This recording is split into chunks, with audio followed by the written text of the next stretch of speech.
hadn't been injured before last July. I think the upside is bigger for Rafa. I think that before the event and for many years, Chris, I was talking and saying I just didn't think Roger could go all the way.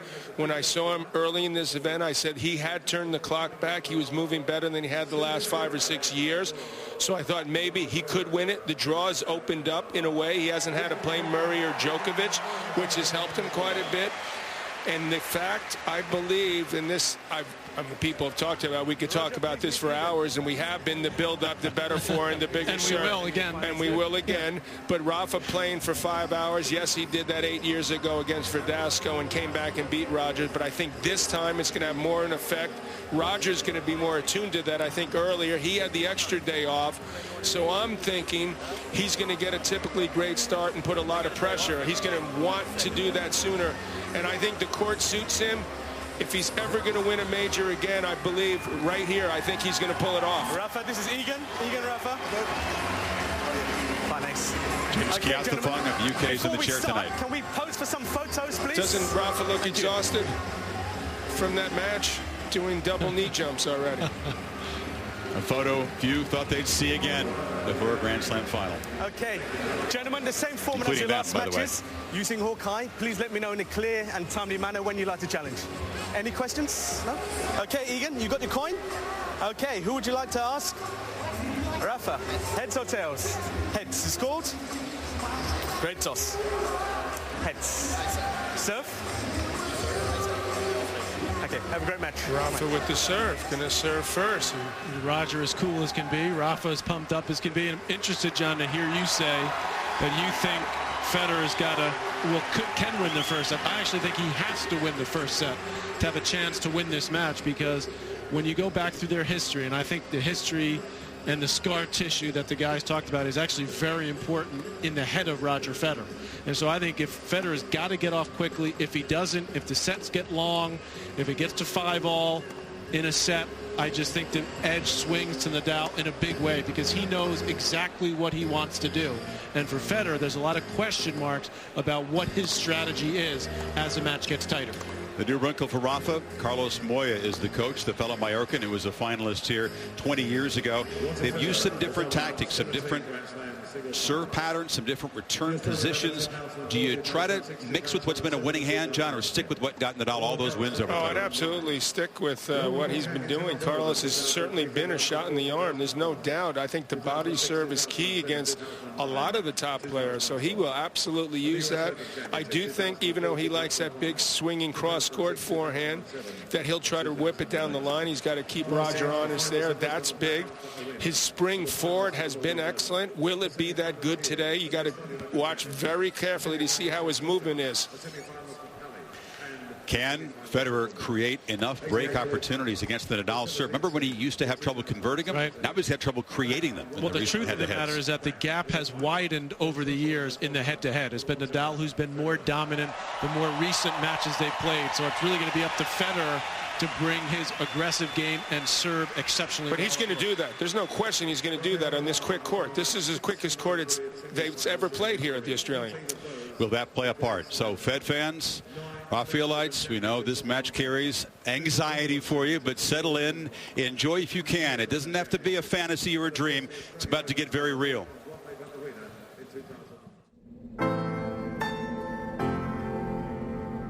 (2017) Federer versus Nadal in a Grand Slam final. In your imagination, could you have conceived it? I'm surprised how far I've gotten, that I did really come here truly believing that I was not going to win this tournament. Now that things have gone well, I think now you are allowed to start dreaming. I am not sure of almost anything in life. Everything is not sure, and you cannot predict what's going on. Well, it's not supposed to be easy, a 20-year career. You're always going to go through some ups and downs, and same for Rafa, same for me. After playing so many epic finals in Grand Slams in the past, that we can do it one more time. that the victory is so important, but at this point of our careers is even more important that we can compete. Once you've tasted it, I hope you know how much this means to me. You know what it feels like. You know what it could be like.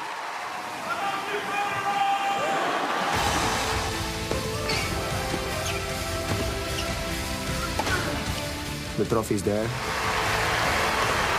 One winner, one loser. My expectations always when I'm playing tennis are try to fight for everything. If I don't believe that I can fight for it, I probably will not be here. I gotta go into this match feeling like I've got nothing to lose. The world is happy to see it, and they're curious to find out what's gonna happen, and of course so am I. There's not many opportunities to play matches like this. I want to be a special one, and I don't want to miss it. And the two legends, two of the greatest rivals in the history of sport, back here to fight for yet another championship. Federer versus Nadal in a Grand Slam final. In your imagination, would you have conceived it?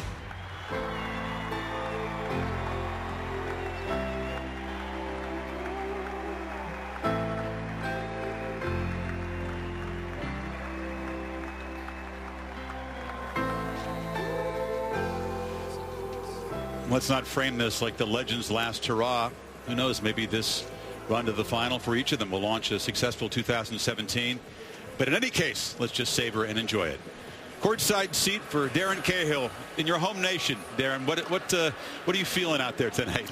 Well, I'm certainly feeling the buzz in the stadium here, and it's been going on all day in Melbourne. In fact, I was in breakfast this morning, and Margaret Court ran into me and stopped and talked. Really the first time I've really spoken to Margaret at length, and all she wanted to talk about was this match, and it's kind of been the theme. It's a perfect night for tennis. It's about 77 degrees at the moment. Should drop about 5 or 6 degrees as the night goes along. Again, a little bit of breeze always blowing the same way, so Federer will have the breeze in that first game. I did go out and watch the two guys warm up, completely different warm-ups. Nadal was on court 16, about 2,000 people out there, and he warmed up like he plays, close to 100%, banging the backhand cross-court, working that high topspin forehand cross to the Federer backhand.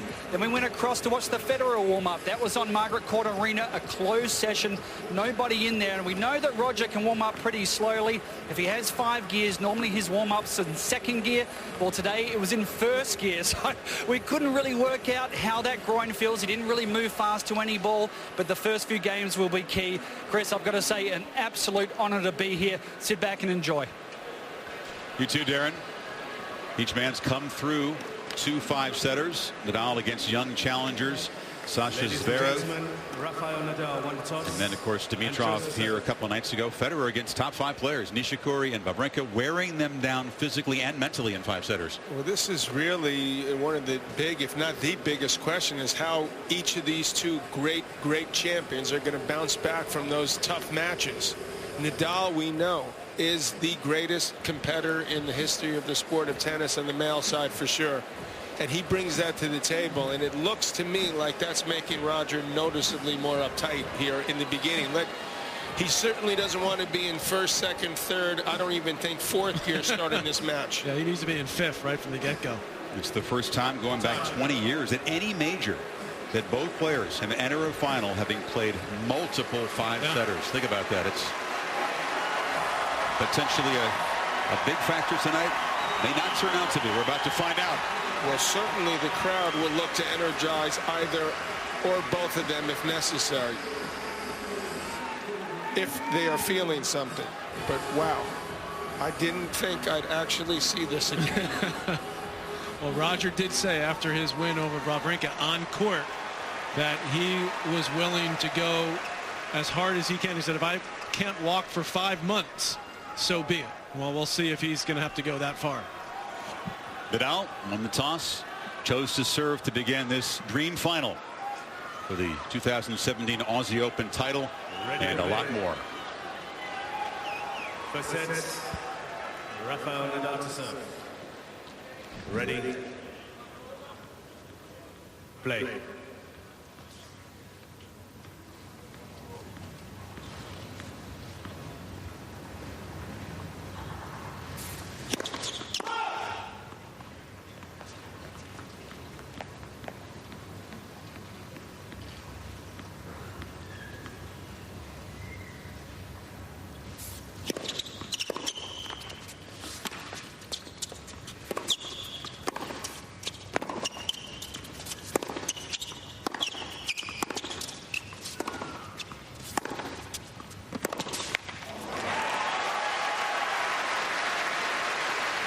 I'm going to be interested as well to see what Federer does with Nadal's serve that he's trying to jam with or go wide. What if he's going to step further to his left?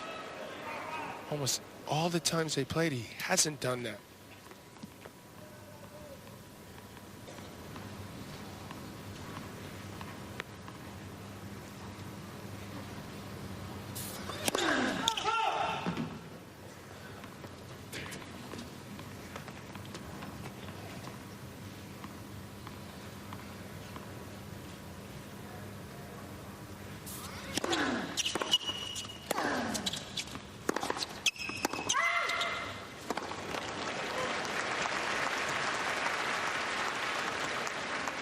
Guthabung offering confirmation that it was long. But he should have challenged. The ball was on the baseline. I think he felt like it was in, but too early to challenge in his mind. There goes the match.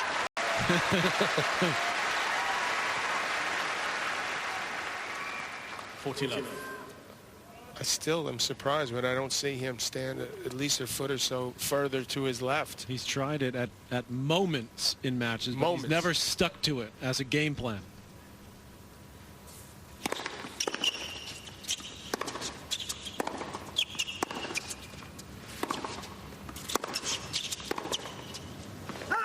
Rafa very sharp in the opening game.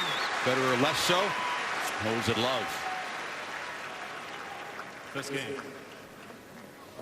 Federer's serve has been effective in this tournament. Very effective. effective. You feel he has to have some of the patented minute-and-a-half holds of serve, a couple of set, because it's been a problem in recent matchups. He's had to fight to hold serve too often. Well, the conditions, as John talked about, have helped him on his serve during this tournament. But this is where he's going to absolutely have to rely on that, hitting his spots on his serve. He's going to use this wide serve a lot in the deuce court. Now we got to see where Nadal stands. Is he going to start closer up or further back? He's done more moving in matches than Roger has.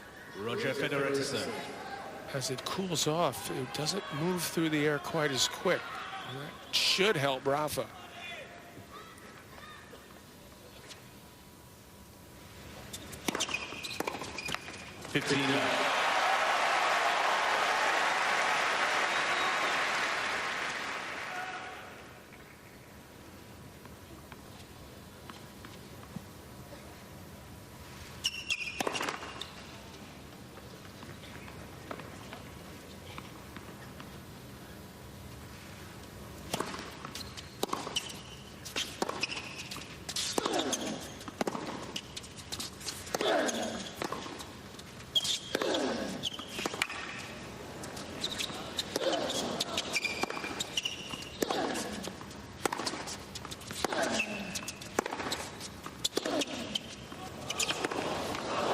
Fun to see these points that we've seen played hundreds, if not thousands of times. That's been a winning play for Nadal. Not fun for Federer to play that kind of point, especially this early. He's got to find a way to avoid that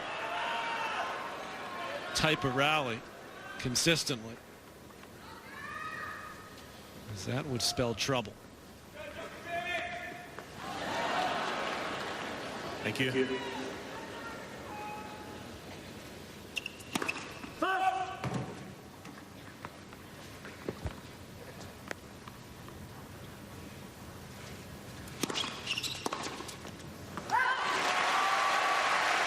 At the practice Darren mentioned, Nadal worked a lot on returns in the ad court, as he typically does. That's the court where Federer has been able to create lots of problems for him.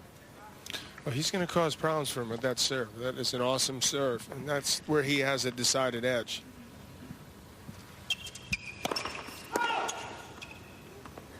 Interesting that he's elected to go far back in the ad court as he is here and closer to the baseline in the deuce court so far.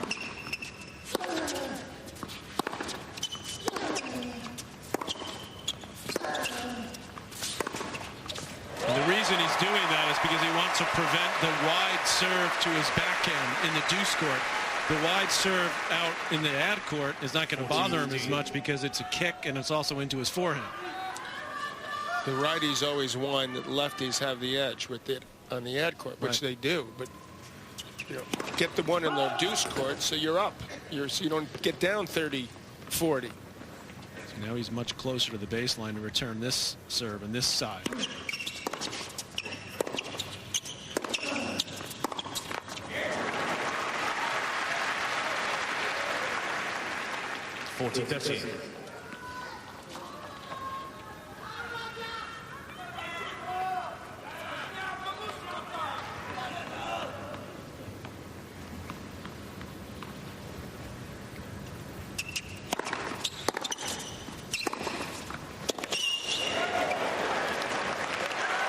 And Federer holds for 1-all.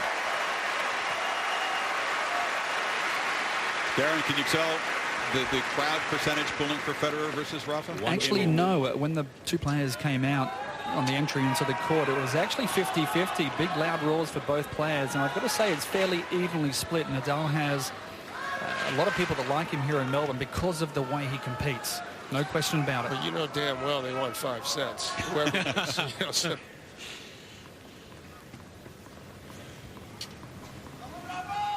That is a given.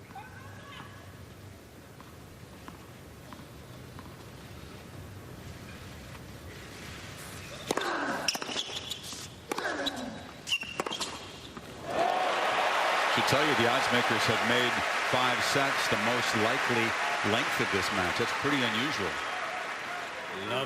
This is the kind of point Federer wants to see. 93-mile-per-hour forehand winner, and the forehand's starting to. It's early, and it's heating up already. Did a couple of huge ones.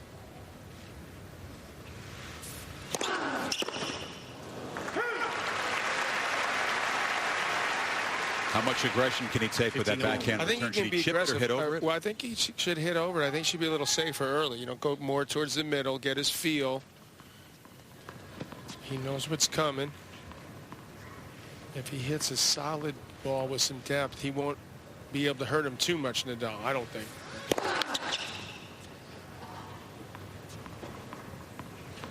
Nadal started to do more where he's kicked it out wide to the righty's forehand, so he needs to be on that.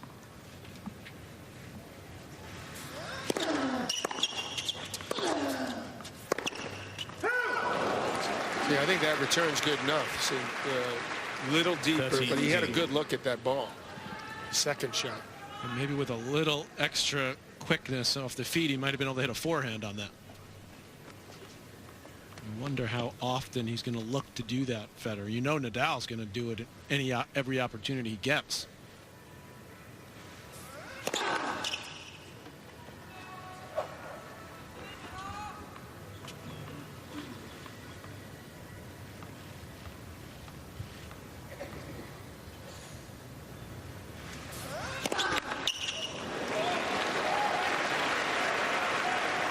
I still can't believe I'm watching these two guys in the finals of a slam. This is too good to be true.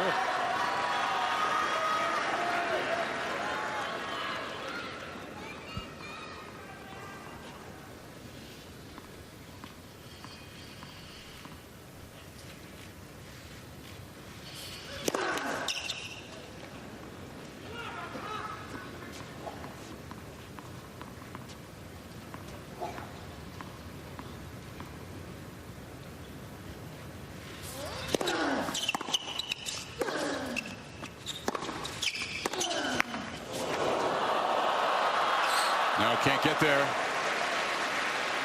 Dead net cord. 40-30. Unlucky, obviously, because this would have given him an early break point. This one here was thinking about coming back to Nadal's side, but I mentioned that little bit of breeze that's just floating here. I think just kicked it over to Federer's side.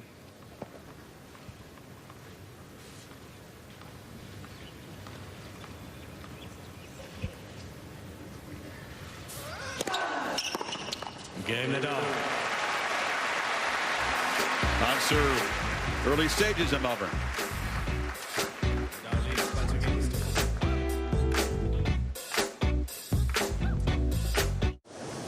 Let me watch the sea rain falling, smell the salt, deck-driven spray. Let me hear the bush birds calling at the dawning of the day. Let me see the sun bars streaming down the valleys ere the night fills the world with pleasant dreaming, love and coolness and delight. Little Caesars Hot and Ready Lunch Combo is ready when you walk in. Perfect for the world's most impatient people. Get a lunch combo with 4 slices of deep dish pizza and a Pepsi for just $5. Only at Little Caesars. Pizza, pizza. Liberty Mutual stood with me when I was too busy with the kids to get a repair estimate. I just snapped a photo and got an estimate in 24 hours. My insurance company definitely doesn't have that. You can leave worry behind when Liberty stands with you. Liberty Mutual Insurance. If you don't have one of the precious 15,000 tickets for Laver, you can drink a beer, have a picnic outside. They're also selling tickets tonight to the second court, Margaret Court Arena, for $30. You can go inside, watch on the screen. It's filling up gradually, and as an added perk, the winner will parade the trophy from here next door to that arena. Yeah, that's a stretch. It's the first time they've done that. We hope the last. Come on, John. Revenue streams. I mean, come on.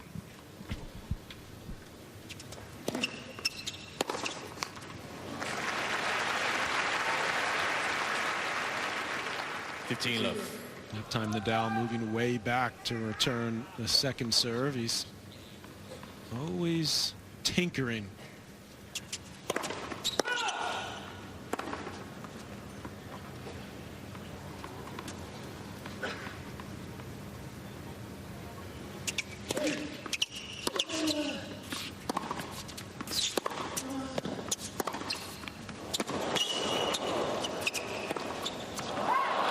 On the other end of the spectrum tonight, you got these courtside seats that are new this year, pattern after the NBA front row, going for about 24 grand Australian tonight. So a piece, 20,000 a piece. A piece. You get a nice meal and some cocktails. Does that at least go to charity? It goes to their favorite charity.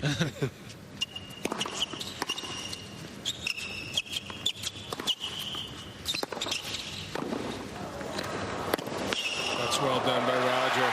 Starting to get the gears going from third to fourth. So he can't afford to hang back, I don't think. How much should the net game be a part of this tactic? I think a net game is going to be the difference between winning and losing. He's got to have that spring enough to move forward and take it to Rafa.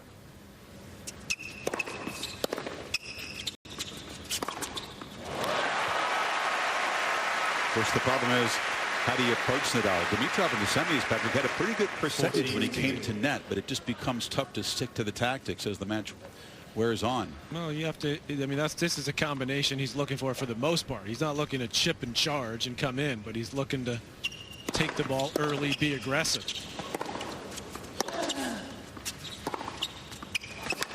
What tactic would that be, by the way? I mean, it sort of depends what shot you get, but it's not as if Nadal doesn't have a great backhand. Darren, let me ask you from courtside, do you see anything in Rafa's movement that would indicate that the 5-setter the other day has an impact here? No, not for the starter. He looks very sharp, and he looked sharp in his warm-up today, and he looks to be very good. I don't think Roger's going at 100% just yet, so I still think he can get to another gear, but needs to serve well, and so far it's been working well. There's no other guys that 5 hours more time on court can mean nothing, and that's Nadal. Never want a final to be impacted by somebody's physical problem.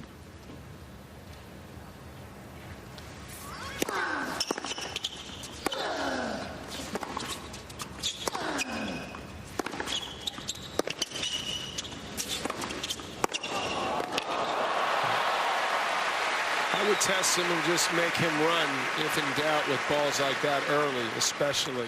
15 love. I saw some stat, you probably have it, Chris, but he's something like Rafa, that is, 8-0 after winning a 5-setter in a major. I mean, some incredible He's record. got a winning streak, Vic, yeah. That's pretty. That's good recovery powers. Pretty commendable.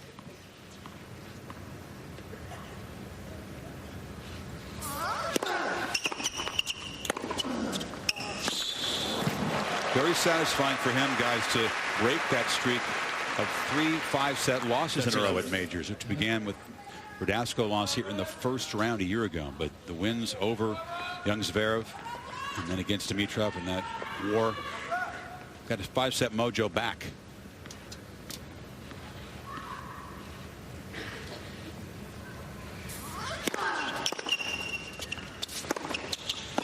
Maybe we can get Rafa and Patrick after the tournament to come back to New York with us and talk with Melo.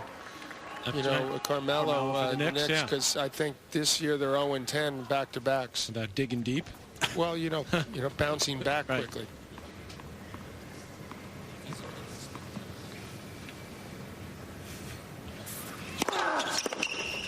There's that body serve.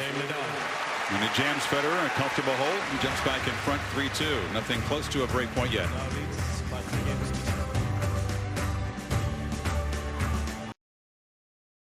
Optimum serves up the finest fare in TV and movies every month. And Optimum Channel helps you decide what you want. It gives you bite-sized samples of movies on demand through shows like All Access.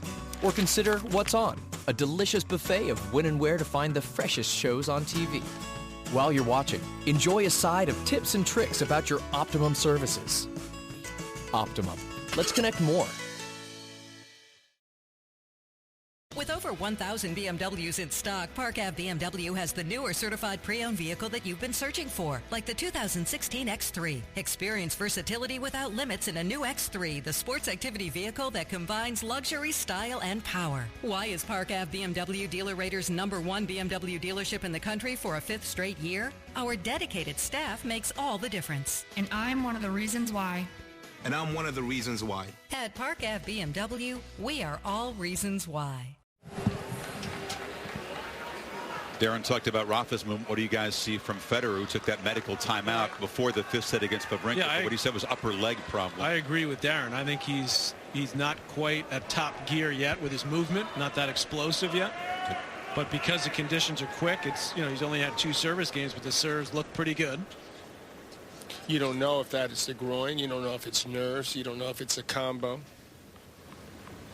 You don't know if it's because he didn't go hard in the warm-up. Time is going to soon tell. But right now, to me, watching him, because I've watched every match he's played, he doesn't seem to be moving as well as he did in the other matches.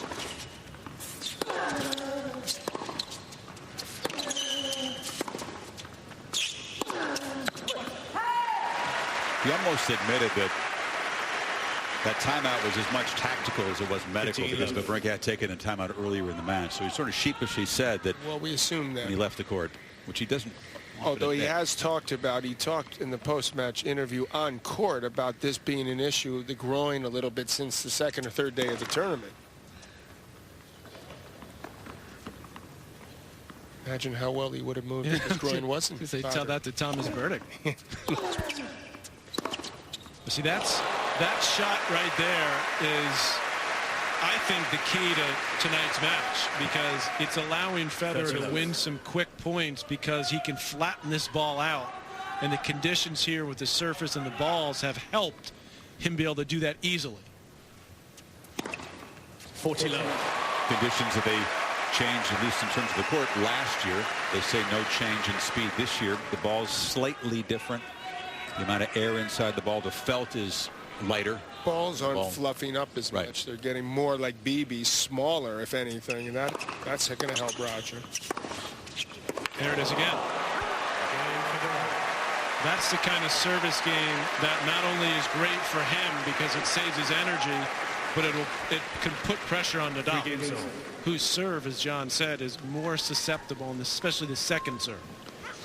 Fresh frame for Roger, the game before the ball change. The players have enjoyed the fact that, John, as you said, they're not fluffing up these tennis balls, and so the difference between the end of the cycle and the fresh balls isn't nearly as dramatic. They can be more consistent with it. Well, most of the players have enjoyed it. Especially these two. These two. He does that when he's the game before, when he doesn't want to serve with the new racket. So if it times out that he's returning, he won't do this. Lord knows it wouldn't matter either way the way he plays. Got one game.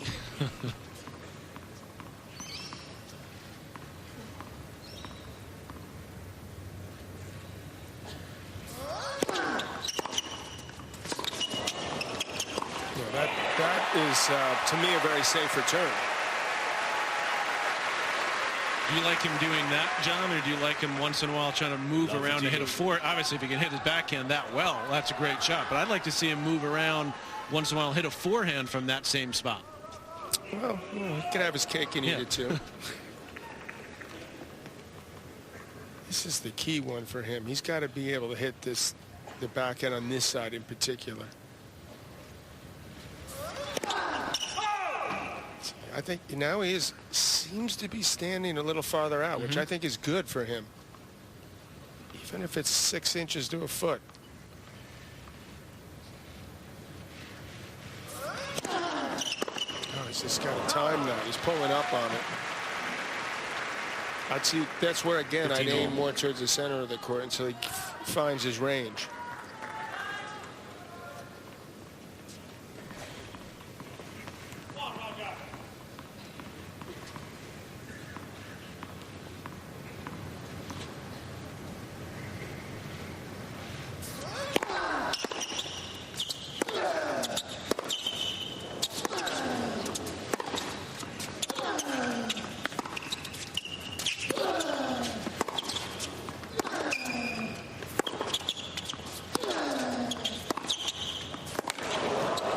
Nicely done, stepping into that, and he needed flatter. That's where the court really helps him. Moves through, skids a little bit on Nadal. 15-15. You noticed the other day that Dimitrov was having a lot of success with that one-hander up the line.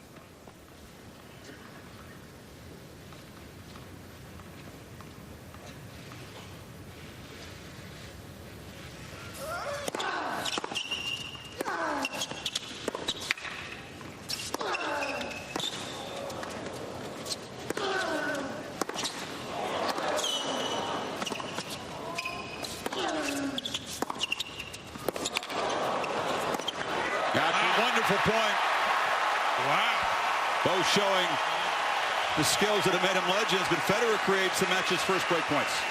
Well, first of all, it was the return. That was the best return he's hit on that side for sure. He hung tough, played some great defense, and is rewarded for it.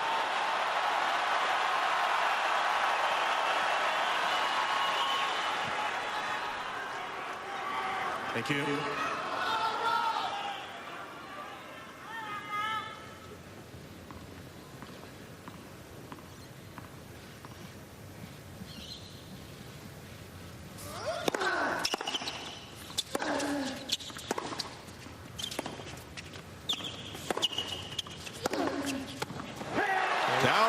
And Federer breaks first.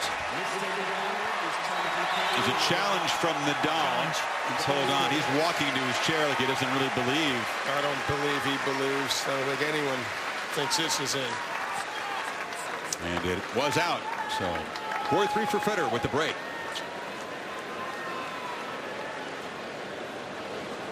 Game Federer. You don't have to pay a lot to get a lot. At Cricket Wireless, plans now start at $30 a month, monthly taxes and fees included. And we have more 4G LTE coverage than T-Mobile or Sprint. Cricket Wireless, something to smile about. When did mixing food with not food become food? Thankfully, at Panera, 100% of our food is 100% clean.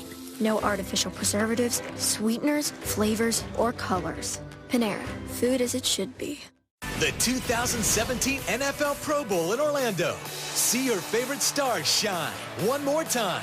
The best players in the league battle in a return to the traditional AFC versus NFC format. One of the most patient big-time runners. Y'all better stay tuned. Can this man get any better? If you don't get pressure on him, he's going to pick you apart. Two of the best in the game at yards after the catch. He truly one of the elite players. The 2017 NFL Pro Bowl in Orlando. Tonight at 7:50 on ESPN. Early break to Federer.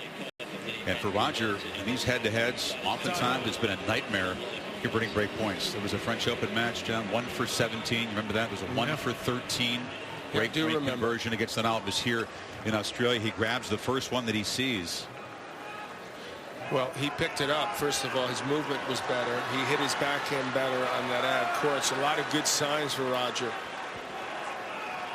Now he gets to serve with new balls after routine last service game. In fact, the last two, he's won 7 consecutive points, serving so far at 63%. And he's winning those kinds of points, which is what he needs. 15-11. Meanwhile, Nadal sort of searching for his return position. He's not quite sure where he wants to be.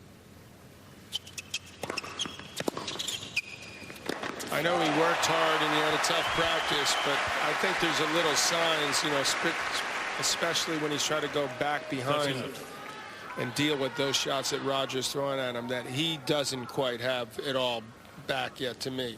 Physically, you mean, the spring? Physically, right. The spring, I don't see that. Talked about the need for quick, efficient Federer-like holds, which he can do in a minute and a half, 2 minutes or faster. And we've seen him so often stretch the lead just like this. This is service game number 2,147 that he's won in 1 minute, 10 seconds or less. 5-3. Federer leads by 5 games to 3.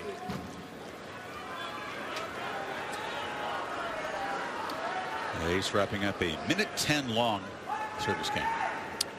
We have the clock on everything. We've seen this before. You get a little look over from Nadal. Take an extra look at that mark. 2 aces. He has not lost a point, Federer, when he's gotten the first serve in play. 11 for 11.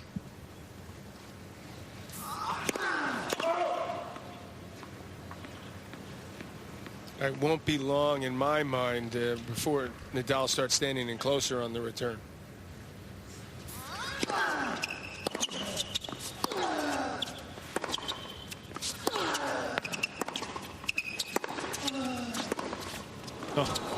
Right now he's trying to buy himself a little time because I think he is a little sluggish. Why wouldn't he be? I mean, 5 hours? That was one of the most physical matches I've seen ever. I reminded him that he'd done the same thing in 2009, and he said, yeah, but that was 7, 8 years ago. Exactly. Even him. Maybe a little bit human.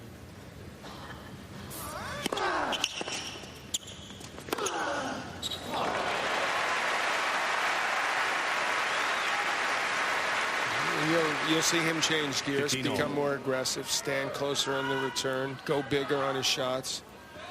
Yeah, just his second forehand winner.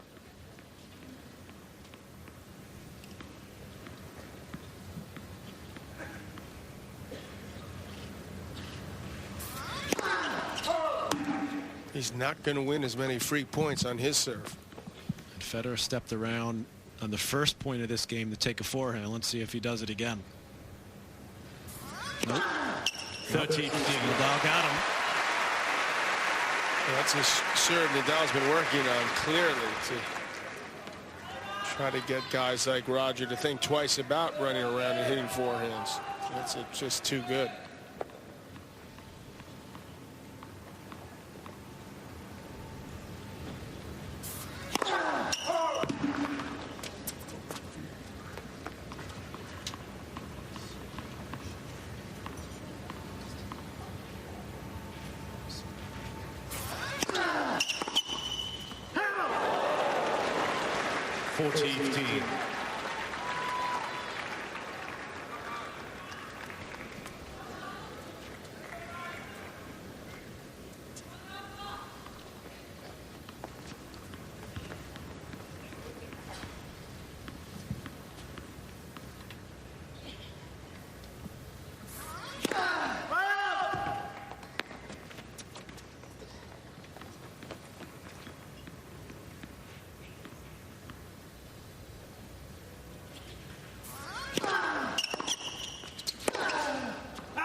quite scamper to the backhand corner with the explosiveness you sometimes see. Well hit return.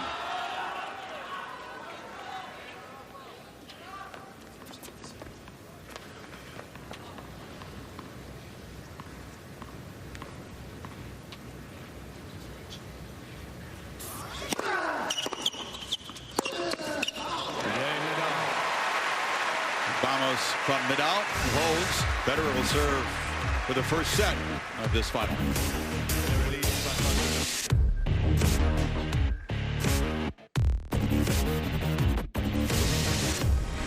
If you're seeing a Whopper Jr., nuggets, fries, and a drink for $3.99, you're not going crazy. The new Whopper Jr. meal deal at Burger King gets you a flame-grilled Whopper Jr., 4-piece nuggets, fries, and a drink for just $3.99. Get the $3.99 Whopper Jr. meal deal now, only at Burger King. Your insurance company won't replace the full value of your totaled new car. The guy says, you picked the wrong insurance plan.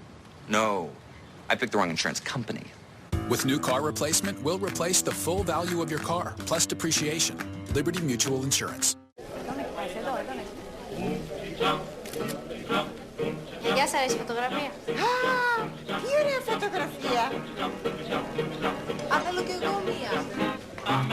Εγώ πρώτο.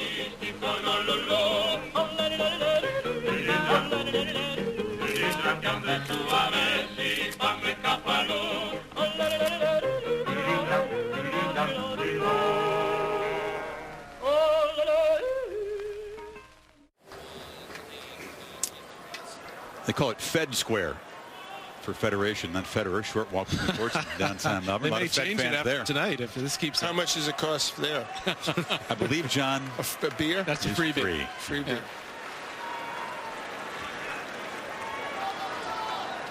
Big crowd there. Thank you.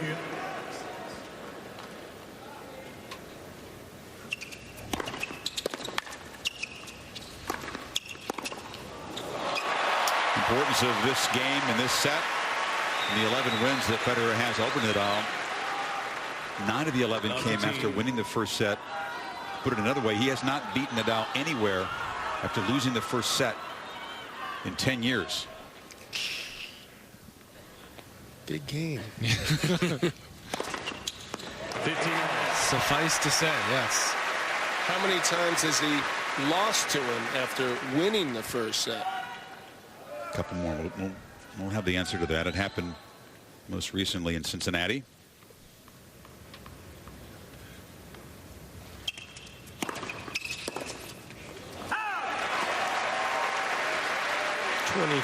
and 11 is their career head-to-head for Rafa Nadal.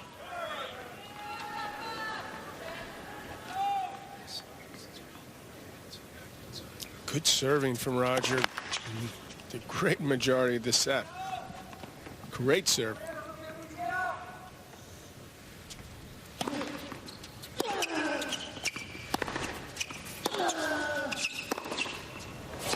Oh yeah. Wow.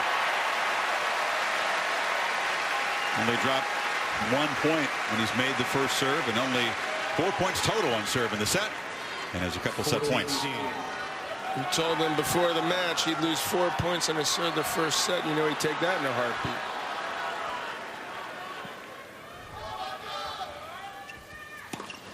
Game. Fed fans on their feet as he grabs the opening set in a little more than a half hour.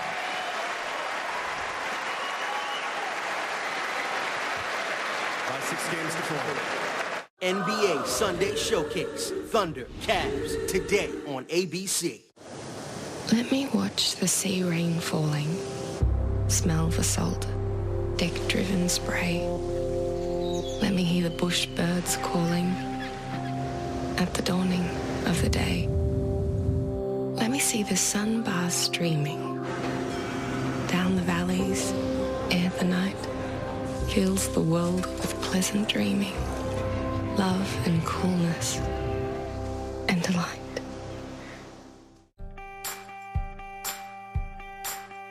With an unlimited mileage warranty on your certified pre-owned Mercedes-Benz, you can drive as far as you want for up to 3 years and be covered.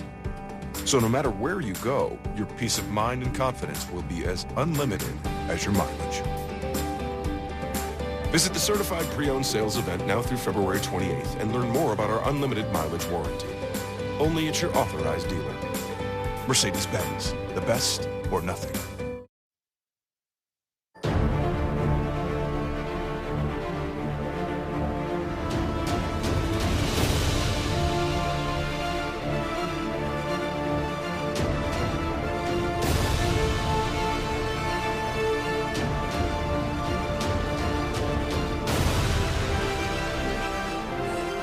Extremely clean opening set by Roger Federer. Can't be that efficiently. Served well. 4 aces. Nadal has left the court on the pit stop as Federer has just sat there. Picture of calm focus. Momentum swing already. Rafa feeling the pressure. We know he sweats a lot, but clearly part of it was due to the fact that this guy, the great Roger Federer, was able to pick his game up, his energy up, his movement improved, take it to Nadal. The court, as we talked about, did help him, certainly helped him win a lot of free points on the serve. And now he's like, where's that guy? I want a piece of him. Oh, here he is. He's back. Pretty strong trend for the first set winner. Nadal's had more success turning it around after losing the first set than Federer has. I mean, you could not have drawn up an opening set any better for Roger Federer. I mean, the serving we talked about, but also what I liked that he did was the tempo of the rallies was in his favor. There was a couple grinding points, one of which he won, that helped him set up the break. I even like the fact that he took some chances on the second serve, missed some returns on the second serve return, because that's playing into the style and the tempo that he wants and not allowing Nadal to get into those grinding, punishing type rallies. One of the questions that have to be in his mind is that against this one guy, sometimes even Federer's A game or A+ game hasn't been good enough over best of 5 sets. I think his A or A+ game will win him this match on this court. Even against someone and that he's had so much difficulty against career-wise, head-to-head-wise, matchup-wise. The ferocious competitor, obviously, Nadal. Let's see what he comes up with.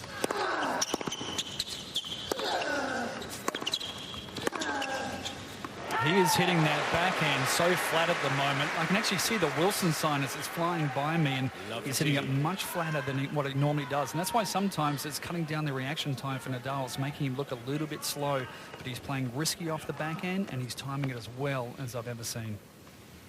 I think he noticed in the semis what Dimitrov was doing to him with that backhand. That flatter one up the line, and he's hurting Nadal.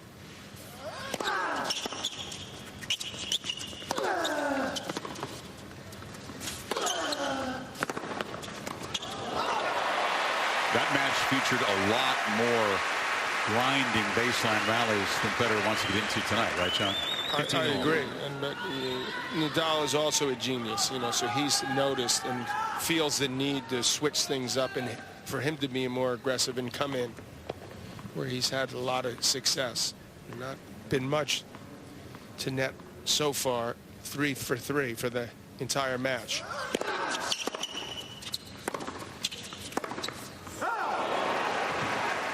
I expect that will change. Start to move in more.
Federer leading the wrong way.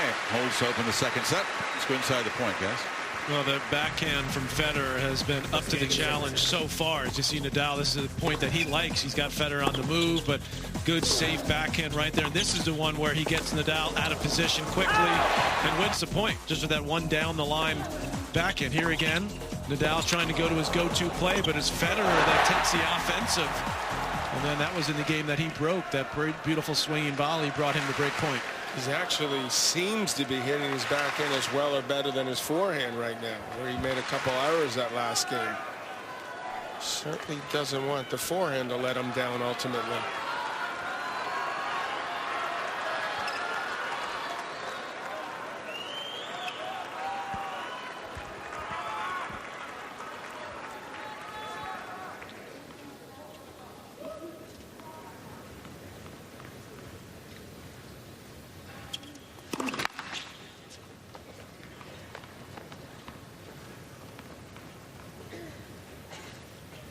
Nadal then much closer, and you notice he's making a real attempt to slow things down. You know, he took the break, he left the court, he's kept Roger waiting there another 15-20 seconds, gets a double, alters his service position, all expected.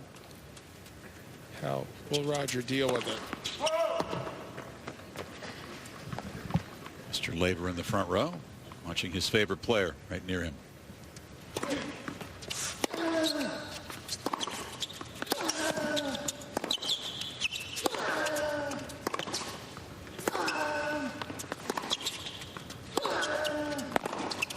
That's more running than Roger wants to do. And that deep position produced a big, looping, deep return. Well, you got to hand it to Nadal to solve problems quickly, because he's making a real effort to stand in closer now, which seems like a very sensible idea.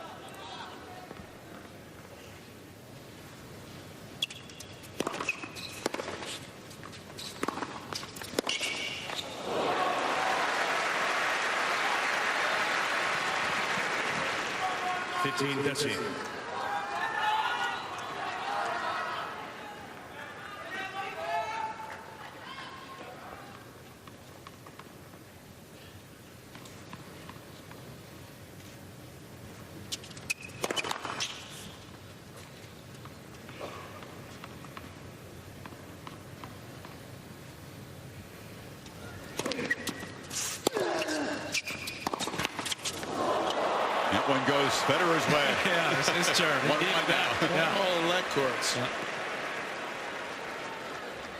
That's you all.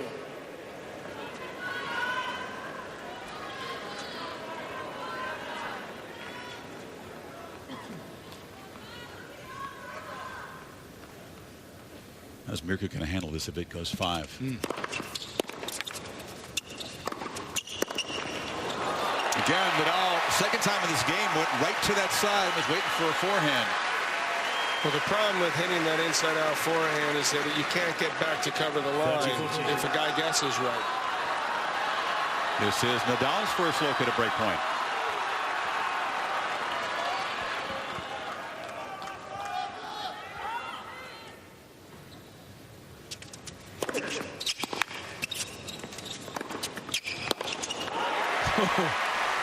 Went back to the forehand again.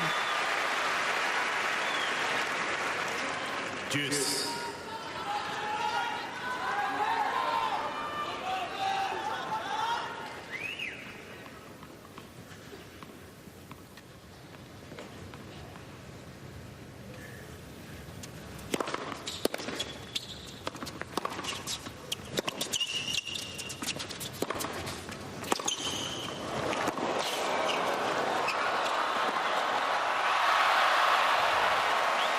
That court stays on Federer's side.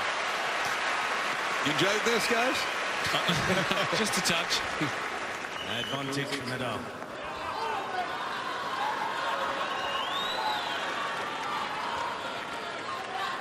Second break point.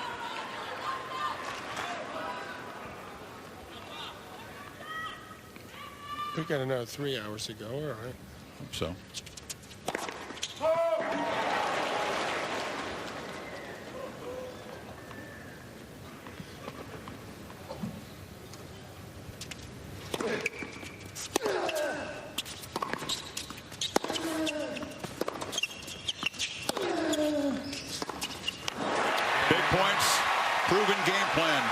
hammer away at the Federer backhand corner, and Nadal breaks for the first time. Yeah, he put a little extra air under those forehands as well to get him up higher. As you said, Chris, this is in his go-to play over the years against Federer, and it pays off there. They say that he's got the most spin of any player on that forehand side. Jack Sock, they say, gives him a go. The American. Sock right there with him. Yep. Well, you can see how difficult it is to deal with when it starts jumping up like that. Especially for a one-hander. Rafa has reset at the start of the second set and come out strong.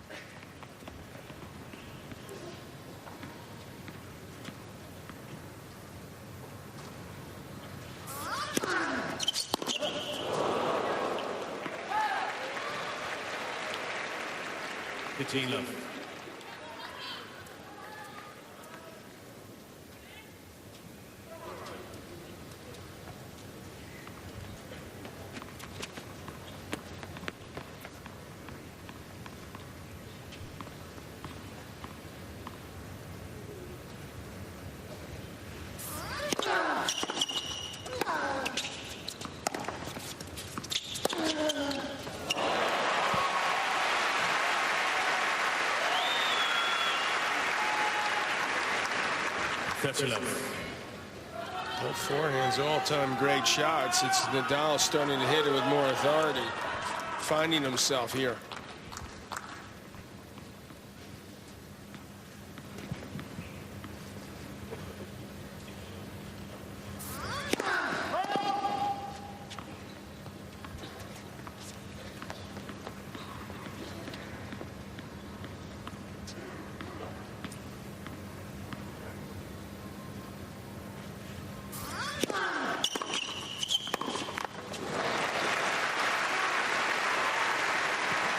Been effective for Federer, that quick return at the feet of Nadal. Take time away.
Good job there. I like the way he's taking it to him on that backhand return. 30-40. And a break back point.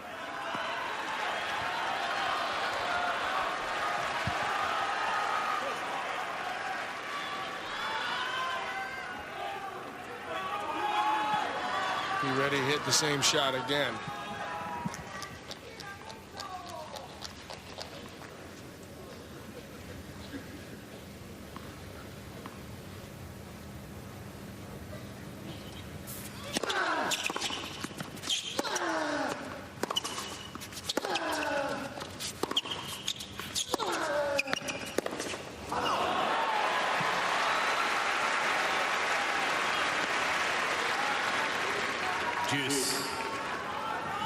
Concern would be that he's starting to spray that forehand too much.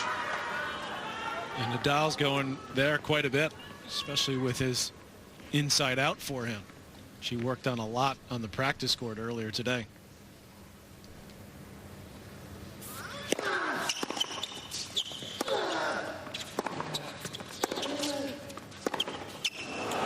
Nadal told me at the beginning of the tournament that the forehand was the off-season concern. I asked him what one shot do you want to get better This year he says, get back to the forehand, make my opponent feel pain every time I hit it, as he has over the years.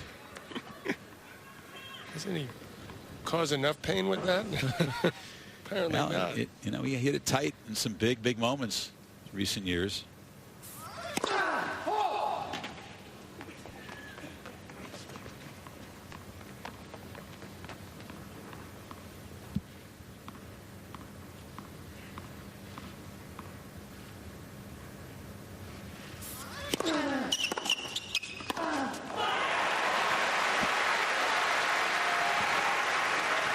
That's the backhand that he was hitting in the first set. It's a risky play, and there's no spin on it whatsoever, but it's just not given Rafa the time to react, and it's skipping through the surface. That's nearly underspin that he's playing that backhand with. Is that really going across the net so you can read the logo? It's that flat? I can see the black logo clearly as it goes past. There is no spin on that ball whatsoever.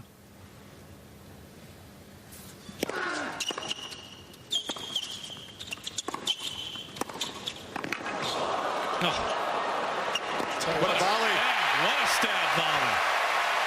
It does not get any better than that at net.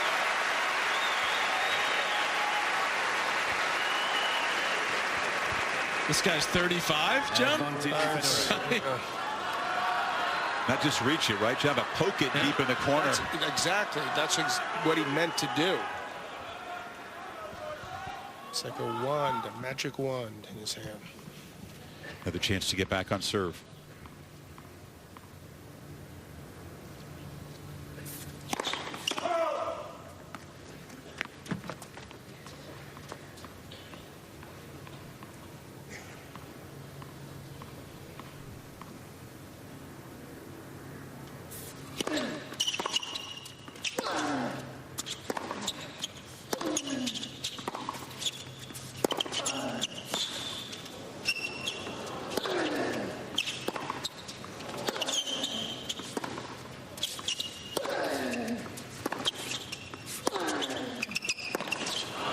That's a nicely saved break point by Nadal.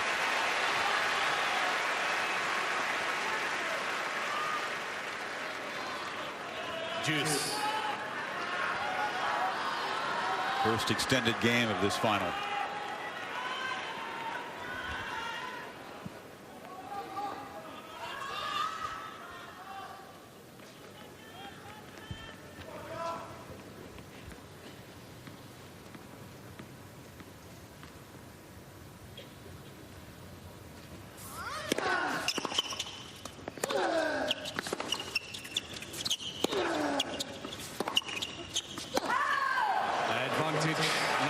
The chances you think this game proves to be crucial to the set, Patrick? Nadal can get out of this trouble, get to 3-love. That would be huge, no doubt. A lot more of the types of points that he wants to play. The extended rallies, getting the ball with a little more height on it.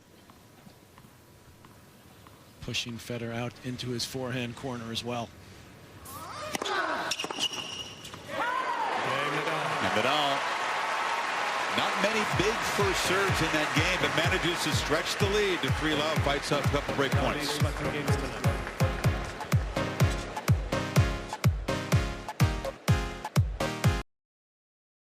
Optimum serves up the finest fare in TV and movies every month.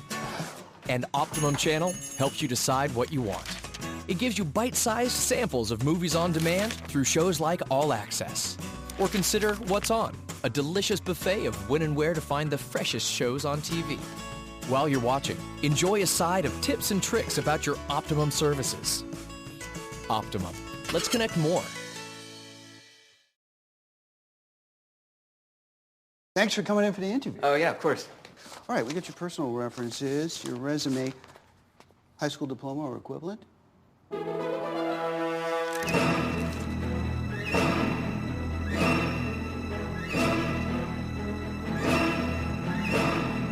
Skip the drama.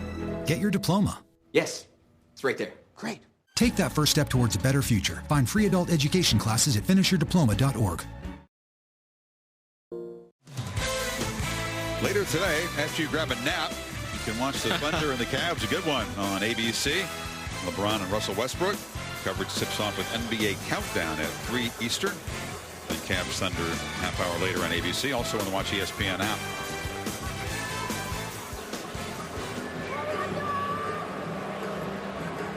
You know, I've watched Nadal for so many years, and Roger did a lot of good things there, including trying to go behind Nadal on a couple of those backhands. You mentioned the air on the forehand, which is true, and he was handling the high backhand on his side pretty well.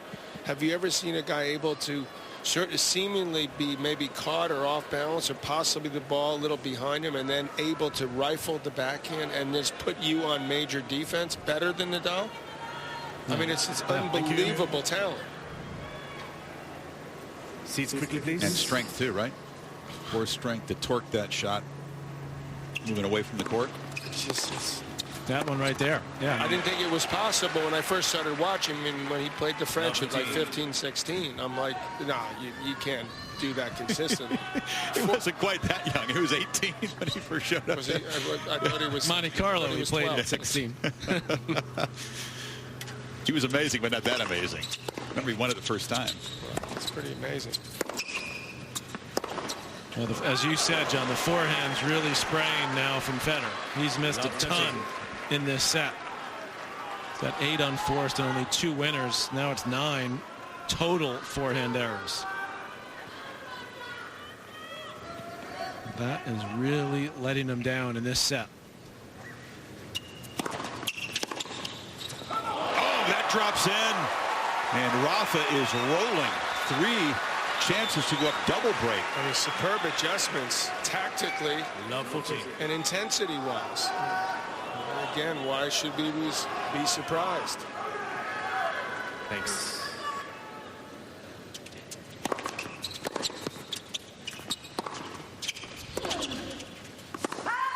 But playing fast as Roger does when you're losing points, the servers can get away from you like that. I was just thinking that. It's so true. Maybe it'd be a time where he pulls back that little bit. He's not, though. Still playing quickly.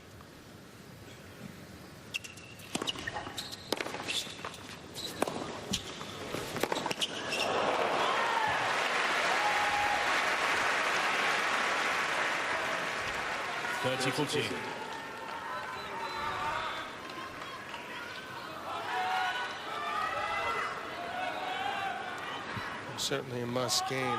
If he has any hope of coming back in this set. Forehand misfires again. And Nadal in 24 minutes has sprinted to a 4-love lead in the second. What do you do when your bread and butter is toast? It's just gotten black. You know, you kept it in the toaster too long. Bread and butter with Vegemite on it, which is not a good taste. I like it down here. Hey, come on. Yeah. Killer. It's a bit rough. It's true. And that at work made us think about it with their song. You know, like, what is that?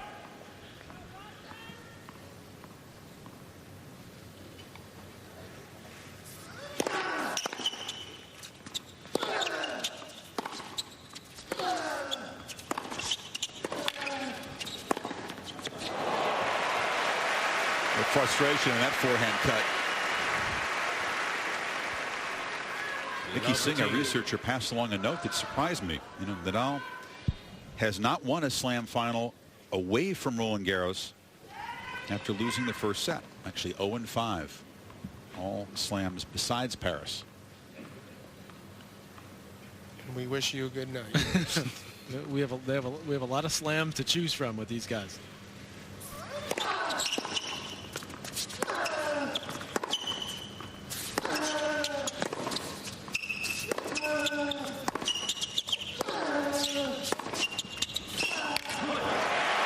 I doubt that would make Federer feel any better at the moment.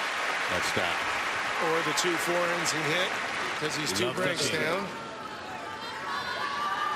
Goes slightly better.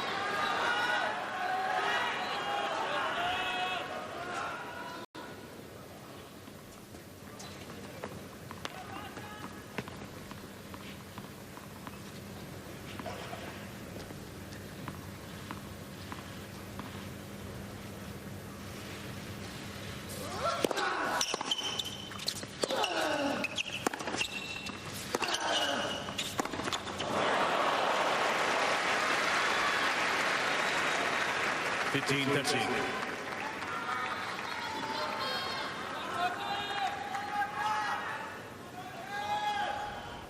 Not that hot out, but clearly quite humid as both guys are lathered up.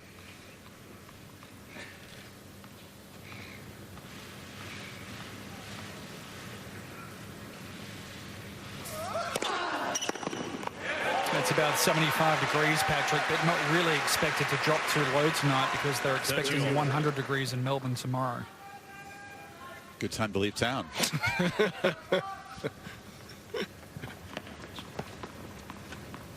And no breeze out there, Darren? Very calm? Not really to speak of.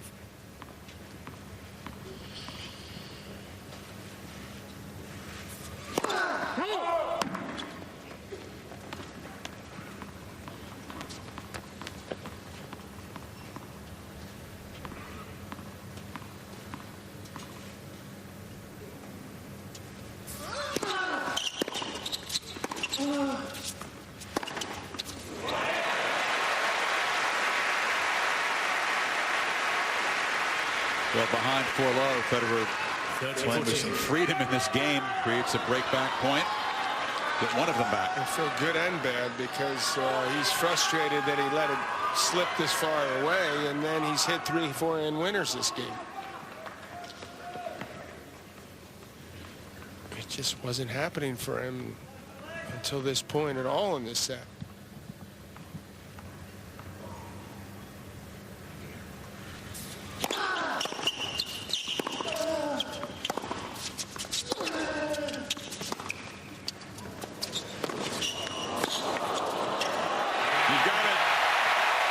Federer on the board in the second gets one of the breaks back for 1.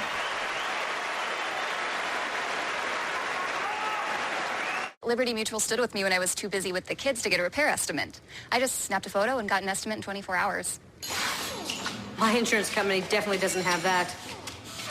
You can leave worry behind when Liberty stands with you. Liberty Mutual Insurance.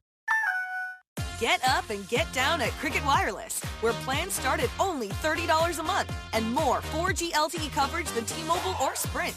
Plus, when you switch now, you can get a brand new smartphone for free. Cricket Wireless, something to smile about.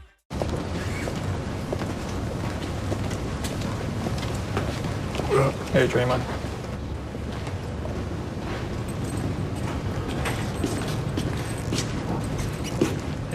Good morning.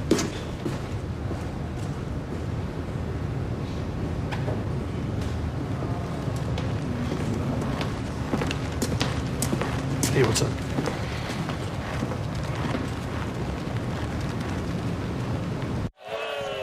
Doing the wave. This has been a great 4-day holiday weekend. Australia Day was on Thursday. Most folks took off work Friday, except those involved in the tennis. And a beautiful weekend of weather here. Excellent conditions for this dream final. So far, both players look to be good physical form. Nothing carrying over from the 5-set semifinals that we can see. Certainly good news. Federer asked the umpire to get one of the ball kids out to, I think, wipe up the perspiration that's right around the baseline where he's about to serve. Nadal doing a lot of sweating. You see it dripping off his forehead when he serves. Doesn't want anything to happen to that knee again. There's Exhibit A right there. Thank you, Bobby Feller. Good timing.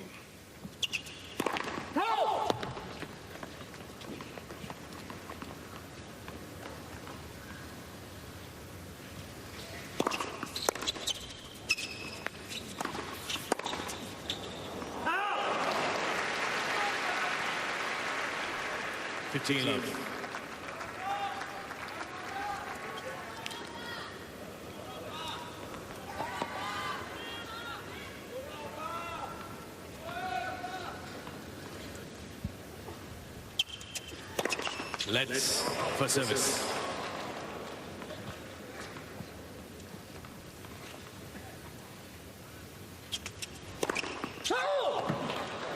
Mr. Federer is challenging a call on the right center. Predicament, you think, Ben, Federer, or how much energy do you have to put forth to even possibly win this set? I mean, he's gotten one break back, so now he's going to clearly make more of an effort. Had Nadal held, he could have perhaps won the set quickly. But now he's going to. Now you'd have Roger dig in, you'd think. Yeah, of course. Doesn't pay off.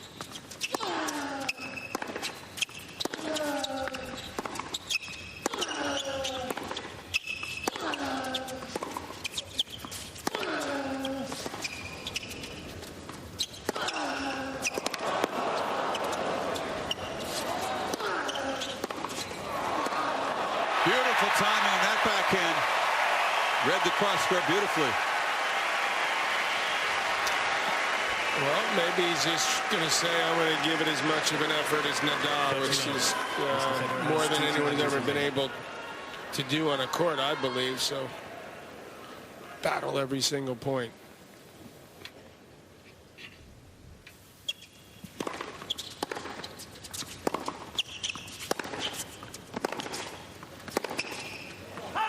Showing off some pretty darn good movement his last couple of points. 40 love.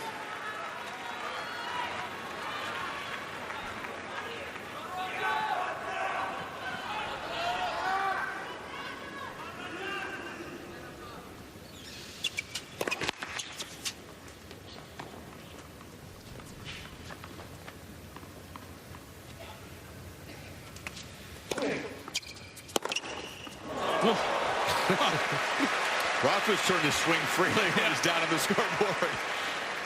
That was massive.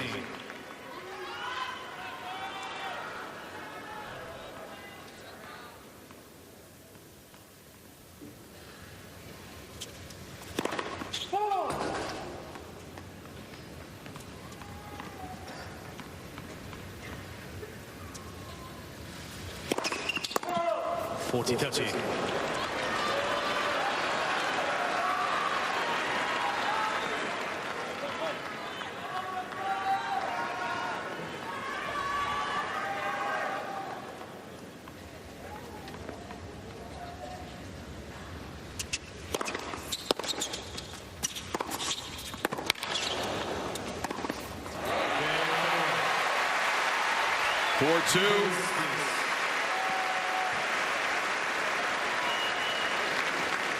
This would be one of the few cases, perhaps, where Nadal would be happy to get some new balls. So he gets a little more pop on his own serve to try to level this at a set all.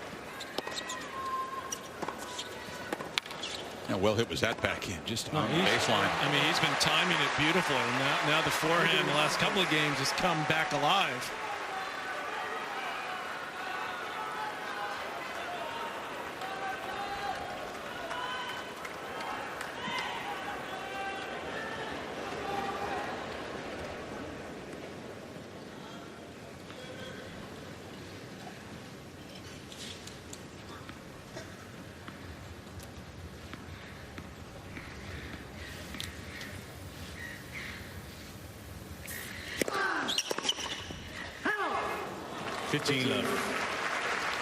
That's what caused that miss. Caught it a little late. Ball got on him a little quicker than it would have had they had those balls that were 9 games old.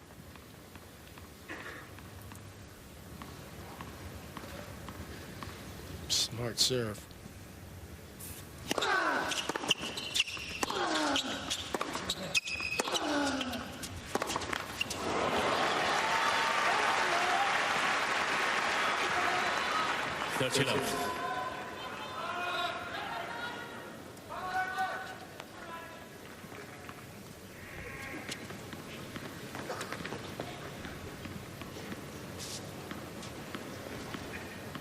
Get the cleanup crew ready.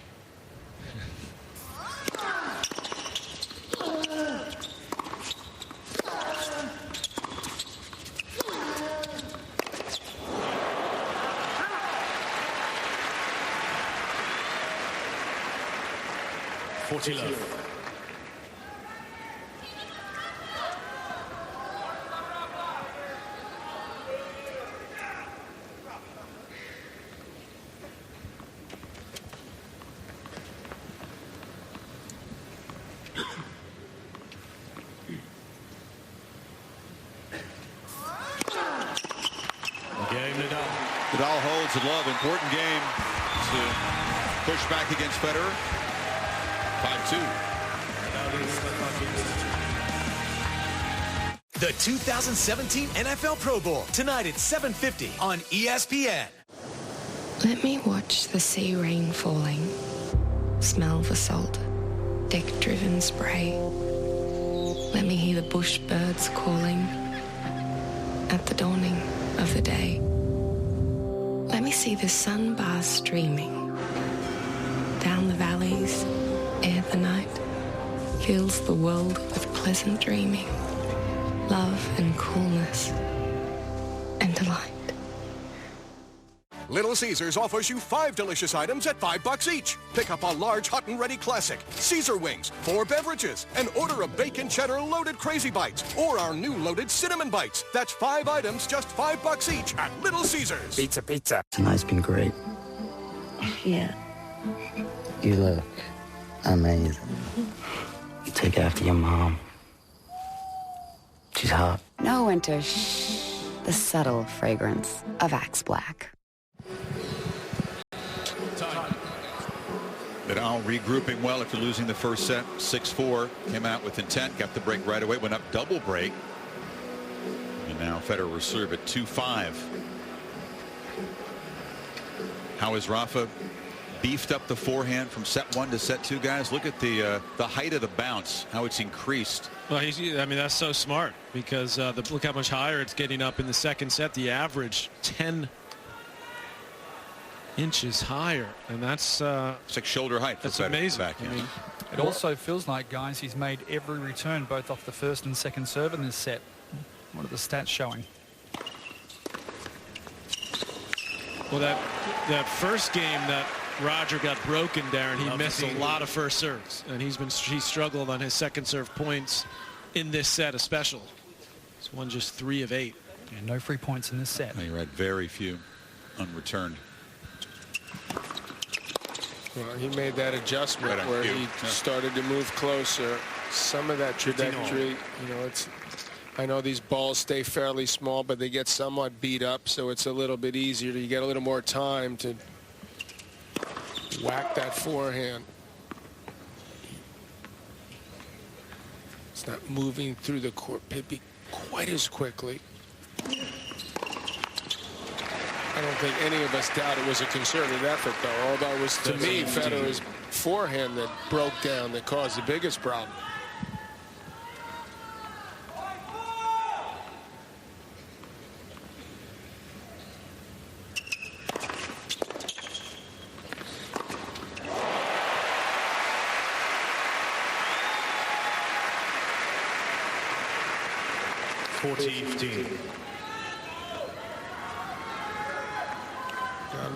Nadal retreats again, backs off, somewhat surprisingly. You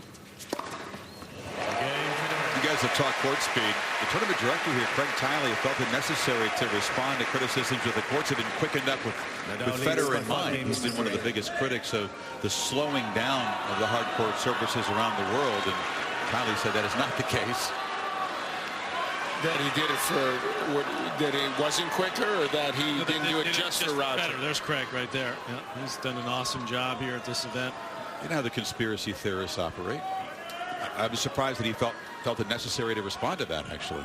He should have said, yeah, I did do it for him. Okay, you got a problem with that? If you guys might.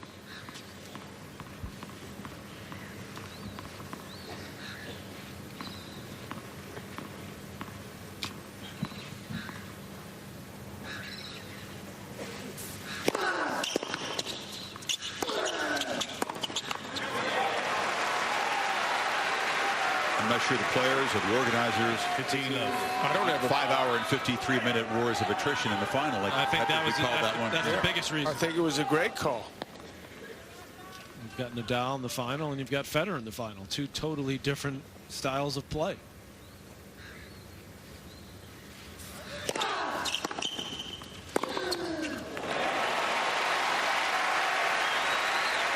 Nadal 2 points from closing out a textbook set for him. And going right to the well. These first 2 points, serve to the backhand.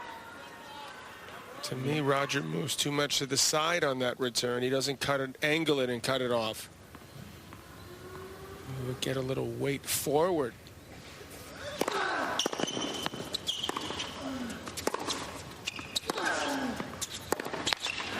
Did a better job there, but as expected, it's going to be a set off. 40-love. Get down 4-love. I mean, that is just too tall an order to come back.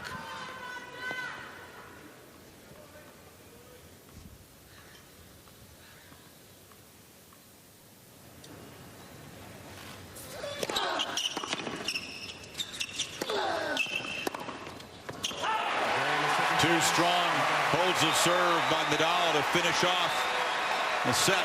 Rafa responds, 1 set apiece in the Australian Open Championship. This is not your typical telecom commercial. We're not going to make assumptions about your business. We're not even going to tell you about our data, internet, and voice products. We will tell you that we're dedicated to connecting with our customers and solving their business challenges, one relationship at a time. But are we the right company to help your business? We think it's worth a few minutes to find out. If you're tired of the same old telecommunications experience, give us a shot. After one meeting, you'll feel the difference with LightPath. Matt, could you ask them to give me a call? No problem. Thank you. Hi, my name is Barbara Comerford. As some of you know, I'm a disability lawyer with more than 20 years experience representing clients before the Social Security Administration and in the long-term disability insurance area. My dad was blind and disabled, so I understand how important these benefits are to families. Please visit our website to find out more. We're here to help. Thank you.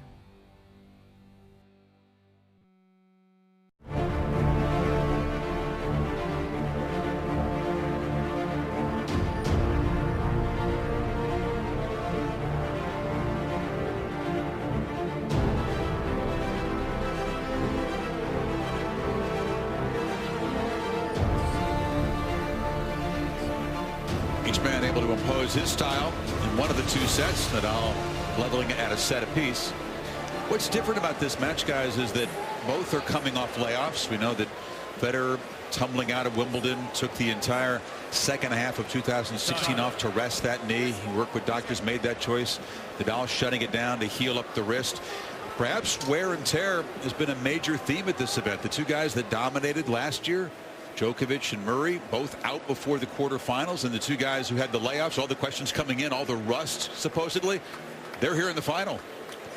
Well, that's well thought out, actually, and quite true, because I think Murray was hurt by the fact that he had to do so much to finish the year #1. He burnt out, and Djokovic looks mentally burnt out at the moment compared to what he was 6 months earlier. So this rejuvenation and time that they've had to reconsider their careers and realize how great it would be to get another major or be in this position has energized them for sure.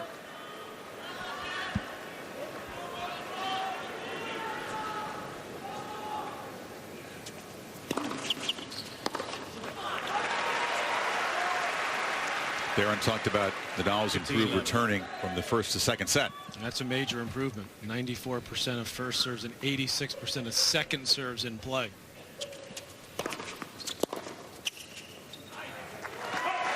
It's interesting too when you look at the way they train and their regimens. And, Federer even put out a video of himself training with Luca Pouille, who's a French player that beat Nadal last year's U.S. Open. He brings in player to train. He does a lot of fitness and agility work while he's playing tennis. He does quick bursts. That's the way he trains. Nadal, totally different player, trains much differently, longer, focuses more on his endurance, his strength. So they've really adjusted their workout routines over the years to match their physique and their style of play.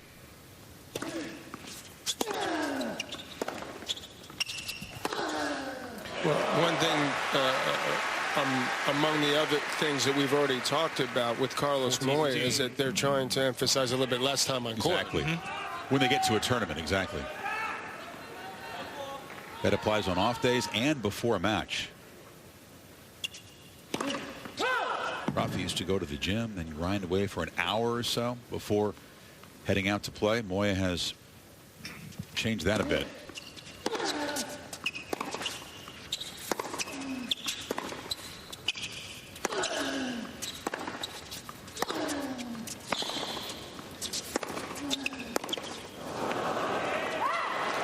You know, Moya, a fresh voice in the camp that many have called for years, but with an asterisk because he lives a half hour from Nadal in Mallorca. He's the guy that was the first Spanish man to be #1. And I think he's a very influential voice in a short time, more than they really publicly acknowledge. I think he was, you know, talking with him even when he, you know, over the years. I mean, maybe not last year so much when he was with Raonic. That's the first time Federer served and volleyed on a second serve. And from 40 love, it's back to deuce.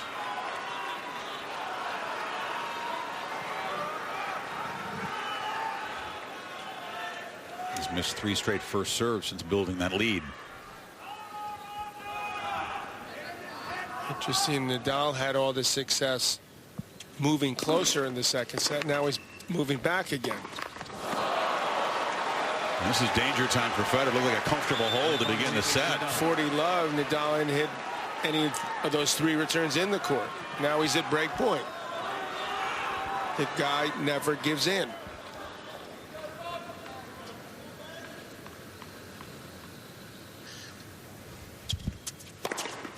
Juice.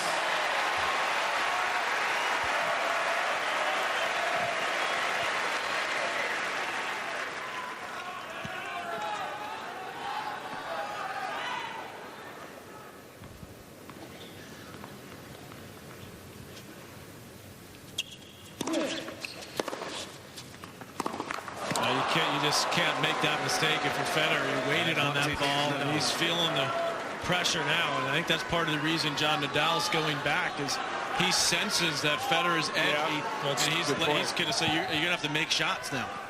Should have served and volleyed on that. That was an easy forehand right there.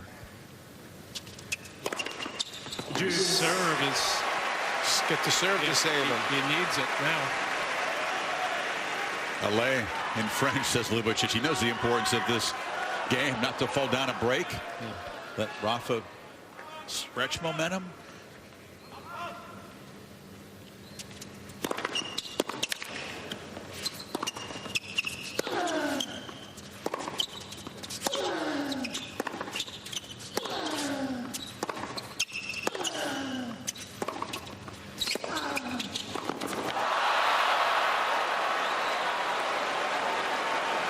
He's missed 3 or 4 very makeable shots in this game already.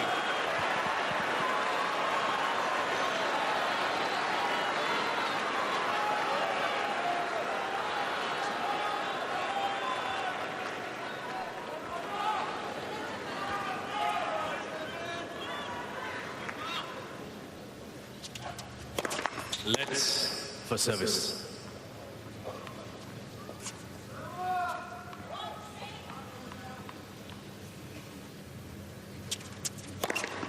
Juice. Again, 3 of those out there. Same spot.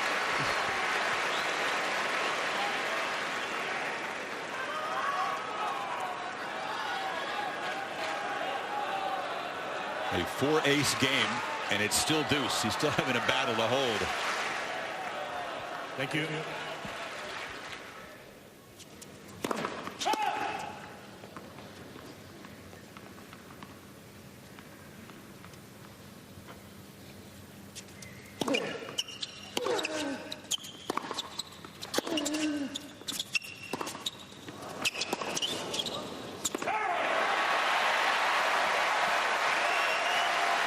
Returned the favor. Hit the backhand, got up high on Rafa. Yeah. The fact that he was willing to do that was extremely smart at that moment because he couldn't go for a bigger shot there. So he bided his time, and he was lucky that he got the error there.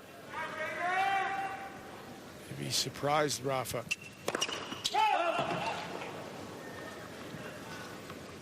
Nadal way back again. He wants to turn this into a game war.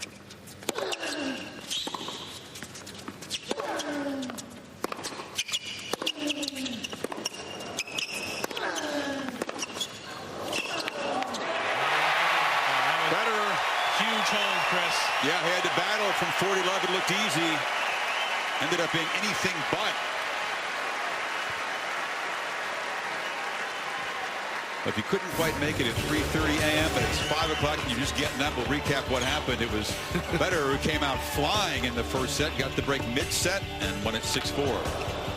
Throughout this match, he's done a real good job attacking off that backhand side, and the serve was really working early. In the second set, Nadal got the quick break, eventually went up 4-love, and ran it out. Yeah, well, Roger made a lot of mistakes off that forehand wing. That cost him. He did get one break back. But Nadal played a very, very solid couple of final service games to close it out comfortably. First serve points won, pretty even. A few more for Nadal on the second. We'll continue to track that because that'll be crucial as this match moves forward. He's been able to create double the number of breakpoint chances so far. That's been the pattern in the last 7 or 8 head-to-heads. Created more and cashed them in. But not in that last game.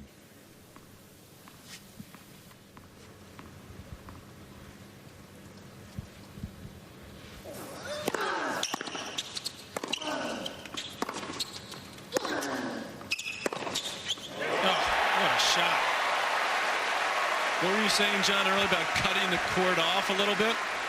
Taking it earlier? Look what Federer does on this one. Yeah, I think that that is using the angles extremely well, and that is very important. Essential for him to win this match. Inside the baseline. He can do it. He's got to be really explosive with his feet and his legs, as he was there.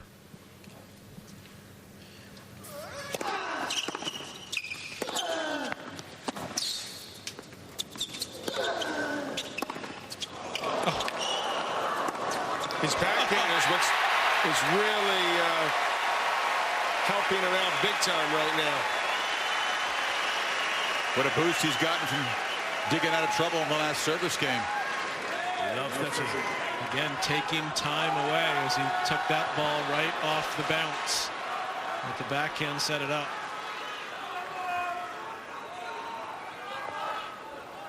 Thank you. I think you can see Nadal try to go to the forehand a little bit here to try to get some errors.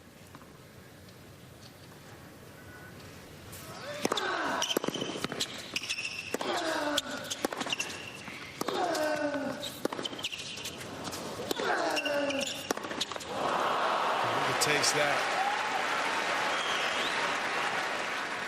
15-30. Too much of an angle there. He attempted.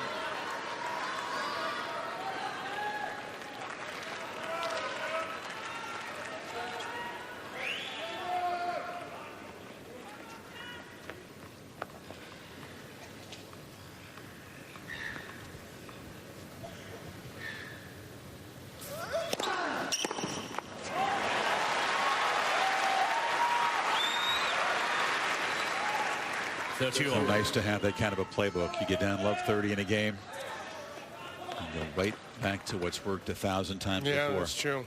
Its spinning serve was 169 Ks, which is 105 miles per hour.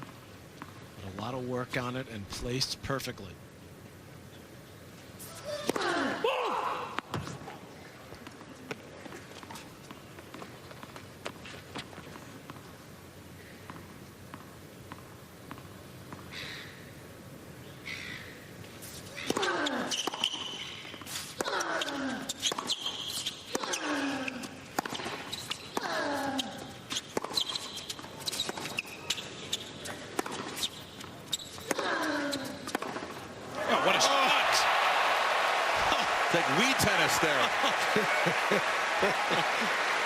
Almost a half volley from the baseline. Almost. It was. Look what he does to win this point. He gets a shorter angle.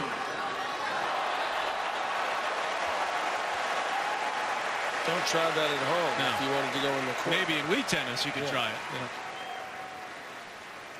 Not out here. Break point. Where's he going with this serve? Back to the well. I think Roger had stood about 6 inches further out wide. Tempt him to hit the one up the middle. tempt him, but he's looking at him moving over. That's smart. Absolutely the right thing to do. Exactly what you were looking for, Johnny. Made him go into the body. Federer, more opportunistic early in the third, grabs his first break chance. Huge turn in the last 10 minutes. Yeah, I mean, the hold in the last game. And now the quick break. Can he solidify?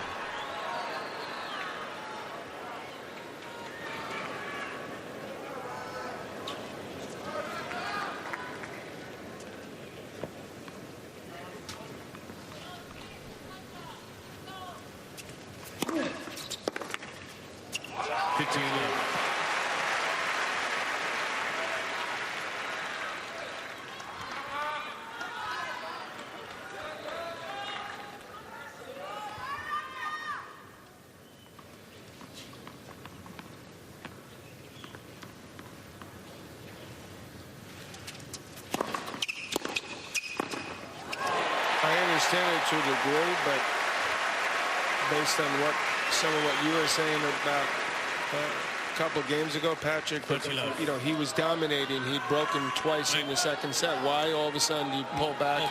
Yeah. And he's sort of allowing Roger to start to dictate the points a little bit more. 49 and serve like that. It's easier to find angles when the guy's farther back. This was exactly the game Federer was looking for here, if he can close it out. Quick hold. It's quick. Exactly what happened in the opening set after he got the break. Federer 3-love.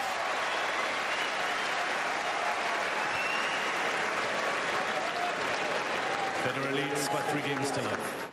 At Jared, we turn feelings into jewelry. Jewelry that tells her she's the best thing that's ever happened to you, in a way that goes beyond words. It could be a piece jewelry designers created just for Jared, or a piece we custom made just for you. Because we're more than a store that sells beautiful jewelry. We are jewelers. The one unique gift that tells her exactly how you feel. That's why he went to Jared.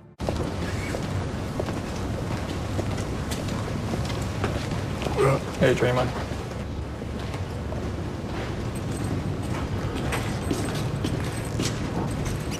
Hey. Good morning.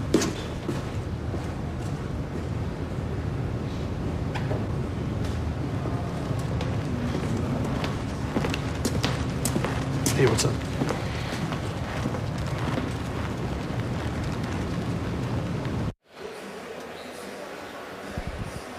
Talked to Yvonne Lendl about the enormity of the match, what's at stake beyond the trophy. I said, do you try to block that out? Nadal suggested he wasn't thinking about that. Lendl's theory was, John, that you can't hide from it. You can't ignore it. You have to just embrace it, take it on, and say, hey, you know what?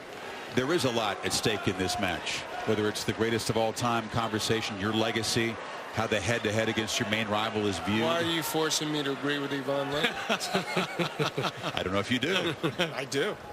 I hear him. First time ever. There's a time for everything. He's absolutely right. Because that would add, you would think, pressure if you thought about all that stuff. It also adds more excitement, and then you feel like there's more upside. If someone may call you Nadal, you win this the greatest of all time, or even more people. Unless look, I mean, Federer wins it. He's up 4 on Nadal, 18-14. If not, it's 2 with the French Open looming. Exactly.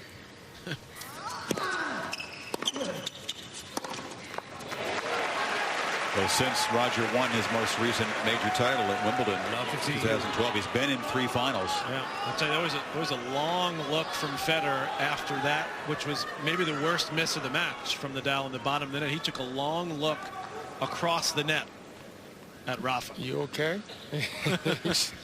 Maybe you're getting a little tired. What do you think was in the look? Just wanted to assess? Just assess what's going on over there. Yeah.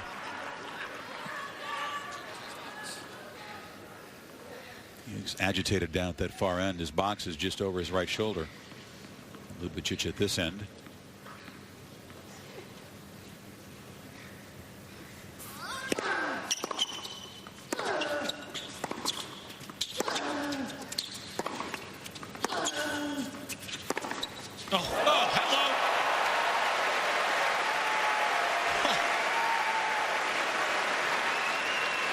have thought that ultimately, if he were to win this, it would be his backhand to do the trick. Especially when we've talked about the height of Nadal's forehand and how devastating that is.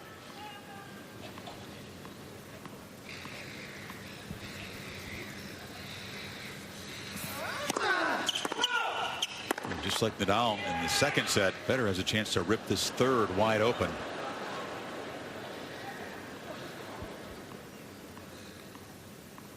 And win it without spending that much energy.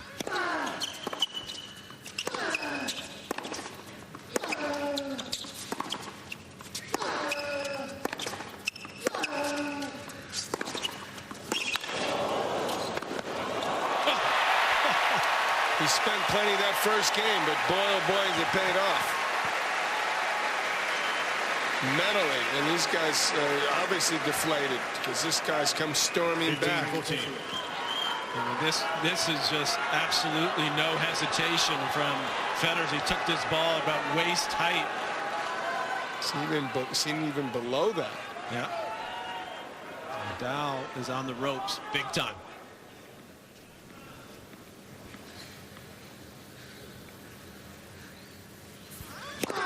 Let's for service.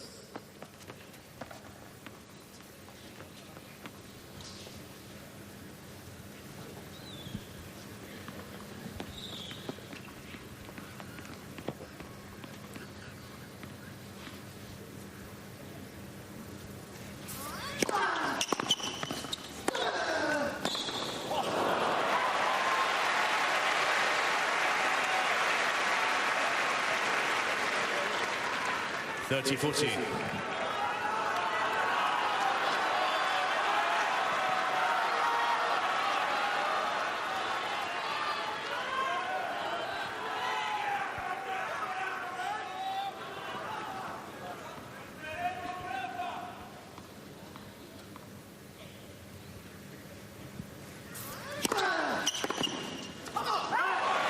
Great point saved. You think he's conceded the set? He's fought off the ropes plenty of times. Yeah, I think we all know the answer to that. Even he might possibly think about it if he got down 4-love. Not do it, but it would definitely be devastating for him in this chances to pull this set out. He needs this game.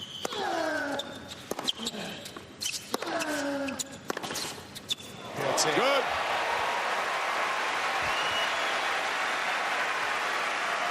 Well, this may be why Federer, if you think about it, put a lot of effort when he was down 4-love to try to get his confidence back with the forehand, get that thing going. That seems to have worked.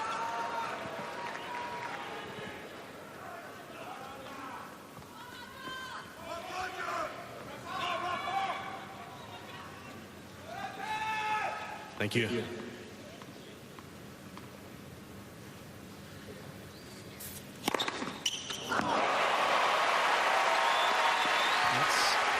One of his biggest serves of the match, just short 124. He's had that one's 122.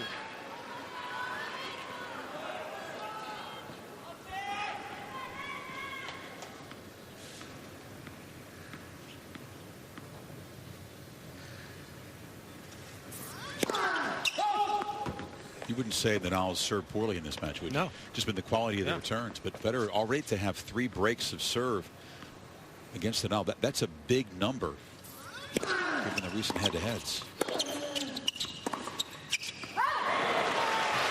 And Chris, we know that Roger loves the game and is a student of the game, and I think he's gone to school on that Dimitrov match. He's seen Grigor attack the backhand and hang with Rafa, and he's figured if Grigor can do it, why can't I? And that's why we see him very rarely using the slice. You know, Fed fans thought that would help Nadal, that he had seen Dimitrov's game the round before Roger, because there are so many similarities.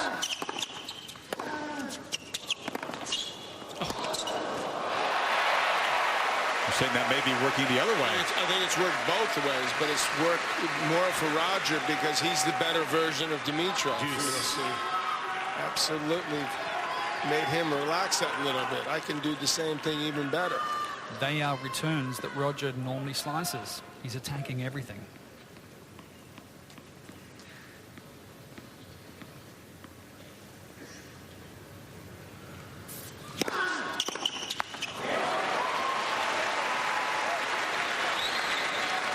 Advantage Nadal.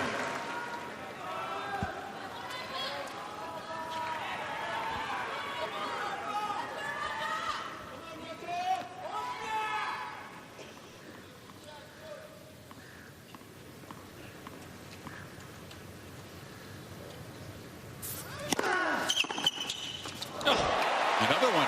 I'll tell you, amazing. He talks about having those nights where you just seize the ball so cleanly, and the off nights happen more frequently at 35. He knows see that. replay to see if, let's see, well, we won't see where he hit that backhand, but it looked like he angled it off. And well, there you go. Thank you. See that? Ask and you shall receive. Beautiful. He's taking the ball so early right now. He's just seeing it. And his movement's phenomenal.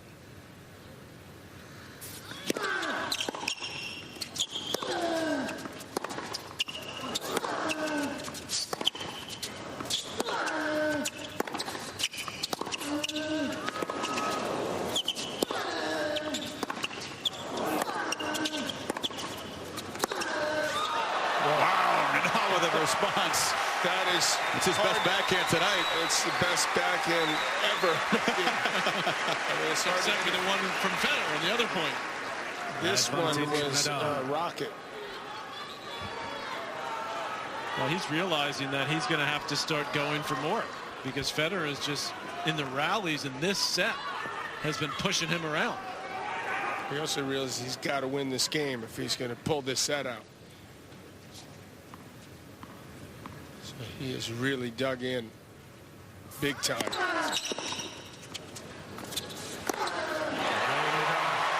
He does hold. Tries to get himself pumped up. Federer up 3-1. Federer leads by 3 games to 1. Only once has Federer been able to beat Nadal from the position of 1 set all in a major final. That you have to go way back to Wimbledon 07. And he did that.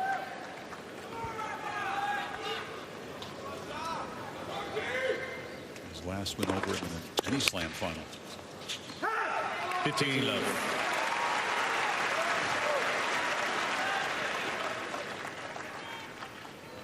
He's having his, I think, certainly his best serving set. First was pretty darn good, but this one, he's really serving well.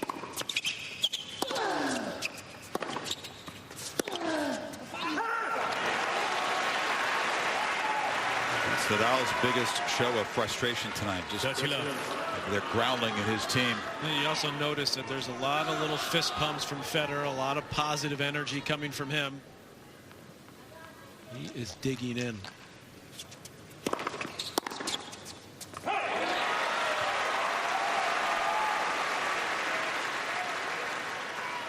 $40.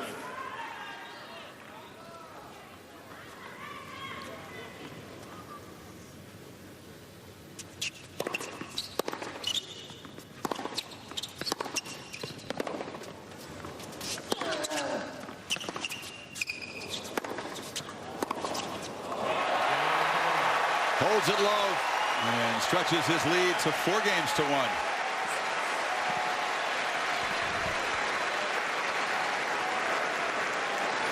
Click, connect, collaborate. It's that easy with LightPath Audio and Web Conference. Bring customers and colleagues together on any device, anywhere, anytime.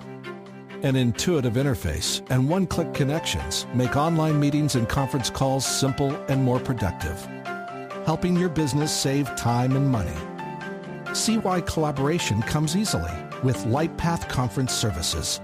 Visit us online today. Hi, I'm Jimmy Corrado. For 50 years, my family has brought you the finest foods from around the world at the best prices.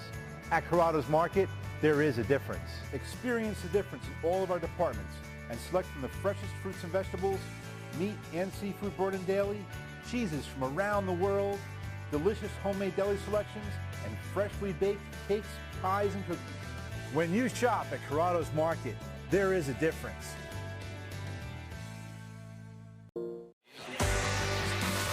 For the big climax of Winter X from Aspen, noon Eastern on ESPN. Women's ski slope final. Snowboard slopestyle final for men and the snowmobile best trick final also on the Watch ESPN app. Ask Federer about what you talked about, the hunger, because this tournament's been marked by the fact that the guys who've won the most seem to be the hungriest to add more. And Roger said, I think the guys who don't have it are hungry too, but you point to matches like Nadal, Monfils, or when Federer was out there against Tsonga, guys who you should be hungriest to keep rolling, and they were worn down by these guys who show maybe more desire than ever. Well, you'd think that the guys that haven't won would show more effort. Yeah. But they don't. Well, this could explain why we're watching the two greatest players ever. Fair point. Because not only are they better in terms of their talent, but they dig in harder consistently.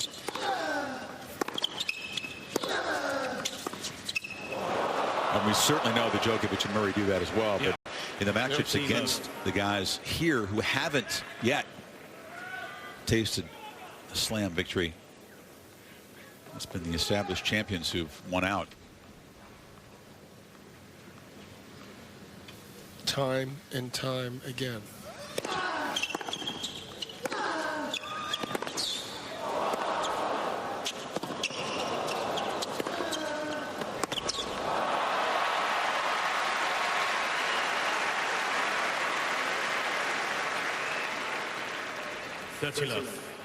If he's going to lose the set, can Nadal take something at least out of Federer physically by making him earn it? Yeah, well, he's absolutely trying to get back in the set because this is just one break. So he's trying to do both things at the same time.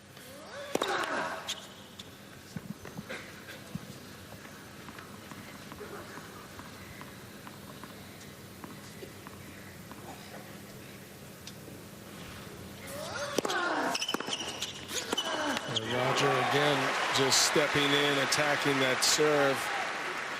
He'll get some new balls next game. Rafa's right in front of us, almost has a look in his face like, I cannot believe he continues to time up those returns like that. Better than any matchup head-to-head ever. Certainly off the backhand side, no doubt. Let's for service.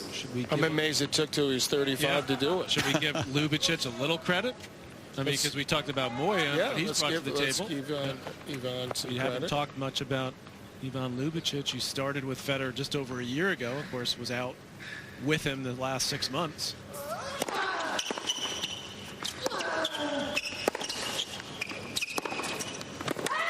I think it's a great point because that has been an emphasis for Ivan, urging him to hit over the backhand and be more aggressive with that side. Well, he had a sweet one-hander. That was actually maybe his best shot, along with an excellent serve.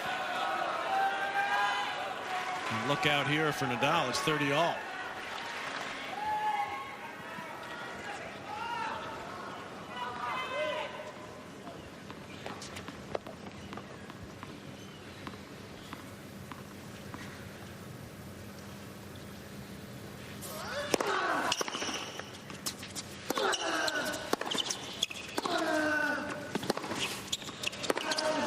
Backhand does it again. Spectacular shot. He really is. I mean, Nadal thought he had him in trouble, and he was the guy who was scrambling. Looks over. Plan C. Yeah, what do you have now, Charlie? Great point for 5-1.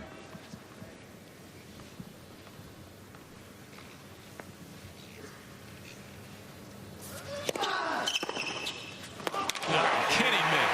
That is amazing.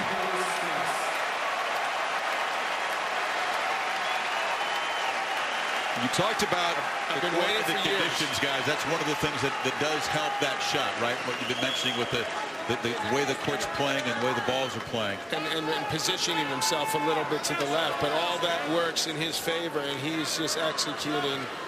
He's getting the 8+ on the backhand, that's for sure. Yeah, for the moment, he's been going to the well there. The well's run dry now. As Federer is just absolutely attacking every backhand. Nadal just sending 3 rackets out to be restrung. They may not get back in time. 20 minutes. 22 minutes. We'll get one of them, at least one. Presumably two. If he...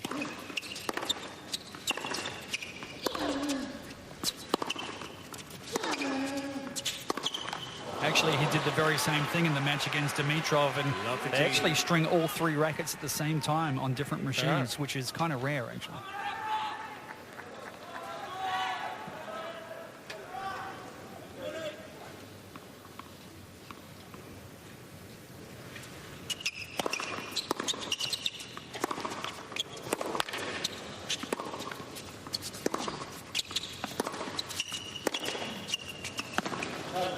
Mr.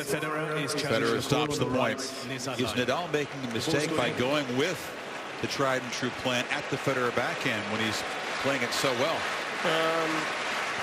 Depends how deep he can get it. You know, he couldn't try to entice him to go big because he's so confident. If he can get the ball deeper, maybe go for too much. But it missed. Good eye for Federer. It's 15-all. But if he hits it short, it looks like Roger's just going to have a field day.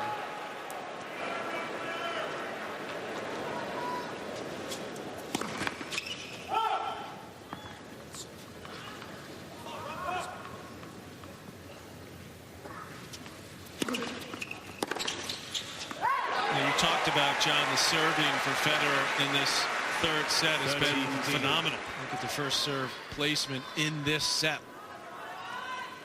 Remember, a bunch of those aces were break point down on the ad court. 2 or 3 saved him. First game. He's got 10 aces overall, 6 in this set.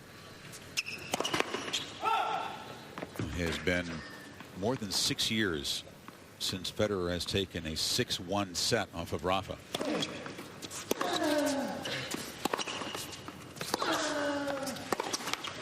Indoors at the O2. Don't jinx him, then.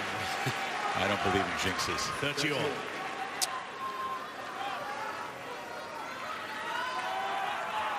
Point is, this is the kind of fairly quick, dominant set that Roger's not been able to enjoy against Rafa very often.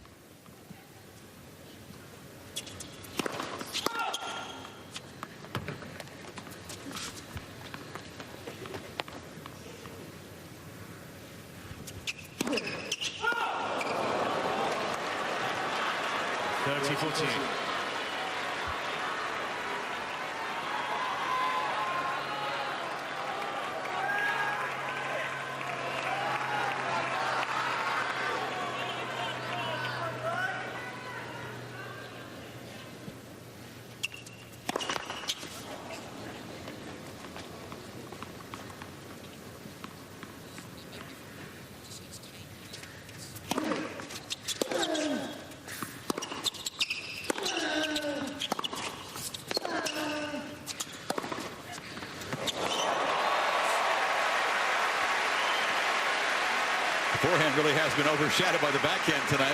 That was a sweet one. Well, the forehand caused a lot of problems in the second, but he's certainly hitting that much better. He's played a fantastic set. As well as he's hit his backhand, and he's hit it awfully well. He's got 17 forehand winners against 4 for the backhand. So that answers your question, Chris, which is a good one. Why not go? Should he go more to the forehand? Problem is, Federer is still way more dangerous off that wing. Set point.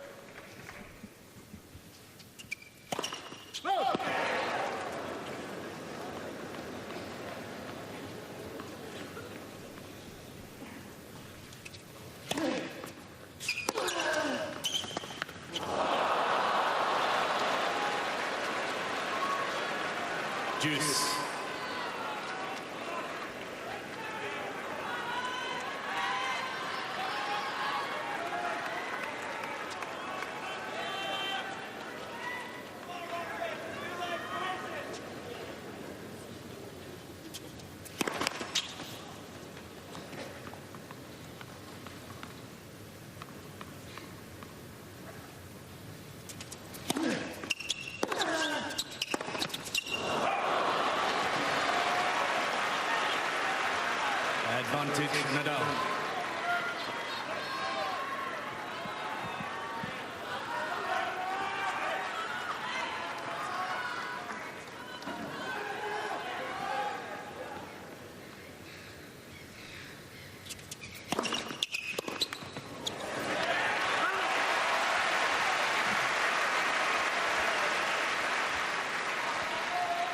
Juice.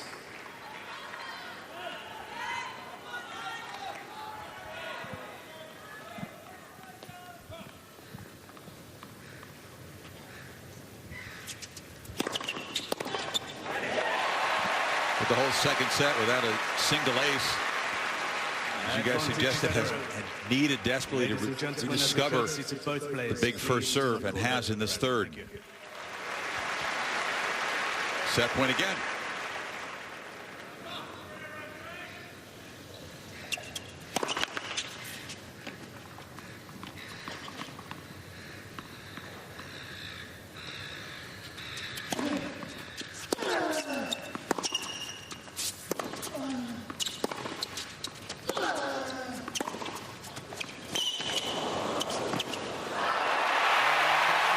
Now these two great champions pushing back and forth for control of this final.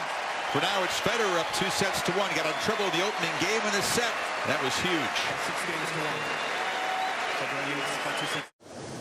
Let me watch the sea rain falling, smell the salt, deck-driven spray. Let me hear the bush birds calling at the dawning of the day. Let me see the sun bars streaming down the valleys ere the night fills the world with pleasant dreaming, love and coolness and delight.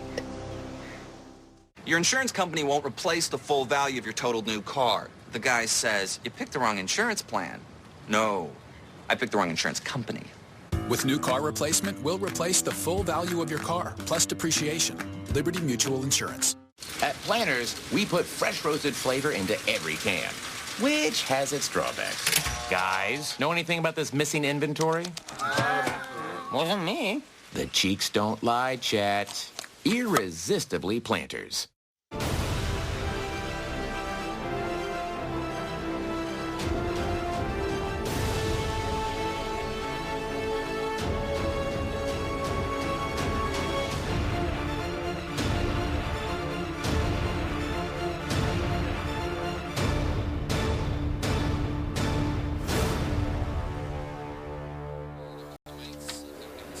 The intensity of these finals, sometimes the crucial moments can come in the opening minutes of a set. Feel like that's what happened in the third set when Federer was up 40-11 in that first game. Nadal battled back, had chances to break. Federer came up with some huge serves, break point down. Was able to collect his serve, got the break, and has control now 2-1. Good lesson for even pros watching. When he got way down, he didn't toss the set. He started to try to feel his way back into the match, find his form, find his rhythm, find his confidence. And then you knew Nadal had the momentum and he was going to put the pressure on, which he did. And then when he did hold that game, Chris, all of a sudden he started to find it. And no one was expecting, myself included, that he could run through it that easily. 6-1. Now within one set. So, you know, he's going to be doing the same thing. He's going to try to put the major pressure here on Nadal, see if he can get ahead early. Still have a lot of big chance for Roger, and typically the Australian crowd will try to bring Rafa back into this, but they love Roger so much here. I'm not sure they're going to do it. Played exactly 2 hours. Both guys still look fresh enough, Darren, from your position? Absolutely. Yep, both players look good to me.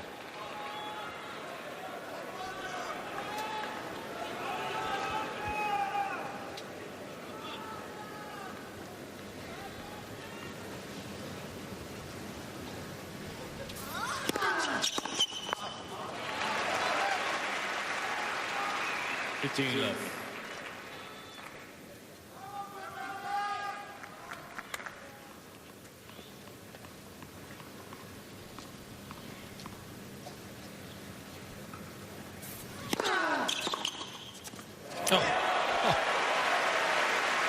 That's a sidewinder backhand. No topspin on that backhand at all. That's sidewinder slice. That might be the best he's ever consistently hit his backhand so far that I've seen. Certainly against Nadal. His court is really helping him there. Time it. And Nadal does not have a bit, you know, the pace of his serve is allowing him time to take a real good swing at it.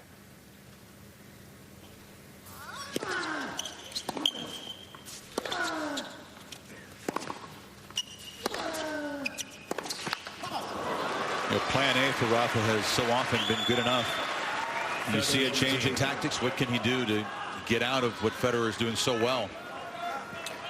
He's going to dig in, just effort-wise, if that's possible. That's one thing. He's going to, you're going to hear a lot of vamoses virtually every time he wins a point. Strategically, court positioning again, he might alter that. Yeah, the only real change he made was moving way back on the second serve return. I anticipate him moving closer to the baseline off the return. Because that paid off for him in the second set.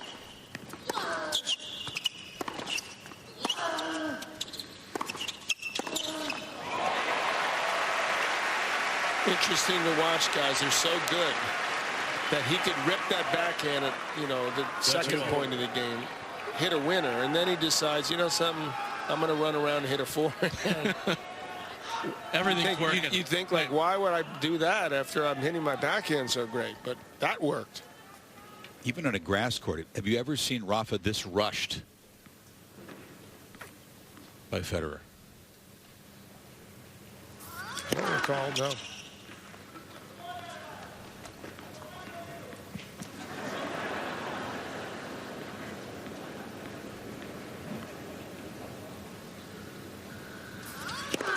Let's second service. Well, cat and mouse going on now as Rogers looking to move around. That time Nadal went to the forehand, didn't get it in the corner. What's he going to do here?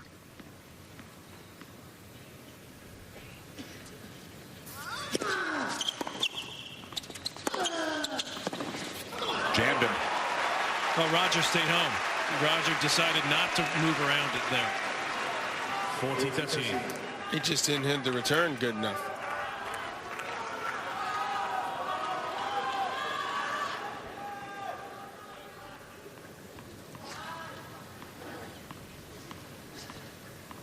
Al Davis said, just win, baby. This is just execute, baby. And then you'll win.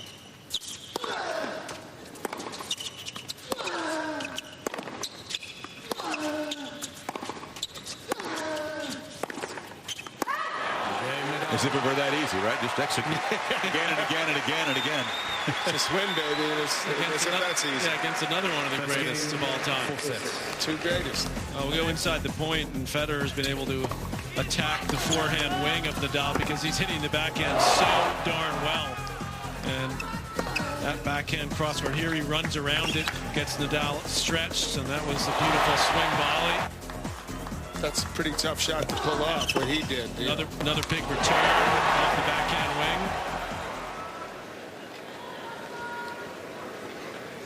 I knew Nadal's going to respond.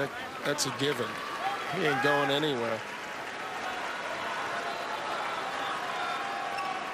Federer trying to produce another serving set like the first and third. But I actually think the crowd will want a fifth set. And then they'll sort of get behind Federer. But could that be too late if they allow this? You just don't see them cheer against Federer very often, regardless of the score here. True.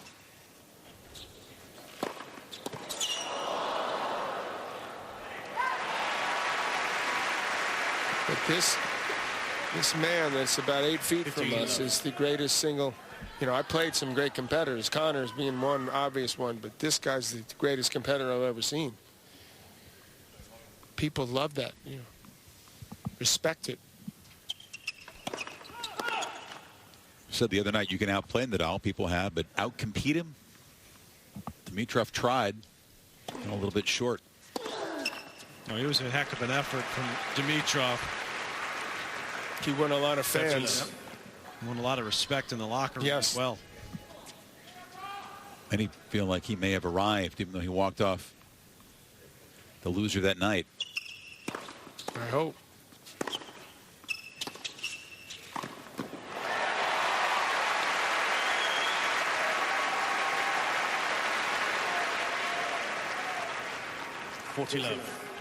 He's trying to take this one early on the return, but Federer was able to get him moving quickly. Knocks off the volley.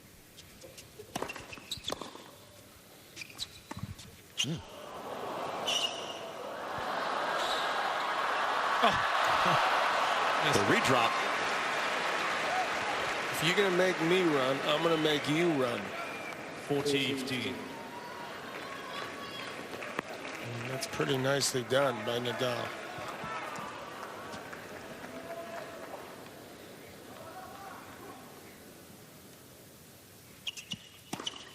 Fault.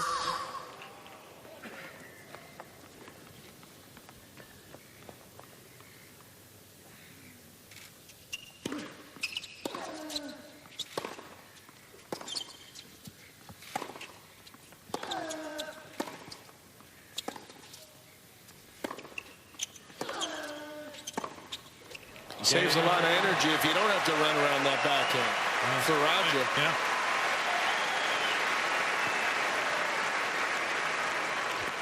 Can he sustain that, Darren, for another set? Yeah, I think so. Just a final word on Grigor also, Chris. He was absolutely gutted after that match. And even the next day, he said he felt worse. And I think that's a good sign, because once upon a time, I think he would have been happy and content with such a good performance in a semi-final of a major, but not this time. To me, that's a really good sign from Grigor. That's the thing, though. He played the same number of minutes as Nadal, obviously, and he couldn't have been out here 2 nights later. I mean, that's another testament to the resilience, the recovery of these guys.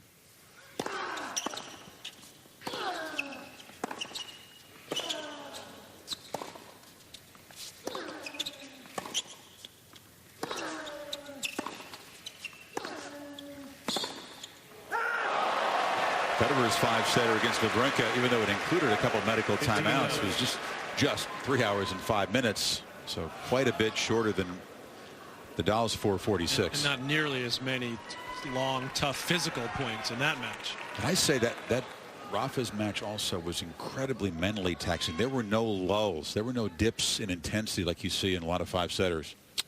Right from the beginning of sets. One of the great matches that we've seen in the Open era.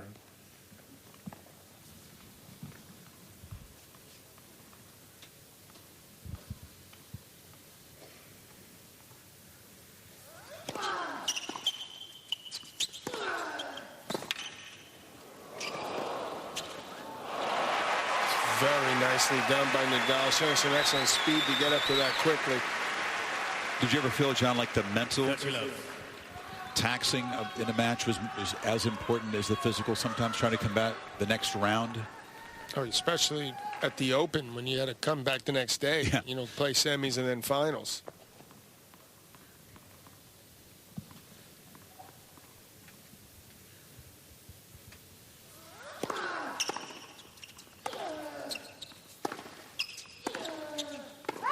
Imagine if Nadal had come back the next day. Even he might be struggling. Thank goodness they did away with that. Thankfully. Only took 30 years. Maybe more.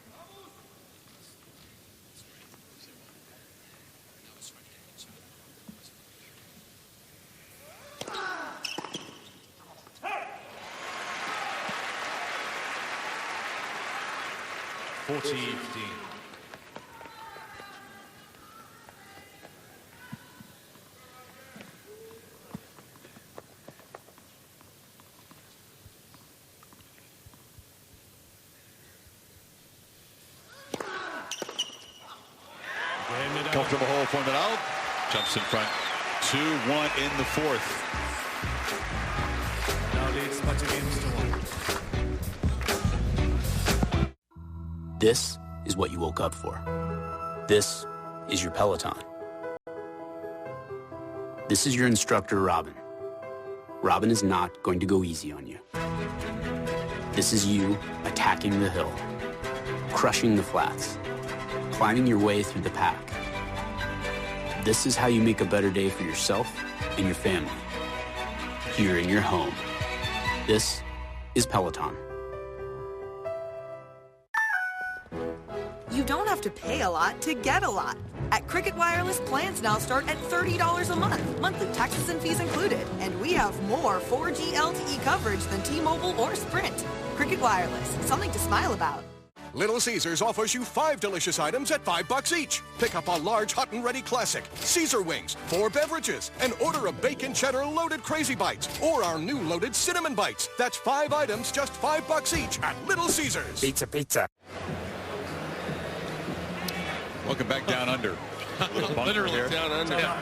It's a wonderful vantage point. You can't see the far side of the court very well. You use the monitors here for that, but you can certainly see the player in this end of the court and their expressions, their body language. It's a wonderful thing to see. It's even better when the ball kid and the linesman aren't in the way. Yeah, here I am over here. There you go. It's tight, but it's still a great spot. Yeah, pretty good spot right here. You have to like your fellow commentators to sit in we here. get along okay. Yeah, I think we're all right.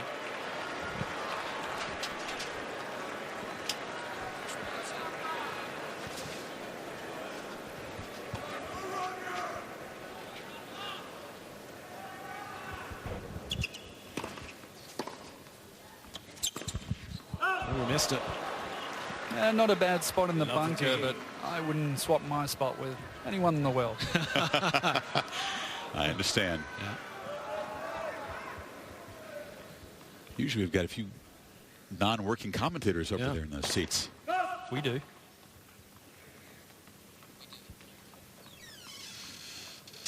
Any unbiased ones? We don't. No, little opening for Rafa here. Federer cannot afford a dip in intensity. A really careless first shot that contributed to the miss there.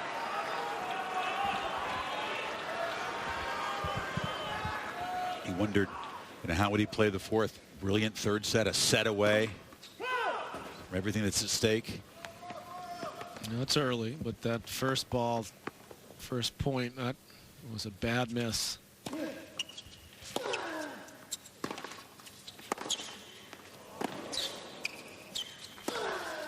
And Nadal aims to make him pay for it. And he'll be happy to take advantage of it. That was a wicked couple of forehands there from Rafa. This one right here caught Federer, who was looking for the one cross court. And look at the footwork to get himself set up. How quickly is he turned this around?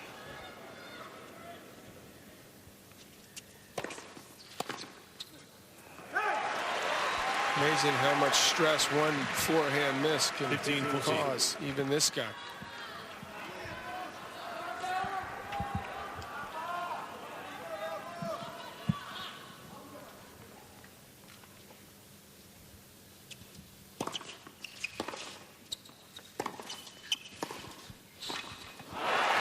And Nadal breaks. There have been breaks early now in all 4 of the sets. They haven't had the sustained building of tension to a 4-all, 5-all type set yet. And in each case so far, the guy who's got the early break has been able to hold on to it. You still feel like what happened early in that game contributed to what happened at the end, and his balance. He just reached for that. That was a bummer of a game for Federer.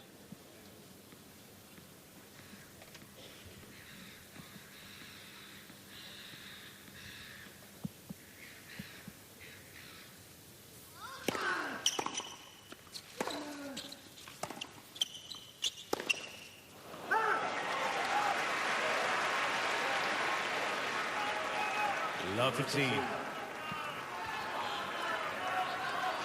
Moya is a calming influence in that camp. He tries to stay positive, which is something that hasn't always been easy for Uncle Tony.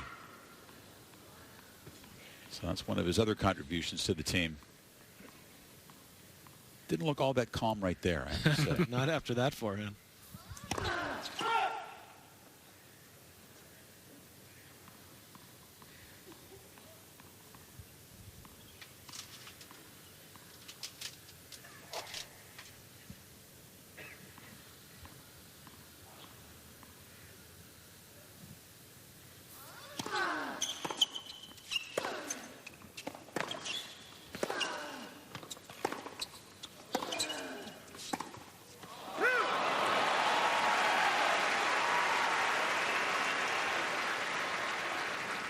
So you asked earlier what he would change, and it looks like absolutely nothing. He's just going to dig in and play harder. Want it more, if it's possible. And see if Federer can sustain that level. Exactly. And he's banking on the fact he can't.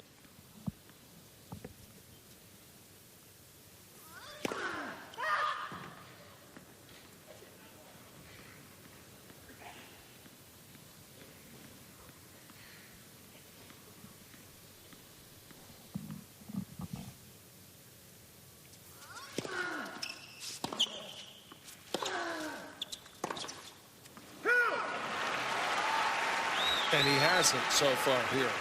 His level's clearly dipped. Seems like a little indecision, John, on the Federer forehand. He's not quite going after it. All since that one miss, right, in the previous game. First point.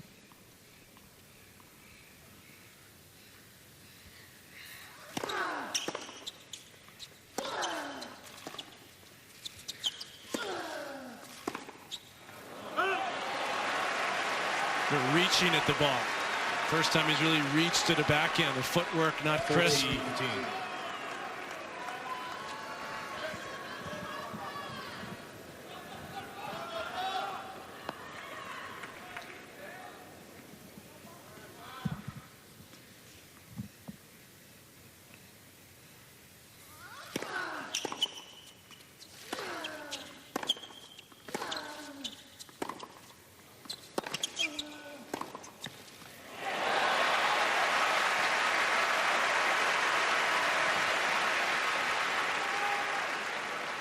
(40-13).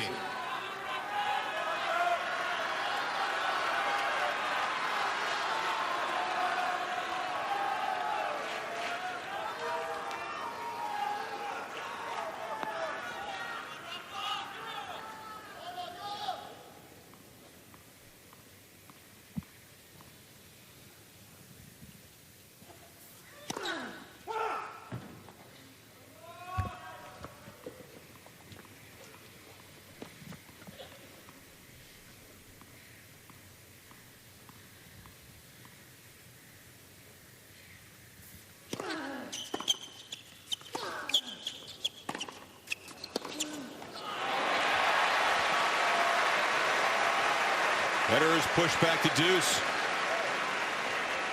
forcing the issue there. I just feel like Federer just plays. I mean, when he's not thinking so much. He's just reacting, hitting shots, and you wonder if he's going to start to think about what all this could mean. Not yet. Not quite yet. He's get to be being more aggressive like he's been these last couple points. Take it to Nadal. Let's for service.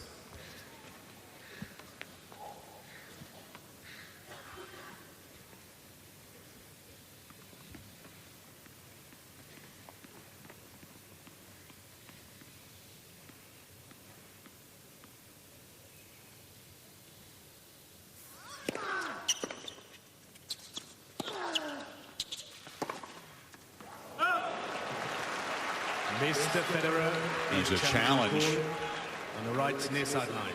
The ball scored out.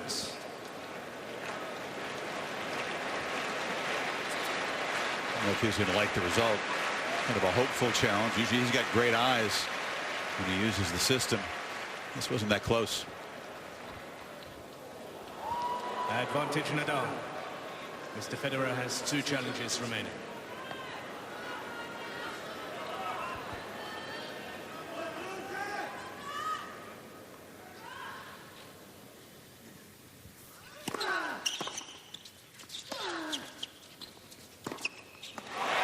Neither guy hitting the ball super clean right now, are they? Pressure slowly but surely ramping up, and that causes some of this. This is historic, you know, and they're feeling that a little right now. Once in a lifetime. Something we never thought we'd see again. They didn't think they'd see again.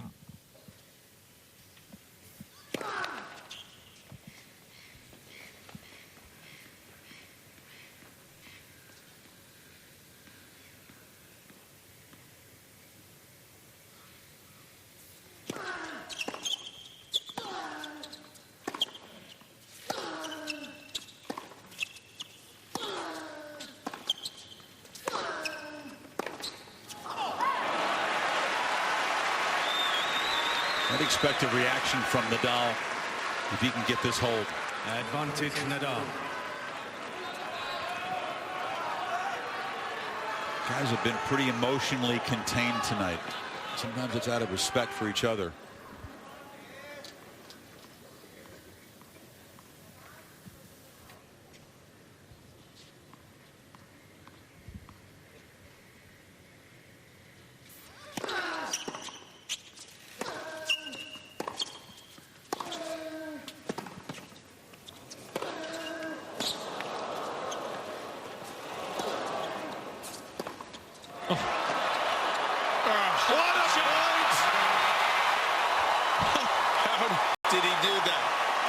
Wizardry from Nadal to close out a tough service game and extend to 4-1 on their feet here.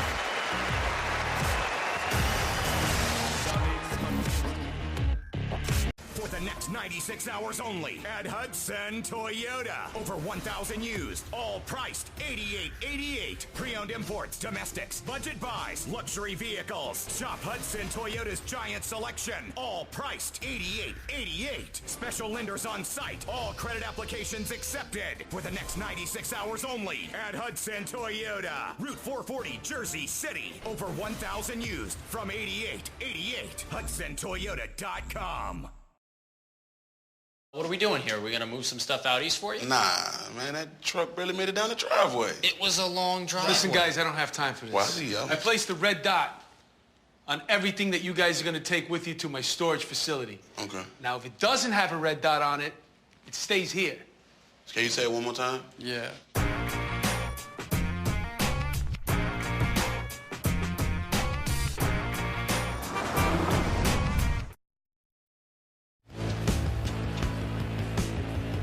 Both guys pulled around the court by some terrific angles from their opponent. Watch this from Nadal. Roger convinced he's hit a winner. What? Excuse me? How did that happen? Applause from him there. With the slice, no less. I think he does have a few squash courts at his tennis academy, so maybe he's working on that shot too. The academy that Roger helped christen back in October. Warm exchange. These guys are both out injured and rehabbing and unable to play an EXO because Roger was healing the knee and Rafa the wrist, but they had a nice time. And Nadal really appreciated Federer coming to Mallorca for that.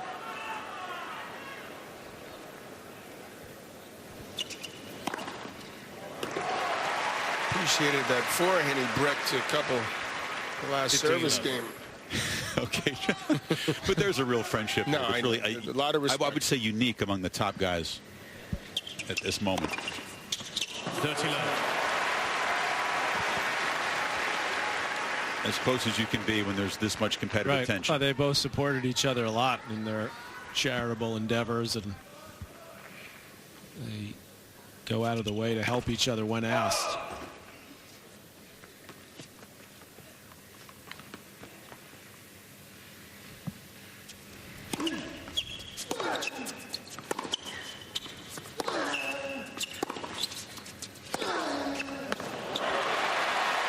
Federer appreciated when Nadal came to Basel, the tournament in Roger's hometown that he helped organize. They got through to the final, and Federer won it 6-3 in the third and celebrated big time because he had his friends and his family there and the pressure of not wanting to lose to his rival in his hometown.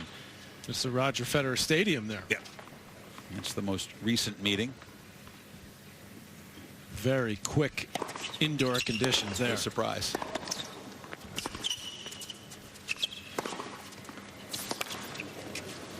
Losing your own stadium. Oh my goodness. Absolutely flailed at the forehand. A little smile, but. Well, he wasn't sure they hit the forehand or an overhead. So he actually tried the overhead, but he didn't get ready for it. I think he was also thinking that it maybe was going to go out. That's why he took a look behind him to see where he was on the court.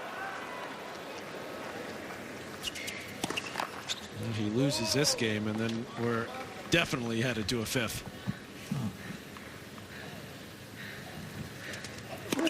Let's second service.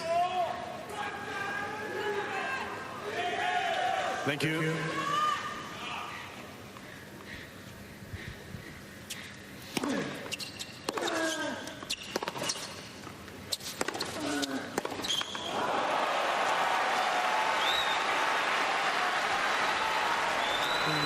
Absolutely no question about that. So this is like a set point.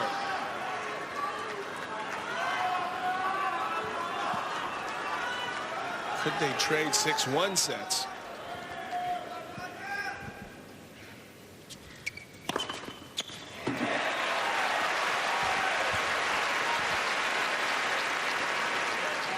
Juice. 3 aces this game. I think he's not even out of the game yet.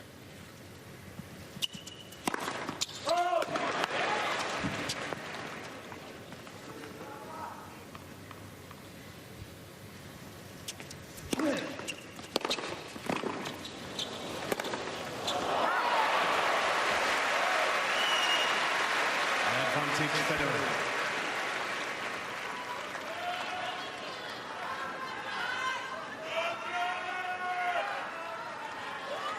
First time that Rafa's girlfriend, Maria, has made it to Melbourne.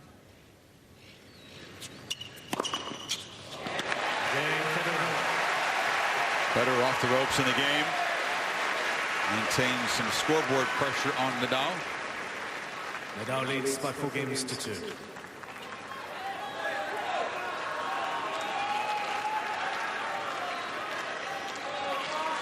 Do you think it was just a dip in concentration, or perhaps beginning to contemplate that he's closing in on what would be his sweetest win? Dip in concentration, because he's still pretty far away from winning the title. Well, the way he closed out the third set. Yeah, well, that was pretty impressive, but he dipped. It's just the way Nadal dipped to start the third. Can't think about it that soon. You know, even if you're Federer. You could try not to. 15 left. He did hold the first time, so he was, I don't know, it's just inexplicable, but nerves do nasty things at times. Let's for service.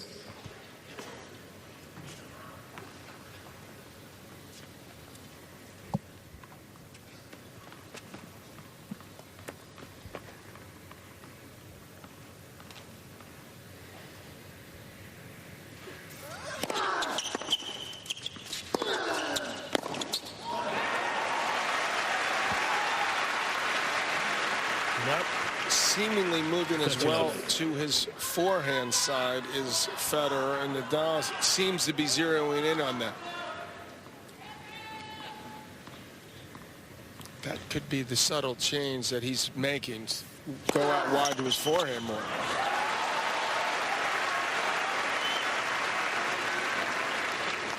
No doubt, too, John, that he's taken just a more offensive posture in this set as Nadal. Obviously, getting the early lead helped, but he's looking to be more offensive and not looking to force himself behind the baseline. That's a solid hold there.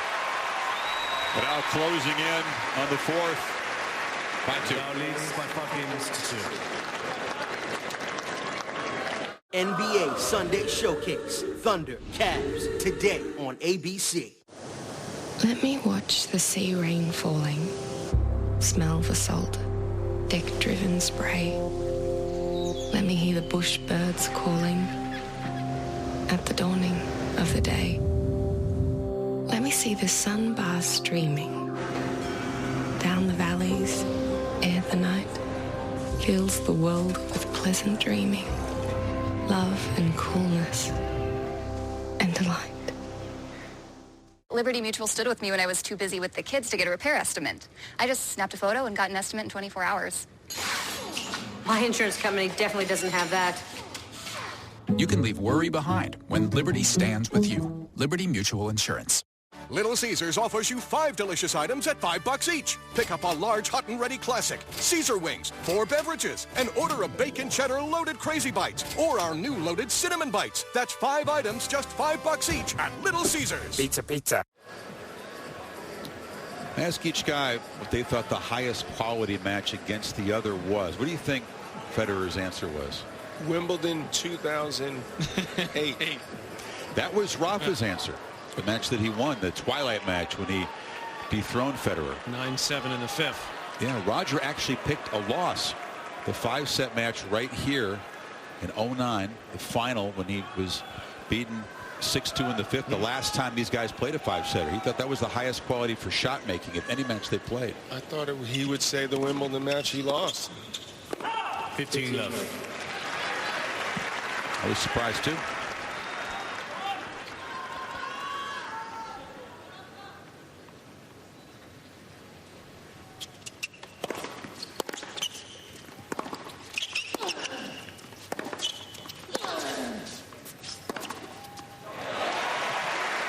Wants to at least get the hold so he can, if he doesn't break, start off the final set here of the Australian Open serving.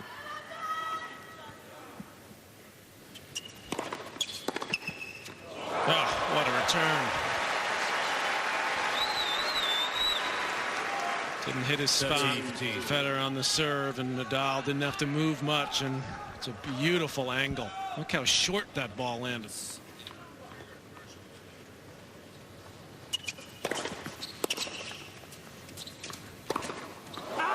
Missed it. That's you.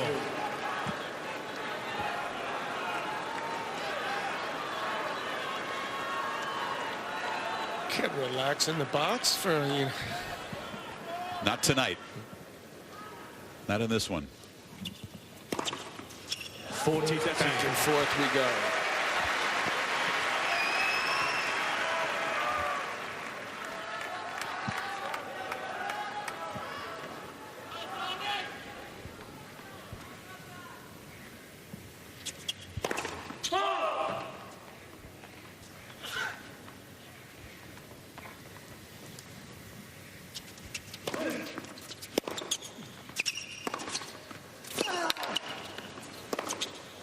Missed it badly. Timing just not there in the fourth set, is it? Not the way it was for most of this match.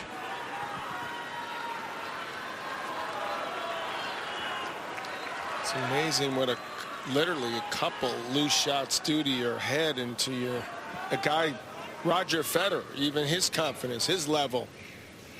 His concentration slips. It's human. These guys bleed, I think. Advantage Federer.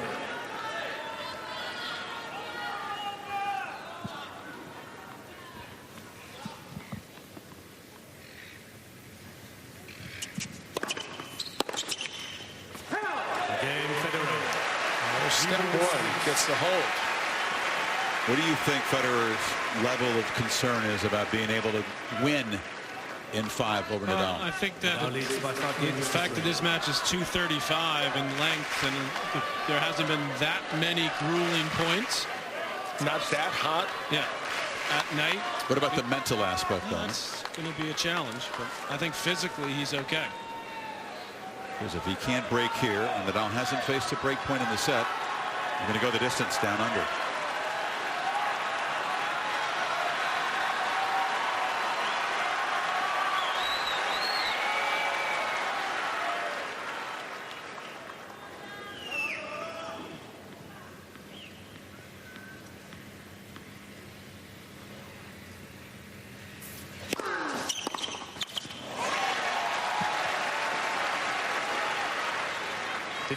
It has been a while, too, since they played a 5-setter, so you would think it was 8 years ago here. Yep. And that was a pretty emphatic Nadal win in the 5th set. It was the match that drove Federer to tears at the trophy presentation.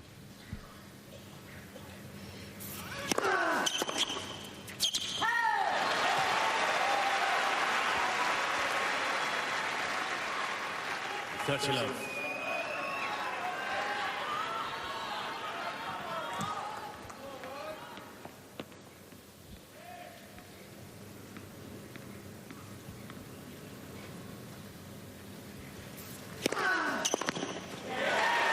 Well, he has gotten command of his service games here in the 4th. and not a hint Does this guy of nerves so far closing out. Tired?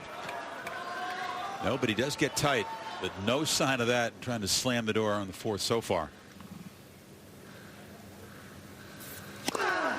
Votes.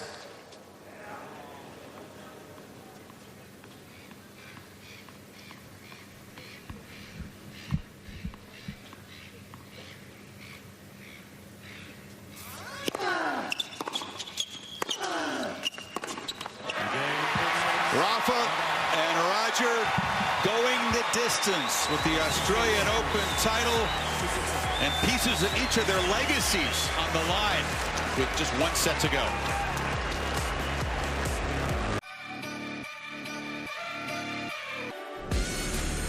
Four distinct driving modes. Dynamic handling. Quicker shifts. Make every car a performance car. This is the ultra-responsive Acura TLX, and this is how we make it. Visit your New York Acura dealer for attractive offers on the TLX.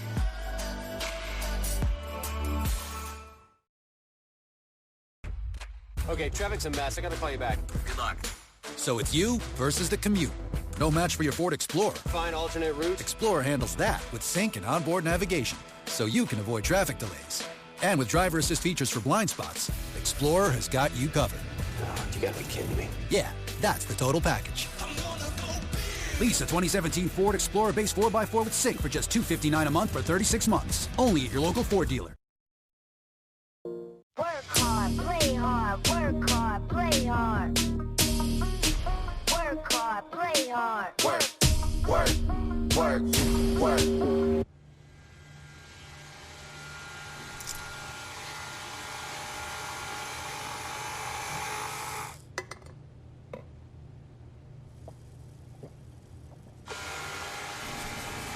Relax harder with the real ginger taste of Canada Dry.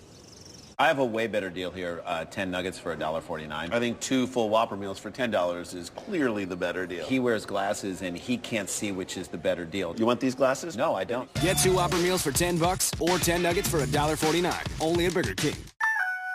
Get up and get down at Cricket Wireless, where plans start at only $30 a month and more 4G LTE coverage than T-Mobile or Sprint.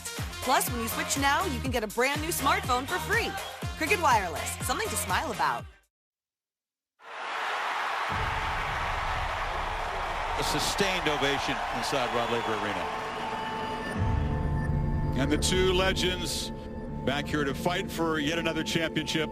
It's a very, very special thing, I think, for both of us to be in the final of a major again. All these achievements have to taste a little sweeter for the passage of time. I think both of us, we would have never thought that we were going to be here. It's real now. It was a really honor to have all these matches against Roger. I have a lot of respect for him. I think he has a lot of respect for me. My expectations always when I am playing tennis are to fight for everything. I guess in the very beginning, you're not quite sure how far is it going to go, how often are you going to be playing, how epic some matches can turn out. Nevertheless, I think I'll be actually quite relaxed, quite calm, and that makes me maybe potentially more dangerous in the bigger moments because I might play like I have nothing to lose.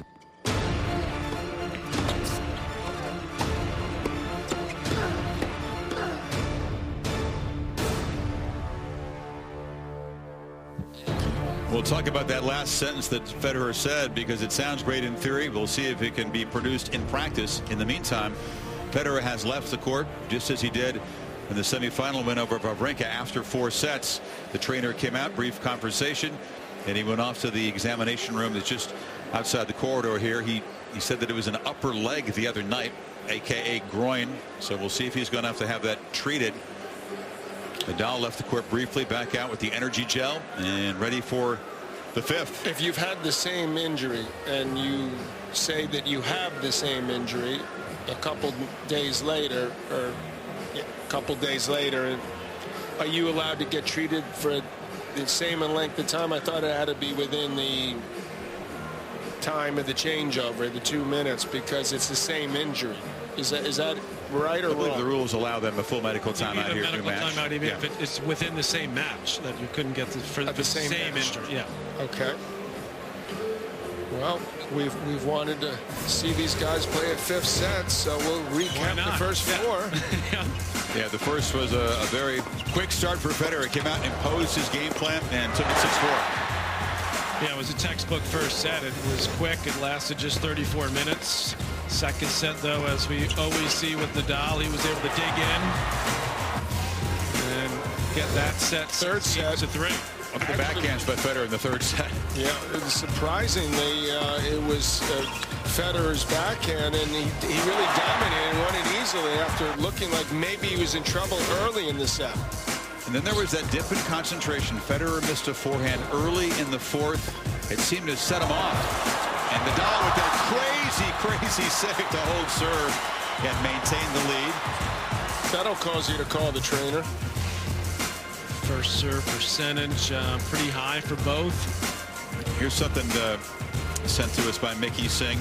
The rallies that went 5 shots or longer, in the 3rd set, Federer had a 14-7 edge. In the 4th, it was Nadal 11-5 in those longer rallies. So perhaps a bit of the movement coming off for Federer. The reason for the medical timeout, who knows? Well, if he's feeling anything, makes sense to do it, but clearly from a momentum standpoint, and so many people do it, even Roger admitted, as you mentioned earlier in the telecast, Chris, that he did it basically because Stan, the man Wawrinka, had done it, so he was just returning the favor mentally. That's exactly why he's done this right here. This will be the 4th 5-setter in major finals these guys have played, and that's the most in the Open era. The only other head-to-head that's featured multiple 5-setters in major finals, John? Can you remember what that is? Multiple 5 sets. In a major final. You mean like 2 or more? Yes. I can think of one guy, yeah. I can think of bored. Guy, yeah. That's it. That's the only other rivalry besides this one that's produced multiple 5-set slam finals. That was a decent rivalry. Yeah, these guys have played a few more times. I wish I had played him more. Yeah. You know, that's why I love seeing these guys go at it. What's at stake in the final set? We stated it at the top of this match. Well, everything. Greatest of all time is right there, and close in for Nadal. Grand Slam total would be 17-15. Federer would do something that most people didn't think he would do, is win another major. The last one he's won was at Wimbledon 2012. Well, here we go. This is what we want. This is what they paid for.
Some point right there, and Nadal just lifted his game to stratospheric levels. He looks more ready for those quick Federer backhands now. He does, because Federer hit 3 really good ones in that point alone. Federer went to the trainer like, cut me, Mick, like, you know, Rocky, like, give me something. You get the feeling that Nadal's just locked in now. He's not going to miss. And Federer's going to have to do something extraordinary to win this set.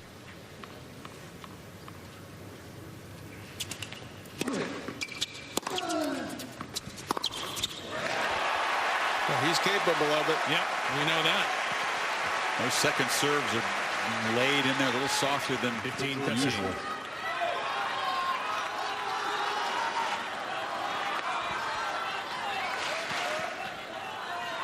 Nothing soft about the forehand, though.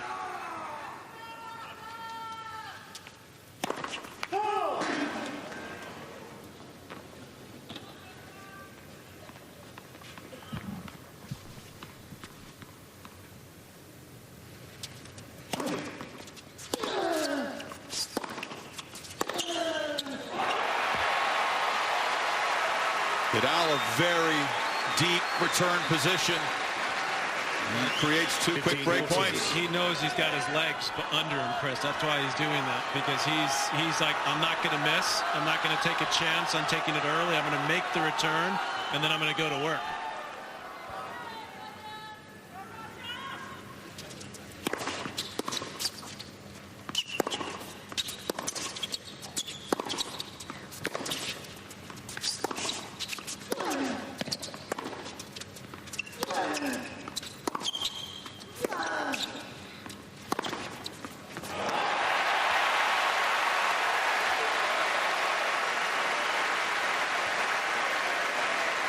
You do get the feeling that these guys are playing even better than we've seen the first 4 sets.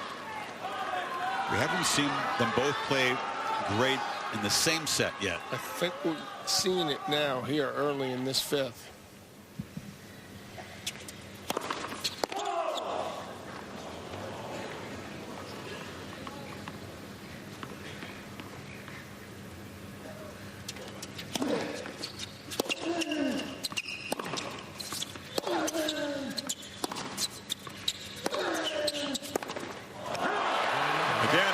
Drops back, uses the legs, produces the air, and breaks to open the final set.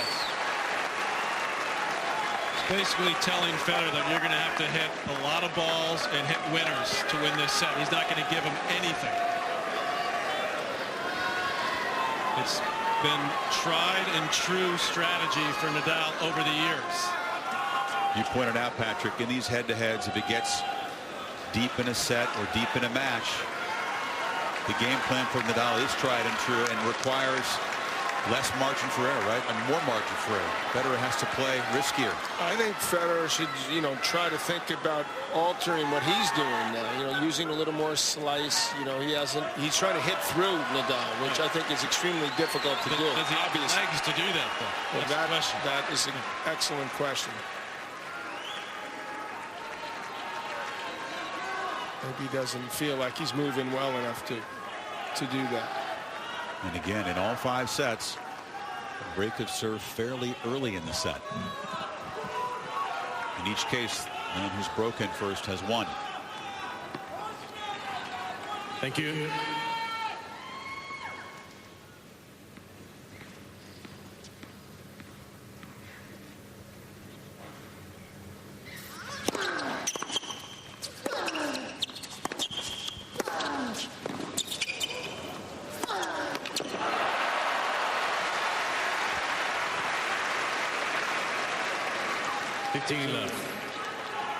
Guy seems to be, and I'm talking about Nadal here, hitting the ball harder than he has the entire match. I think it's the same thing.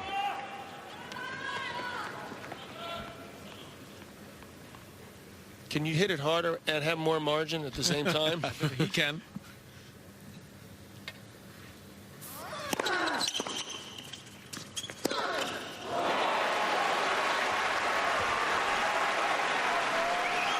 First miss of the set. For Rafa. Other points Federer won were on clean winners. That was an effective body serve that got exactly what he wanted there.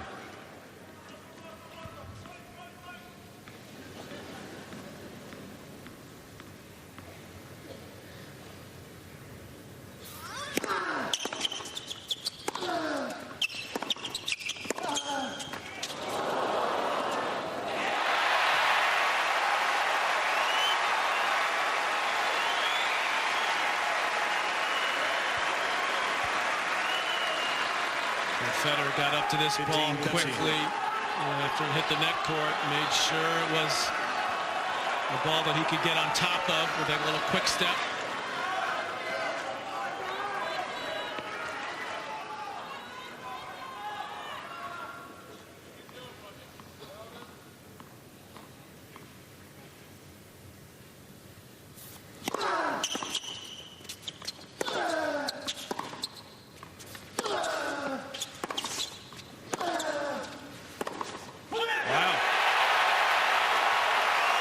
Great points for Federer.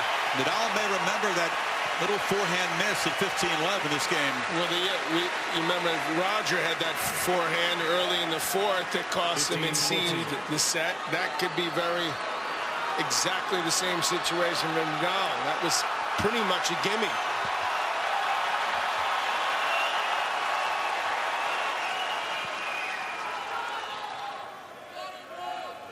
Thank you.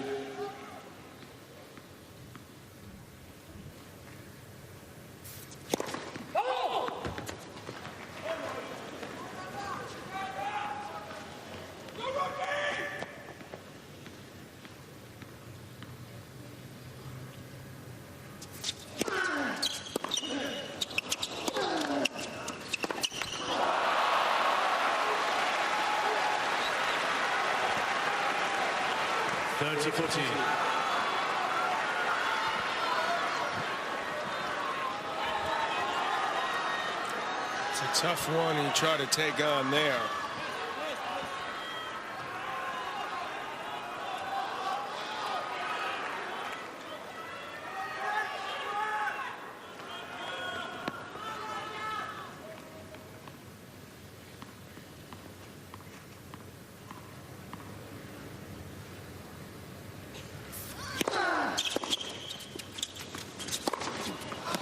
No mistake that time.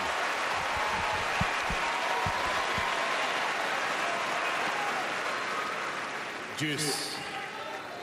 Tiptoes around that court so beautifully. How about the side spin on that shot? It actually looked like it was going to be out and spun back in. Good shot from where we were in the bunker to see that ball drop in.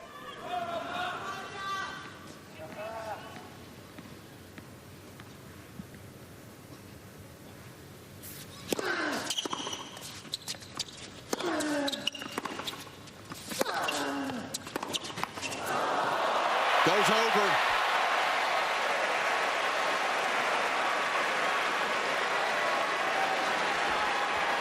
Luck never hurt in the final set. Never. Can't think of one time. Break point again.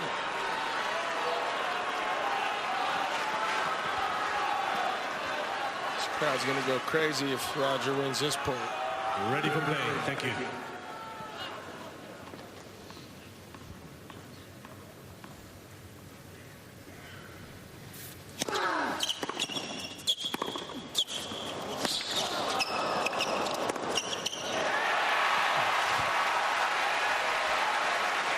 One of the things we've seen with Nadal the last couple of years has been indecision on the forehand at big moments.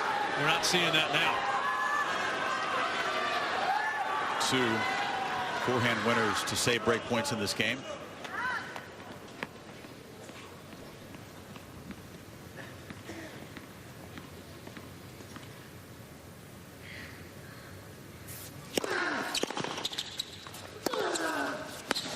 And another. Well, that's for sure. Might have inflict pain with that shot. All the work in the offseason. I'll tell you, this is getting more and more painful for Federer because he really believed that he was going to get that break back.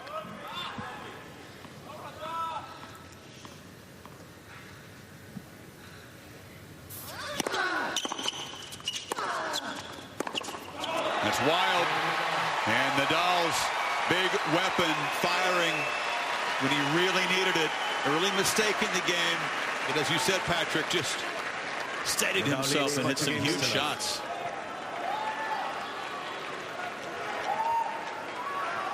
The kind of game that decides Grand Slam titles.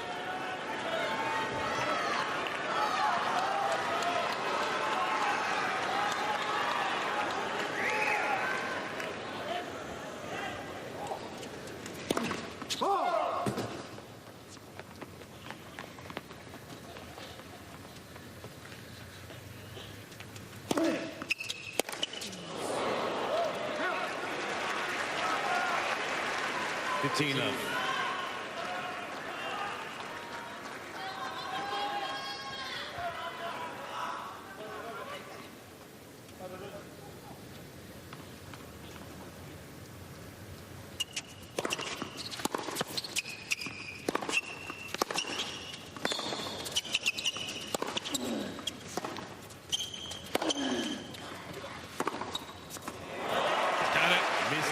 Challenge. Right baseline. The ball scored in.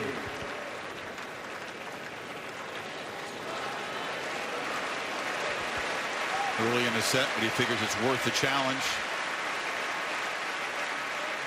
But it dropped on the baseline. Going for the kill, trying to get the double break. 30 love. Mr. Nadal has 2 challenges remaining.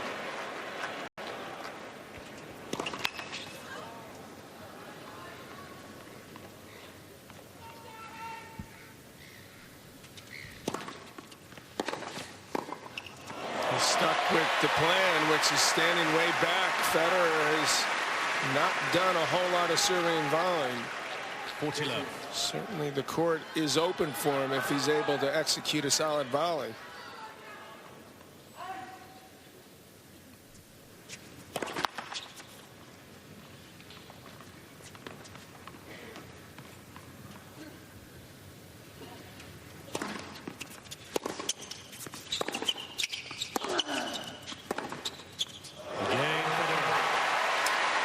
Well, Federer won 3 second serve points in that game. That's been a serious problem area for him in the last couple sets.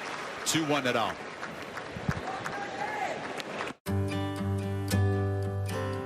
She's the reason the good times are great. And the reason the tough times are easier. Because she's your best friend. And your true love. The Ever Us 2-Stone Diamond Collection. Now available in earrings, bracelets, rings, and necklaces. 1 diamond for your best friend, 1 diamond for your true love. For the one woman who's both. Ever Us. Available at Jared, Kay, and Zales. Little Caesars offers you 5 delicious items at $5 each. Pick up a large hot and ready classic, Caesar wings, 4 beverages, and order a bacon cheddar loaded Crazy Bites or our new loaded cinnamon bites. That's 5 items, just $5 each at Little Caesars. Pizza. These 2 could be a problem. They're going down. State Farm knows that for every one of those moments, there's one of these. These 2 could be a problem. They're going down. Talk to an agent for help combining your home and auto into a plan that's right for you. Here to help life go right. State Farm. Right at the 3-hour mark in this final, the trainer out. Polness again to massage the right thigh of Federer. They had a brief exchange. Courtside mics don't pick it up. But Federer didn't look to be in a very good mood about that development. What, the trainer and the doctor coming out? Or the fact he's down a break in the fifth? All of the above. Yeah. I know he held his last service game to love, but he didn't look to be getting up on that serve at all. The miles per hour on that first serve is way down from what it was. I think so too, Darren. The second serve wasn't too pacey either. Not the guy you want to be hurt against. This guy just played 5 hours on Friday night. We're at the 3-hour mark now in this one.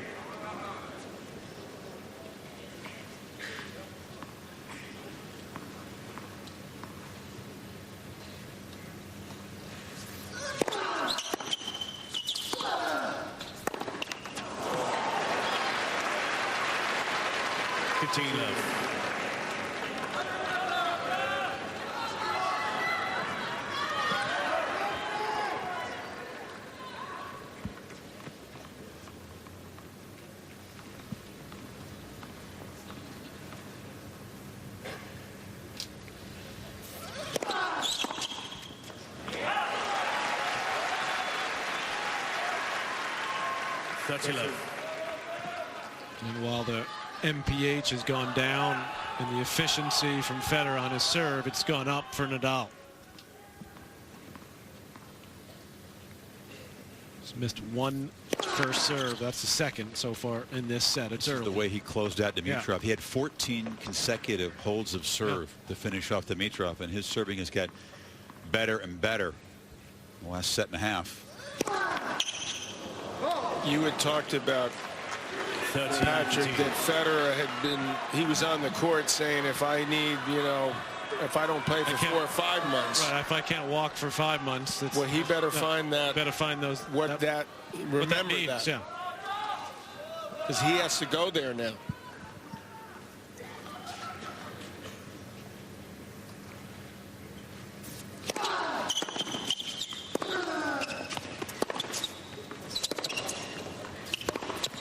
Nadal does it all the time.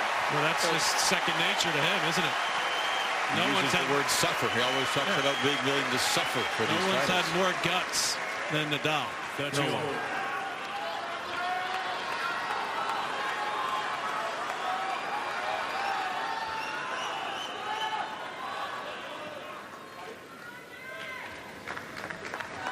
It's been easier for Roger.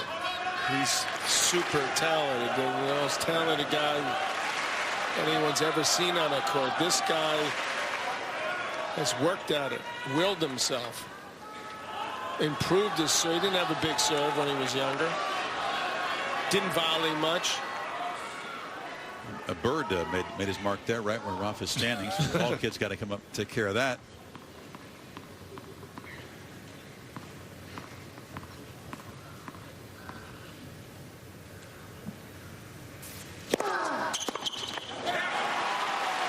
Hurts there.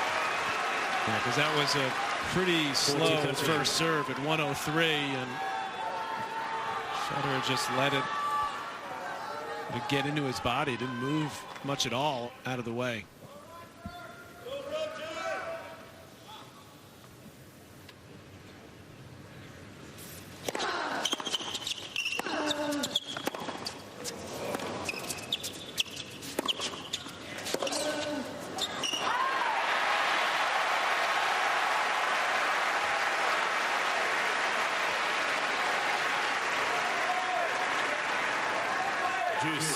Trying to move his legs,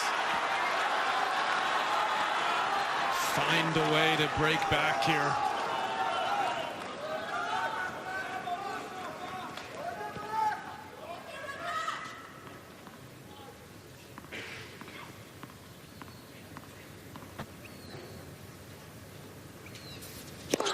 Let's for service.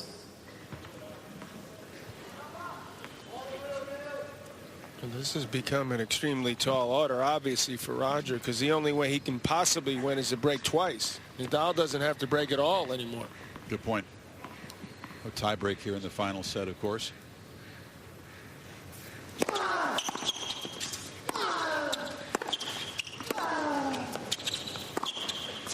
that was excellent footwork there from Federer. Well, if his movement is depleted by that right quad, he's showing plenty of guts right now. Yeah, he sure is, and he's moving really well.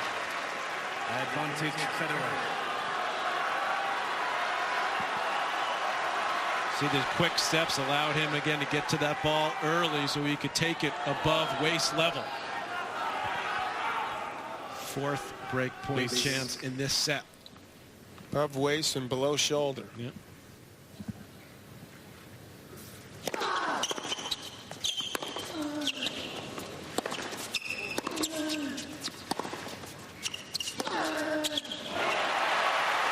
That's the place where it seems like Roger's having trouble getting out to, is the wide forehand.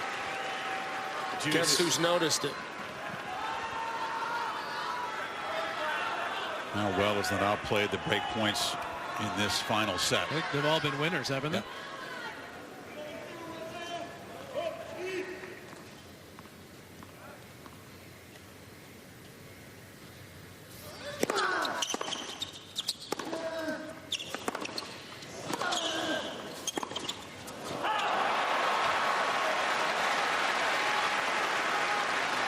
Going to come in behind that backhand, sort of ran through it a little.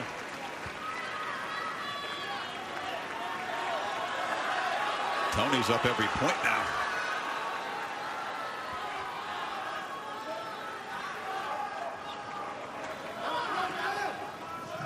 Thank you.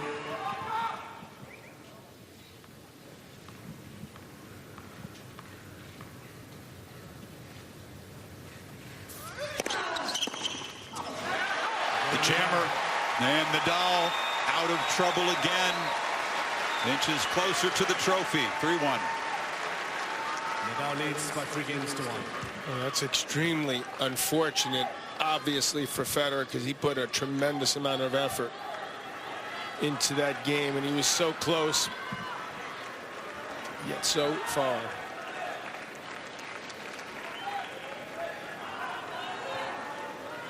Both of Nadal's service games in this final set have taken 10 points to win.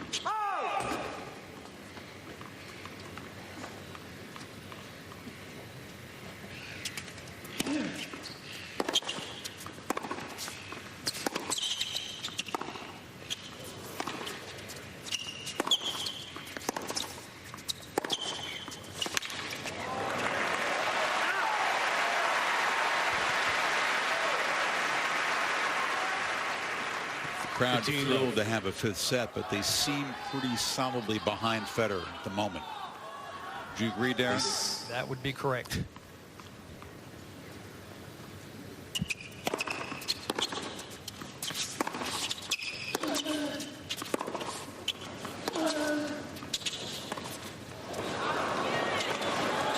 Well, plenty of legs to get up to it, and he finds the line.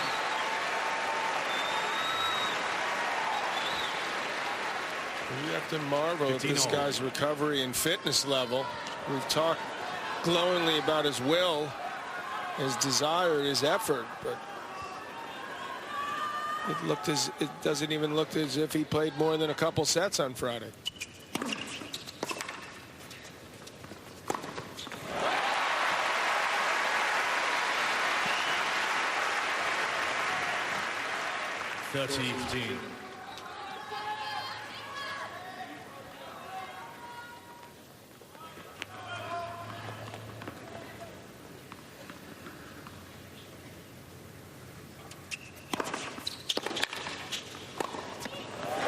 He's been one of those guys, though, hasn't he? Just feeds on those kinds of matches. It's almost like it makes him stronger. He gets better. How do you do that? I don't know. He's the only one that's really been able to do it. Not the first time we've asked, how do you do that? Yeah.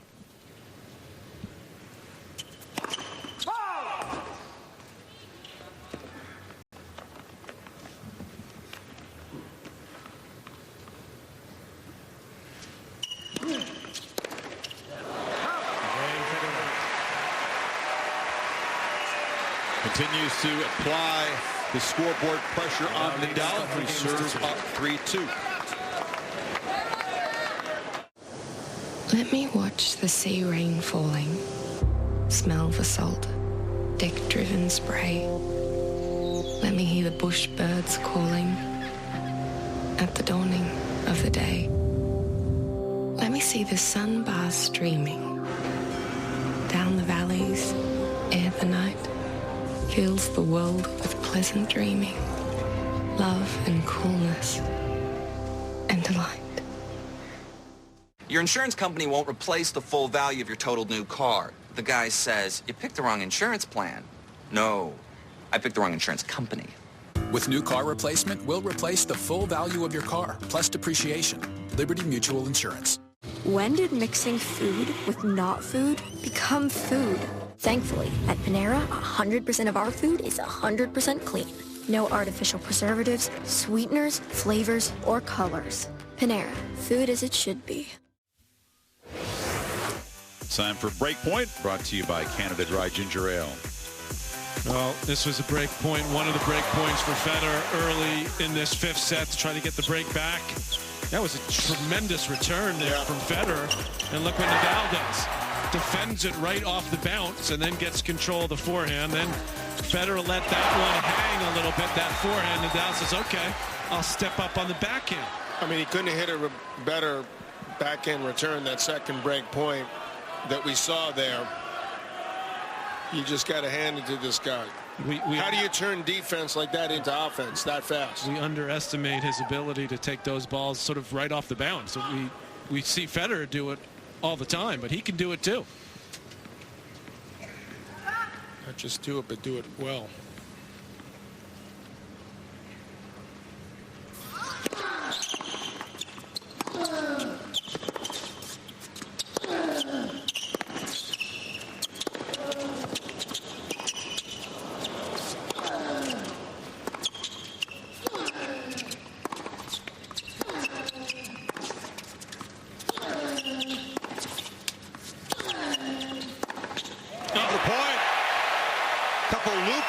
defensive shots to stay in the rally. And then that absolutely dug in there, did Federer. That says a lot about what Roger needs to do and what he seems willing to do, which is a good sign because he had to really do that the hard way. Easily could have lost that point a couple times.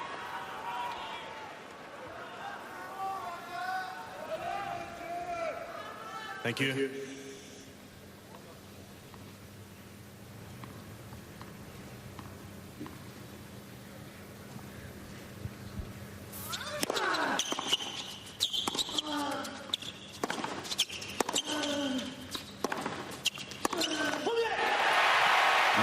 Federer crying out. Again, he's got a lead in a Nadal service game.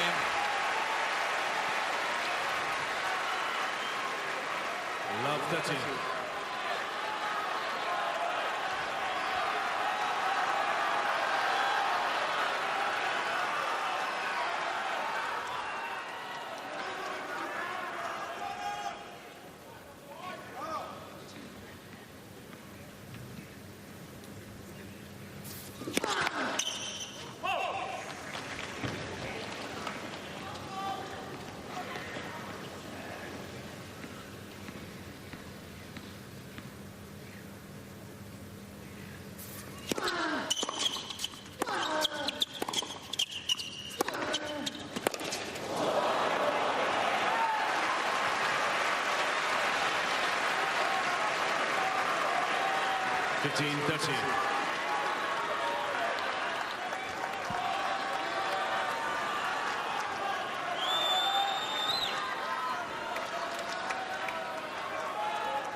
He's made a living off that serve against Roger.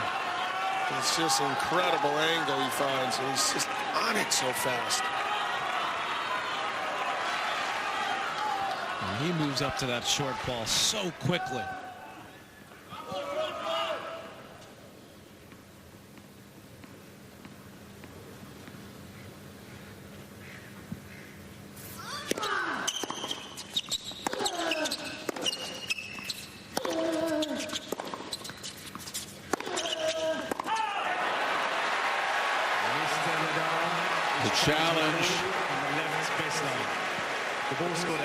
This one looked to be long to my eye.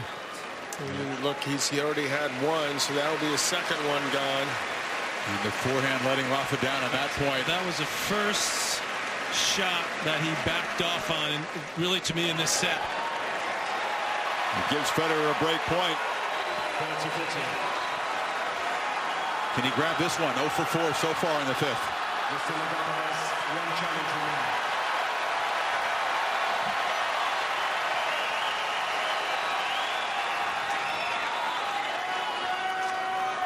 Thank you. Players are ready.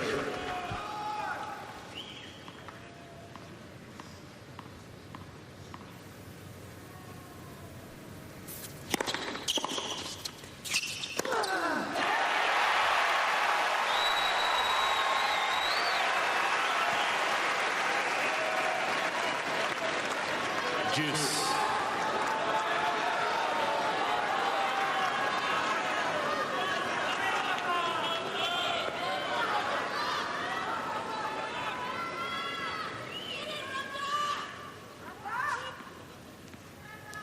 Thank you.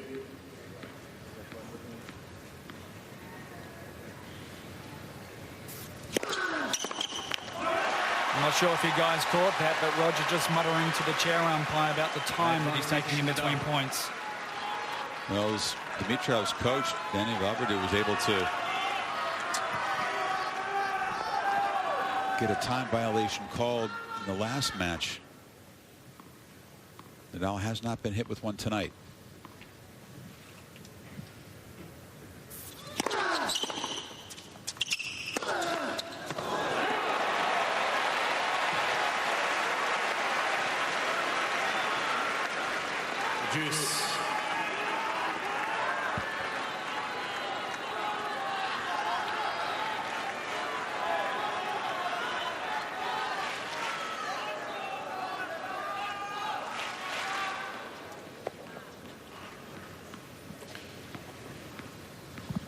Too late to call it now, though.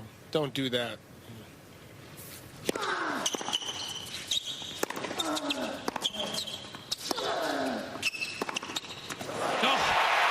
Let him win that one. What a shot. Big Federer fist pump to his group, which is just off his left shoulder. Another break opportunity. Federer.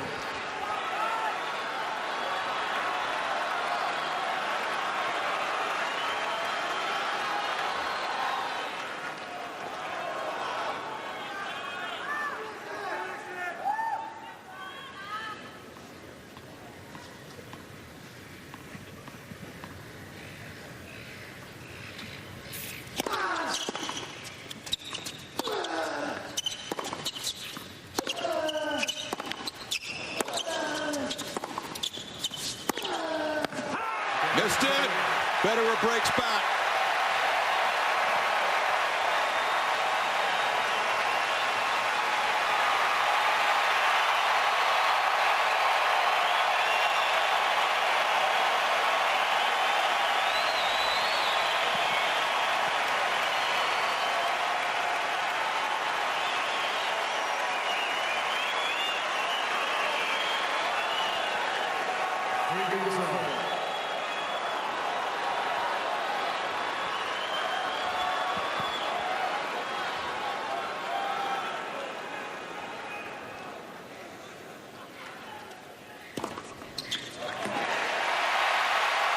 He's only down to one challenge, so he's got to really think about it now, Nadal.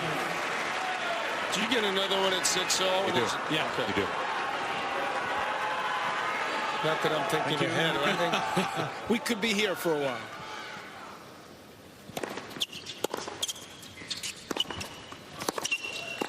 This isn't good enough for you yet, John? It's perfectly amazing.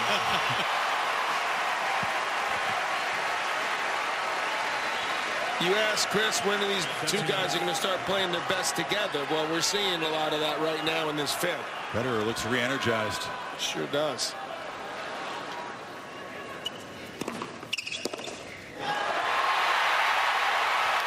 Rafa a little deflated at the moment.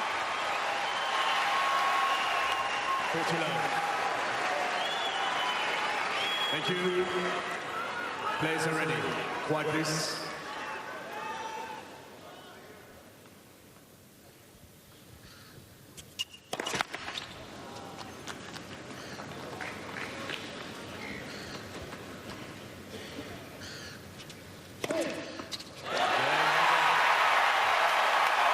And Federer in front 4-3. Even Rod Laver's going to get up on his feet. At Planters, we put fresh roasted flavor into every can, which has its drawbacks. Guys, know anything about this missing inventory? Wasn't me. The cheeks don't lie, chat. Irresistibly Planters. Because I'm a woman, do you think I'm going to crack under pressure or conquer the field? Defy expectations any day with Always Infinity. Made with Flex Foam. Absorbs 10 times its weight. Rewrite the rules. Always. When did mixing food with not food become food? Thankfully, at Panera, 100% of our food is 100% clean. No artificial preservatives, sweeteners, flavors, or colors. Panera, food as it should be. Introducing New Degree Ultra Clear Black Plus White. Saves your white clothes from yellow stains and your black clothes from white marks. Still with 48-hour sweat protection. New Degree Ultra Clear Black Plus White. It won't let you down. ESPN Courtcast. I'm not sure what it said when Nadal was serving at 3-2 up a break, but right now, safe to say at least it was reversed. At the very least. It's a lot for Rafa to shake off. His fans do not want to recall the 2012 final when in the fifth set against Djokovic he was up a break and let it slip away. It was 4-2 in that match. In this case, 3-2. 61-43. It's going up as we speak. Got to recover right now if you're Rafa. You got to give on serve. 4%. Still on serve here. Thank you. No breaks in the fifth. I mean, no tie breaks. Players are ready. Thank you.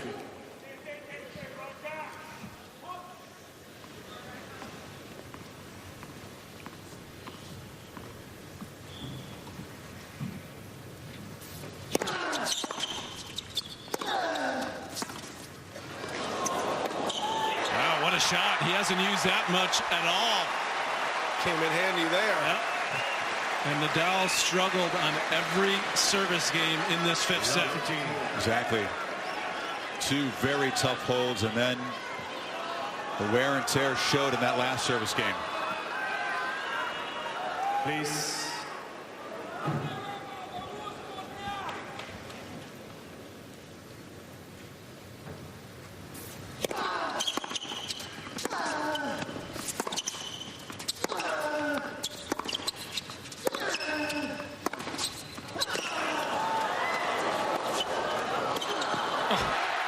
Federer is flying around the court again now. Superman is back.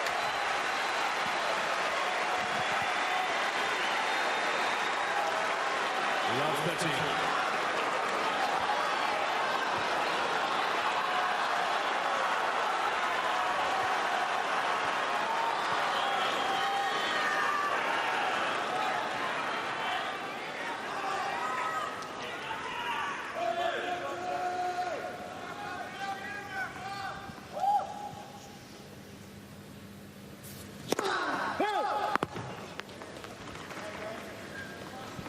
Look for a forehand here if you're Federer. Look for it.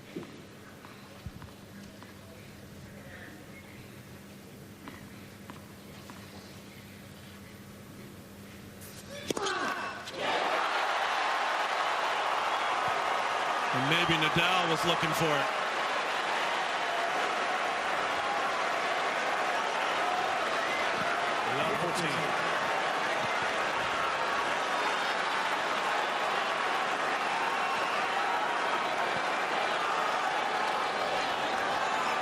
Thank you.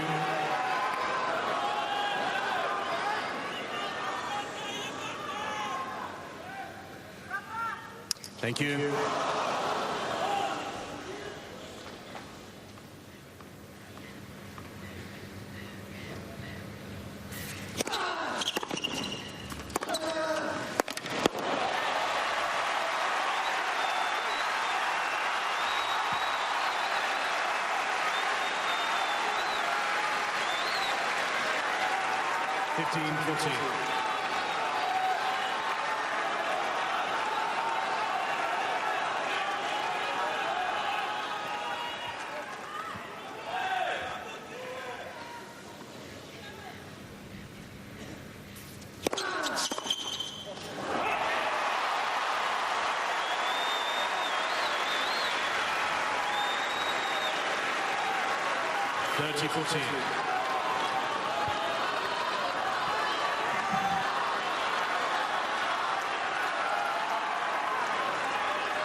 That may have been the first time, Chris, where he was really thinking about winning the 18th.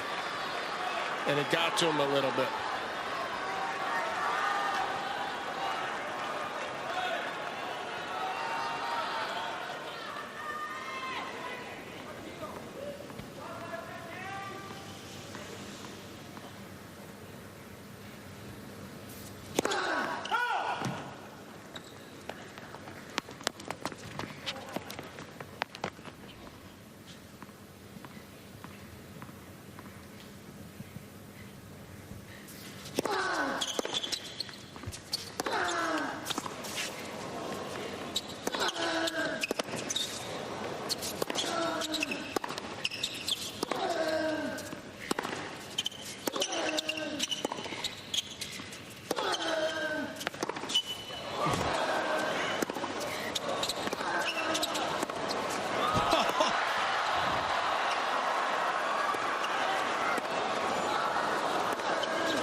Who can dig deeper?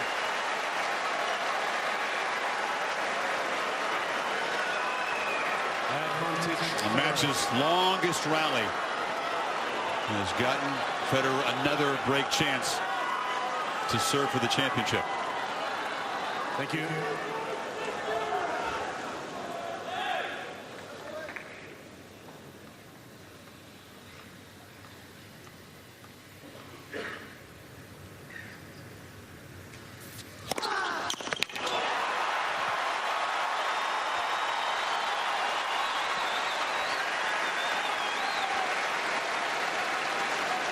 Juice.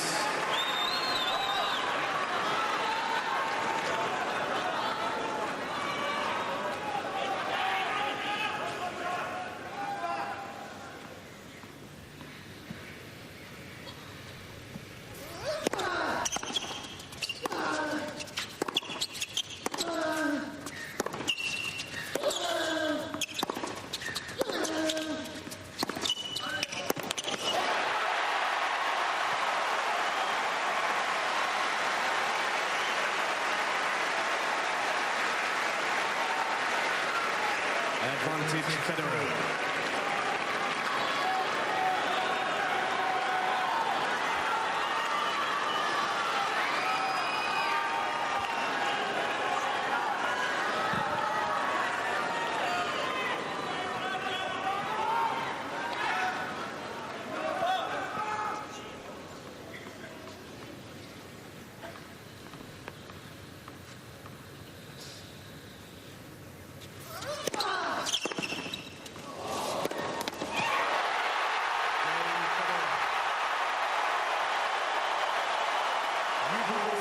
Federer digging deeper than he's ever had to. Yep. And now within one hold and serve of his 5th Australian Open, his 18th major title, perhaps cementing his status as the greatest of all time. Would be his first defeat of Nadal in a major final in a decade. 5 of the last 6 games since Nadal led 2-love. So this is a pretty big game here, Chris, is what you're saying. His biggest ever. Yeah. And he has new balls. Nice bonus.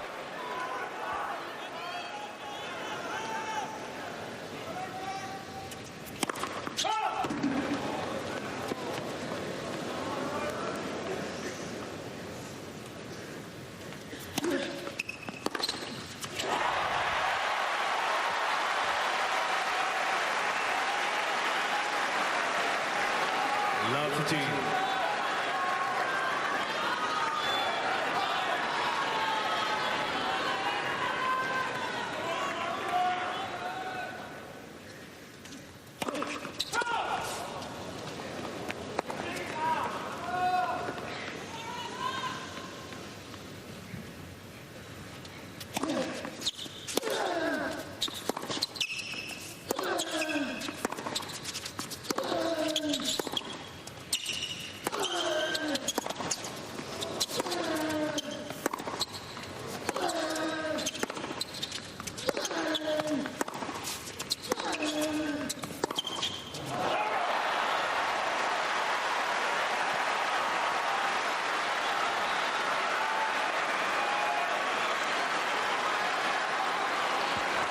Love the team. We didn't think he was going to go down easy, did we? No. Thank you.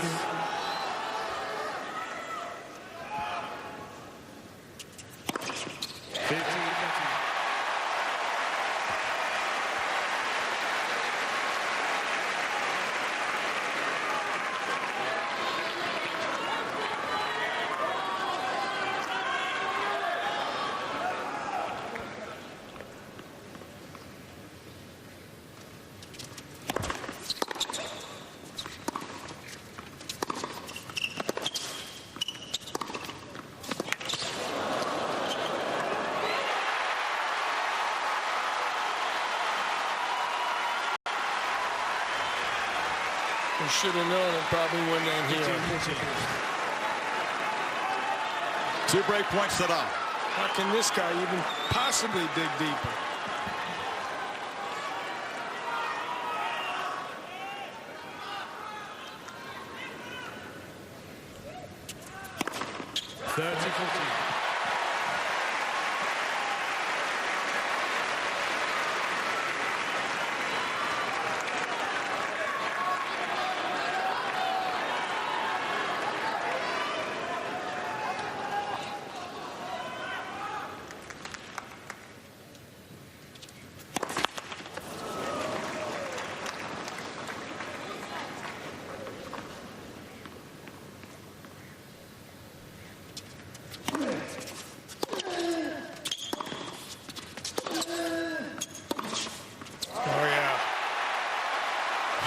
We are all really fortunate to be seeing this right now. You can tell grandkids about this one. Juice.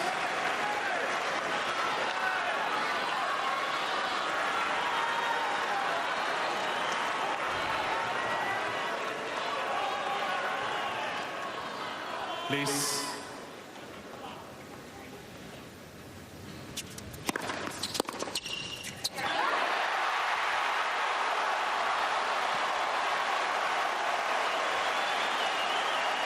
Championship point. Advantage Federer.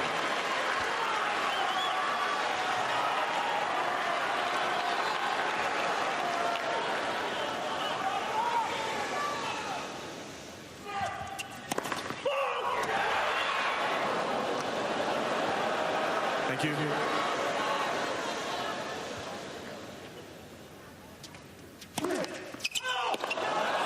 Mr. Federer is challenging the call on the service line.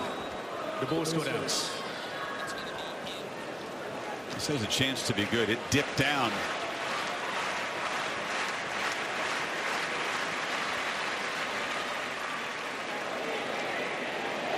It's in.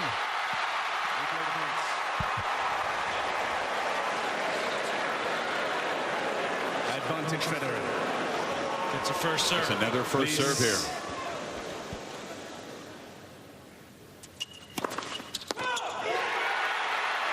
Mr. Federer is challenging the call on the service line.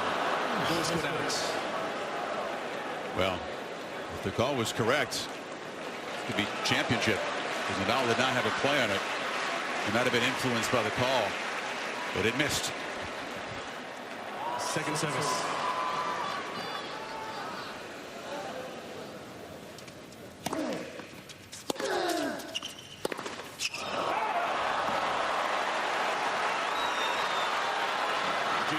Mr. Federer has 2 challenges remaining.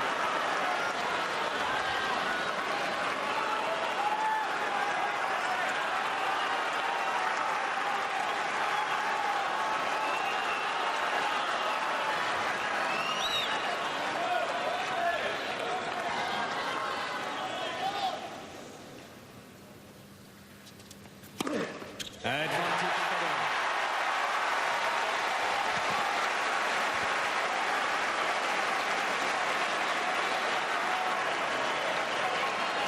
Second championship point.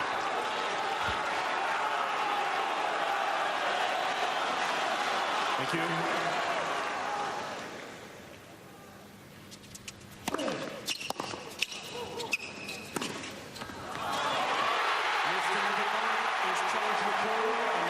It's a challenge from Nadal. It was called good.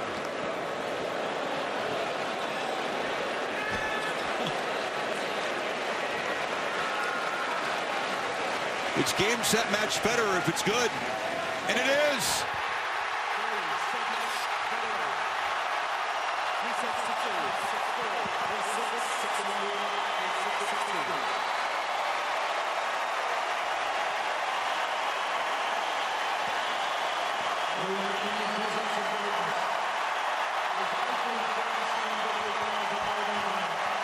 The remarkable Roger Federer. A victory has never been sweeter than this one, right here, right now. because it's over Rafa. He told us that before the final.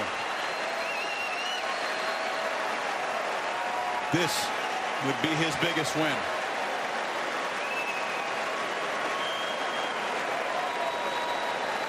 Boy, did this live up to it. And it'll be one of the most stinging defeats for Nadal. Another one in this quarter-final where he's lost his last 3. After a 2-love lead in the final set, Federer dug and dug and dug deep. Tears of joy this time. That to me is why it's big because it's over Rafa, but it's bigger because of the way he did it over Rafa. He out-Rafa'd Rafa. Great point. The 5th set. We asked him if he could do it, and he absolutely did do it. He dug deeper than he ever had in his entire life right there when he really needed it.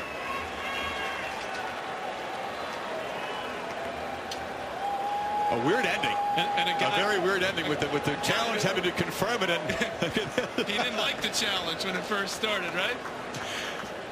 Well, it was Nadal who challenged the call. It was kind of a pause, and nobody knew what the call was. And that serve caught the line. And that man is 35 years old, but he looks like a 5-year-old. Well, you said it. Lived up to it and then some. The dream final, the impossible dream final. And then you felt almost greedy for hoping that it would go 5 sets. And then you felt even greedier after 2 sets all to hope that these guys could each find a high level of play in the final set and push each other. That's exactly what happened. It was just how lucky were all of us to see this, to see the way this transpired, to go 5 and for him to pull it out the way he did. Just incredible. You like to hype things, and we talked about it was going to be who's going to be the greatest player, whoever wins it, and it really is true. Like everything we talked about was true, and everything that we hoped that it would be, it was. And the way that Roger was able to dig deeper than he ever had. I mean, and then he's down in the 5th set. It looked like he was going to run out of gas. He's calling the trainer. He's all upset. The doctors there. It looked, everything pointed to Nadal pulling that out. And Rafa was Rafa. I mean, he really was in the 5th set. He didn't do much wrong. He was the guy that was struggling, and I felt that he's going to find a way, because that's what he's always done against Federer before in these kinds of matches. You said out Rafa'd Rafa. That's perfect, because it was the kind of sustained battle of attrition in the 5th set where he kept putting Nadal under pressure. 3 consecutive service games. Nadal had some great answers. The first 2 couldn't escape that 3rd tough hold, and that's where Federer was able to get back. Did it possibly? I mean, he looked pretty fresh, but maybe that 5-hour match did take it a little bit mentally. You know, they have to stick with it. And Roger had seen Dimitrov battle that way, and he knew that I'm got 17 majors. I'm better than this guy. I can do this. But to be able to do it. There's a reason why it's difficult and rarely done to win 3 5-setters to win a major. Federer at 35 did it, and he did it against Nishikori, Wawrinka, and Nadal. That's all he had to do. Having not played a single tournament in 6 months since Wimbledon last year. Redefining what's possible. I'll take my. I don't think he's going to play to the French now. This looks like this might be a pretty good year in tennis this year, 2017. My goodness. Well, we can update this top board, and this match with all the weight on it means that Federer pulls 4 ahead of Nadal, who continues to be tied with Pete Sampras. Rafa's drought since the 14 Roland Garros continues, and I guess that the Fed fans can feel like, hey, the debate is over. Let's not hear about who's the greatest. There's still time to go in all these guys, which is so great. It's why we see with Serena, Venus, who says, oh, she'll never have another chance. Why not? Look at the way they're playing. And Roger Federer, here you go, 5 Australian Opens. Now he's got the 1 French, 7 at Wimbledon. And I think we all got asked a question, maybe more than any other the last couple of years. Can Roger win another one? That 7-year gap, though, between titles here. That's the longest gap between titles at a major in the Open era. I thought he'd never win a major after the 2012 Wimbledon until I got here. And when I saw him moving early on, I thought he could do it, and he did do it. Well, Federer has sheared tears of joy with this. Tears of disappointment after Nadal got him in the final here 8 years ago in the 5th. He'll hug Rafa when he cries. Trophy presentation Just moments away. This is another moment besides the match that we need to savor. Well, ladies and gentlemen, it was the final that we were all hoping for, and it did not disappoint.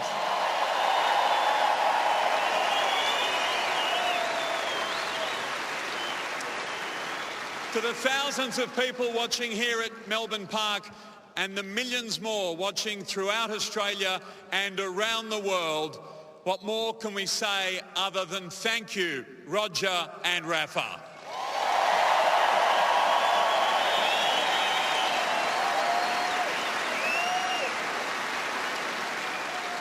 Joining us for the presentation tonight is the President of Tennis Australia, Mr. Steve Healy, and the President and CEO of Kia Motors Australia, Mr. S.H. Cho. And a man, ladies and gentlemen, who won 3 Australian Open crowns, 11 Grand Slam titles in total, and in the process twice completed the calendar year Grand Slam in his stadium, Mr. Rod Laver.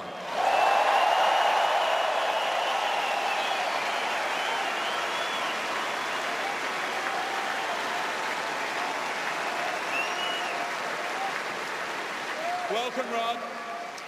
Also with us, the CEO of Tennis Australia and Tournament Director, Mr. Craig Tiley, and the Tournament Referee, Mr. Wayne McEwen.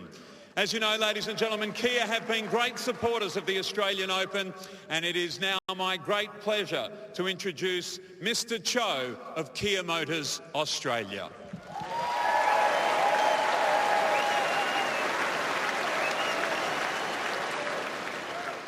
Gentlemen, congratulations on such a great display of tennis tonight.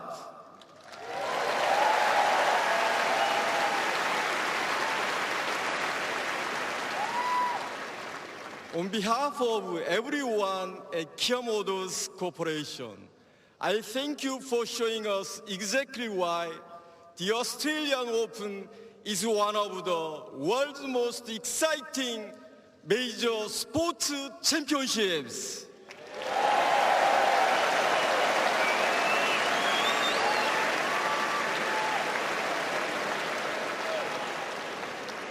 Unfortunately, only one winner can be crowned tonight. But I believe both of you should be proud of the sportsmanship and passion you have shown throughout this year's tournament.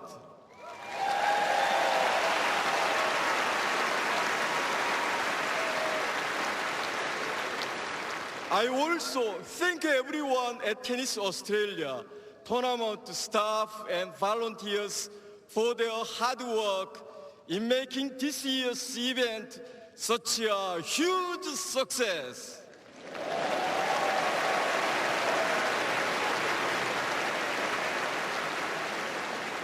And of course, my heartfelt thanks go out to all of the passionate fans here tonight and watching at home. The Australian Open would not be where it is today without all of you, the best fans in the world. Thank you.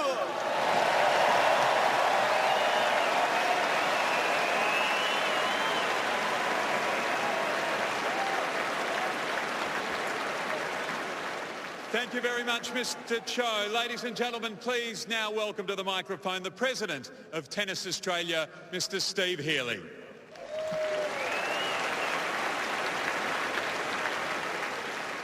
Good evening, everyone. What a tournament, what a night, and what a pleasure and privilege to have witnessed that final. That was extraordinary. First of all, to Premier Andrews and your government, thank you for the ongoing and fabulous support we receive for this facility. It is the finest tennis venue in the world, and thank you very much. Thank you also to our fantastic sponsors led by Kia, Jacobs Creek, Emirates, ANZ and Rolex, and all of the sponsors. We thank you very much for what you do. To Craig Tiley and the 8,500 tournament team, a wonderful job. brilliant effort. You deserve every praise heaped upon you by the players and by the fans alike. Well done, Craig. 728,763 spectators came through the gate this week, an Australian Open record, and I've never experienced a better atmosphere in the tennis stadium than tonight, so thank you.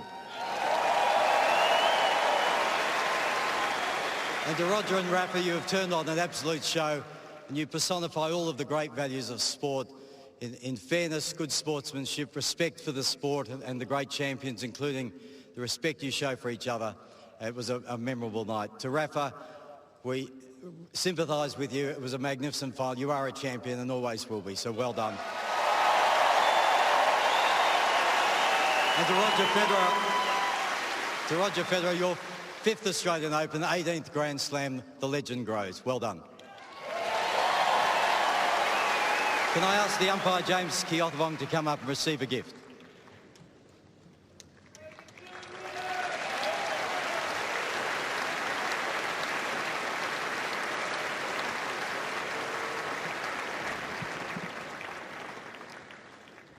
Thank you, James. Congratulations, and thank you also, Steve. So now, ladies and gentlemen, it gives me great pleasure to ask Mr. Cho to come forward again and present the cheque, and to Mr. Rod Laver to present the trophy to our runner-up.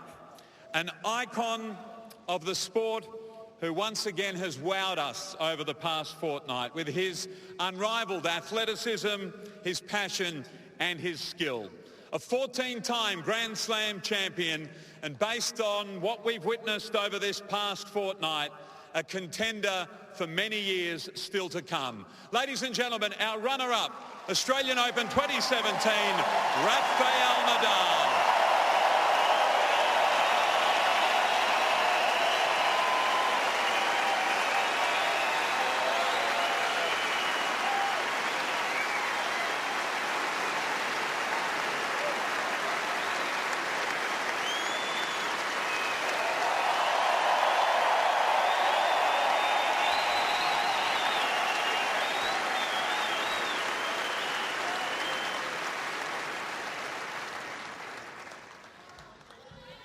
Well, good evening, everybody. First of all, just can say congrats to Roger and all his team. Just amazing the way that he's playing after such a long time without being on the tour. No? So that's just very difficult to make that happen. So for sure you have been working a lot to make that happen. So well done, congrats. Feel very happy for you.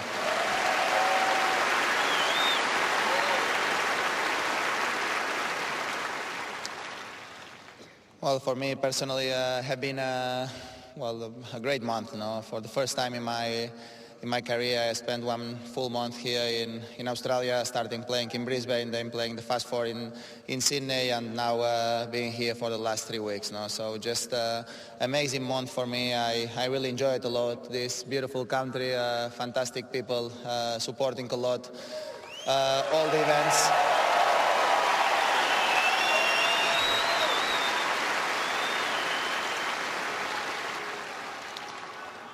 Supporting a lot, all the events in every event that I played. The atmosphere have been unforgettable, and especially here in Melbourne, always going to be in my heart. No? It's a great 2 weeks for me. I had some hard time too without having the chance to compete at full conditions. Some injuries. Well, it's not new that for me, but but it's still always tough when it happens. No? So I worked very hard to be where I am today. I fought a lot during the both weeks. Today, I think was a great match. Probably Roger deserved a little bit more than me. So I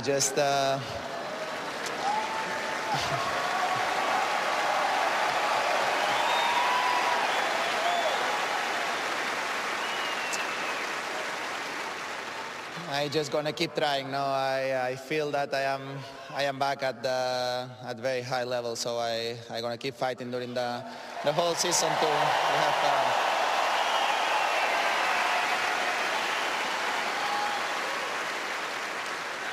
to have a great season, and for sure to come back here for so many years and keep trying to have this trophy with me. That is the third time that I have This is beautiful, but but still much better the trophy. So I'm gonna keep trying hard to have the trophy again with me in the future. Just can say thank you very much, all my team. You know, we have been working hard during a lot of months to be where we are. So just thank you for all the support, family, people, everybody who made possible that I am here again. So for sure, all the sponsors who made possible this amazing event. One of the best the best events of the world of sport, without a doubt. So many thanks to all the sponsors, and especially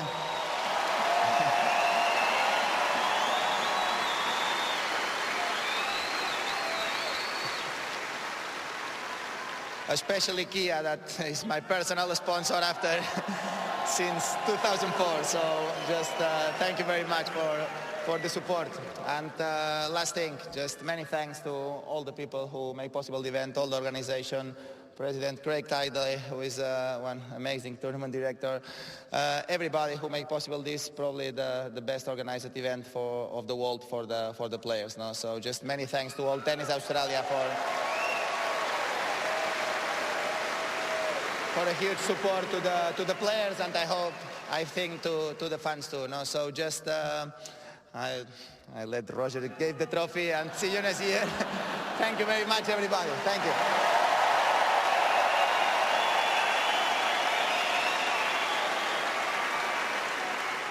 Rafa, well done. Such a gracious and humble champion. Our congratulations again to our tournament runner-up, Rafael Nadal.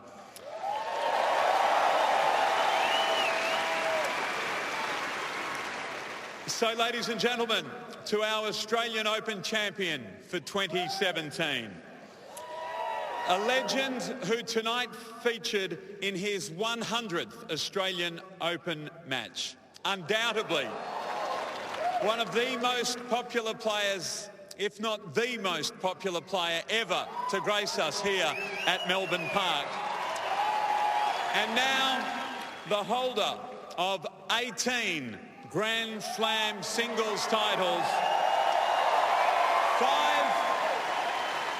five of which have been won right here on Rod Laver Arena. Ladies and gentlemen, the 2017 champion of the Australian Open, Roger Federer.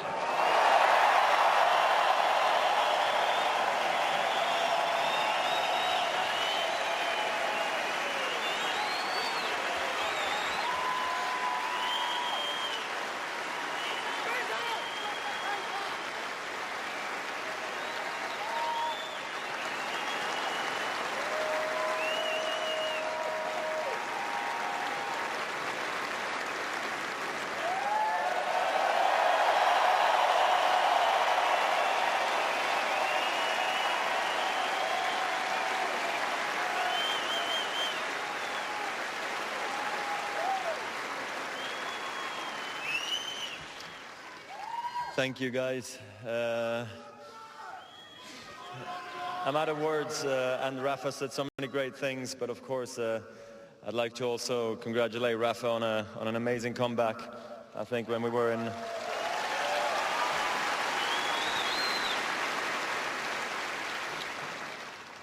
I don't think we both, either one of us, believed that we were going to be in the finals of Australia when we saw each other at your academy.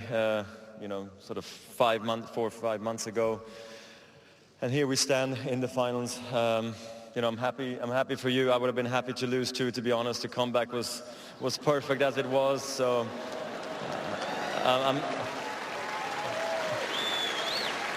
tennis is a tough sport. There's no draws, but if there was going to be one, I would have been very happy to accept the draw tonight and share it with Rafa. Really.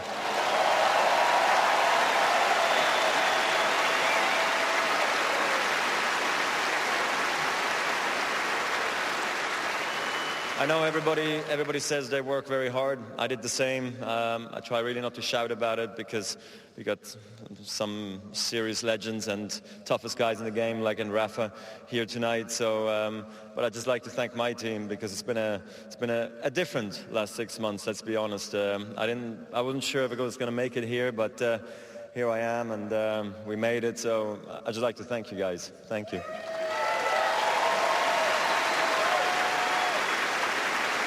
Danny, my wife, Severin, Ivan, Tony, everybody who's been on the ride, Pierre, my fitness coach at home. It's been amazing, so thanks for that. And of course, there's also Rafa's team. You guys worked so hard over the years and deserve everything but more. So I wish you continued success this year and for hopefully many more years to come. You know, stay on the tour, keep playing Rafa, please. Tennis needs you. So thanks very much for everything you do.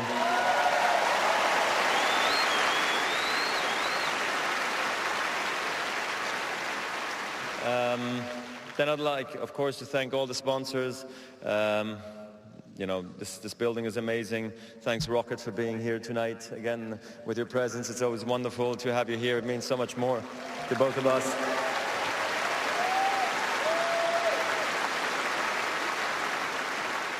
And of course, you guys fill up the seats and make it just a wonderful experience for us, the players, to fight harder and one more time and one more time. So it's because of you guys that we are standing here tonight as well, and we fought like we could, and yeah, just you guys made it super special for me always. You guys have been amazing over the years. I've been coming here for almost 20 years now, and I've always enjoyed it, and now my family does too, so thank you for that.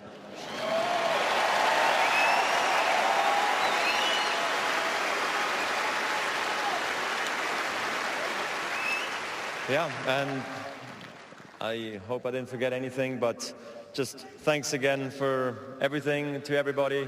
And of course, I hope to see you next year. If not, you know, this was a wonderful run here, and I can't be more happy to have won tonight. Thank you very much, guys.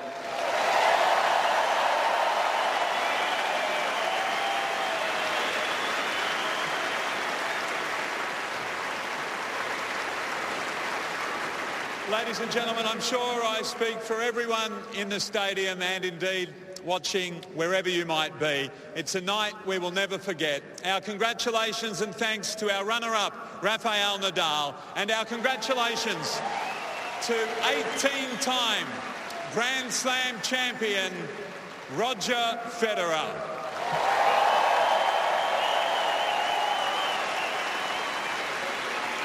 Ladies and gentlemen, that does conclude our official presentation. There will be, as is customary, a photo opportunity, and then, of course, Roger will complete a lap of honour with the Norman Brooks Challenge Cup. Thank you very much, ladies and gentlemen, for being here, and congratulations again to Rafa and Roger. Well, Nadal has to feel gutted. Up a break, that missed forehand at 3-2. He'll think about that. You can see how disappointed he is, putting on a brave face. But the night belongs to Federer. Well, it sure does. And both guys put it very well when they said it's nice, extra special to have Mr. Rod Laver, who this arena is named after, my idol, millions of others. And Roger Federer has solidified himself as the greatest of all time. Until Nadal wins the French. And then we'll rethink it. But it's going to be a heck of a year in tennis, that's for sure. Well, it's off to a great start. We know that. A precious occasion, something fans have hoped for and fantasized about, comes true here in Australia. And you couldn't have asked more drama. Nadal had Federer on the ropes, but he fights back to claim his 5th Aussie, his 18th major title. Let's head down to SportsCenter. Back for more coverage here soon. This is SportsCenter Live. Well, from a duo like Federer and Nadal to Zubin and Matt, good morning. This is SportsCenter. We'll head back to Australia in just a bit for on the post-match reaction from another classic between these two tennis legends. Roger Federer, now an 18-time major champion, his 5th Aussie Open. Our Chris Fowler said it may have cemented Roger's status as the greatest of all time and perhaps cementing themselves as the best in the West. The greatest at the moment might be two teams, the Warriors and the Zags. Yeah, we're talking about basketball in this one, Zub. The West Coast has been the best coast in basketball this season. Entering Saturday, the Warriors an NBA best, 39-7. While in Spokane, Gonzaga was the only undefeated men's team in D1. The Zags are doing it with a completely different cast from last year. Of this year's top 5 scorers, only one played with the team last season. That's Shemek Karnowski. And what about the Warriors? They've been great on both sides of the ball of late, ranking first in offensive and defensive efficiency. Only one team in NBA history has done that, The 95-96 Bulls that went 72-10. Let's pick up the fun with the Warriors. Steph Curry, incidentally, was listed as questionable heading into Saturday's game for the Warriors. Nothing questionable about his play last night. Curry has time. 3 seconds. Curry from half court. Oh, Oh, he puts it in at the buzzer. vintage Steph. If you take a look, he gets the rebound over DeAndre Jordan and then just chucks it. Steph used to make a highlight, make those easy last year. Watch the Warriors bench. They know it. I mean, they see the guy do it all the time. Just a remarkable way to end the first half and a remarkable game for the Warriors. In fact, here's Curry and Draymond Green on that big shot. I love throwing up those, however far, shots at the end of the, at the buzzer just to give it a chance to see if it'll go in. And thankfully tonight it did. I knew he went behind the back. He had Clay open on the wing and somebody else. And I was directly behind him. Once he let the ball go, I knew it was going in. It's pretty spectacular.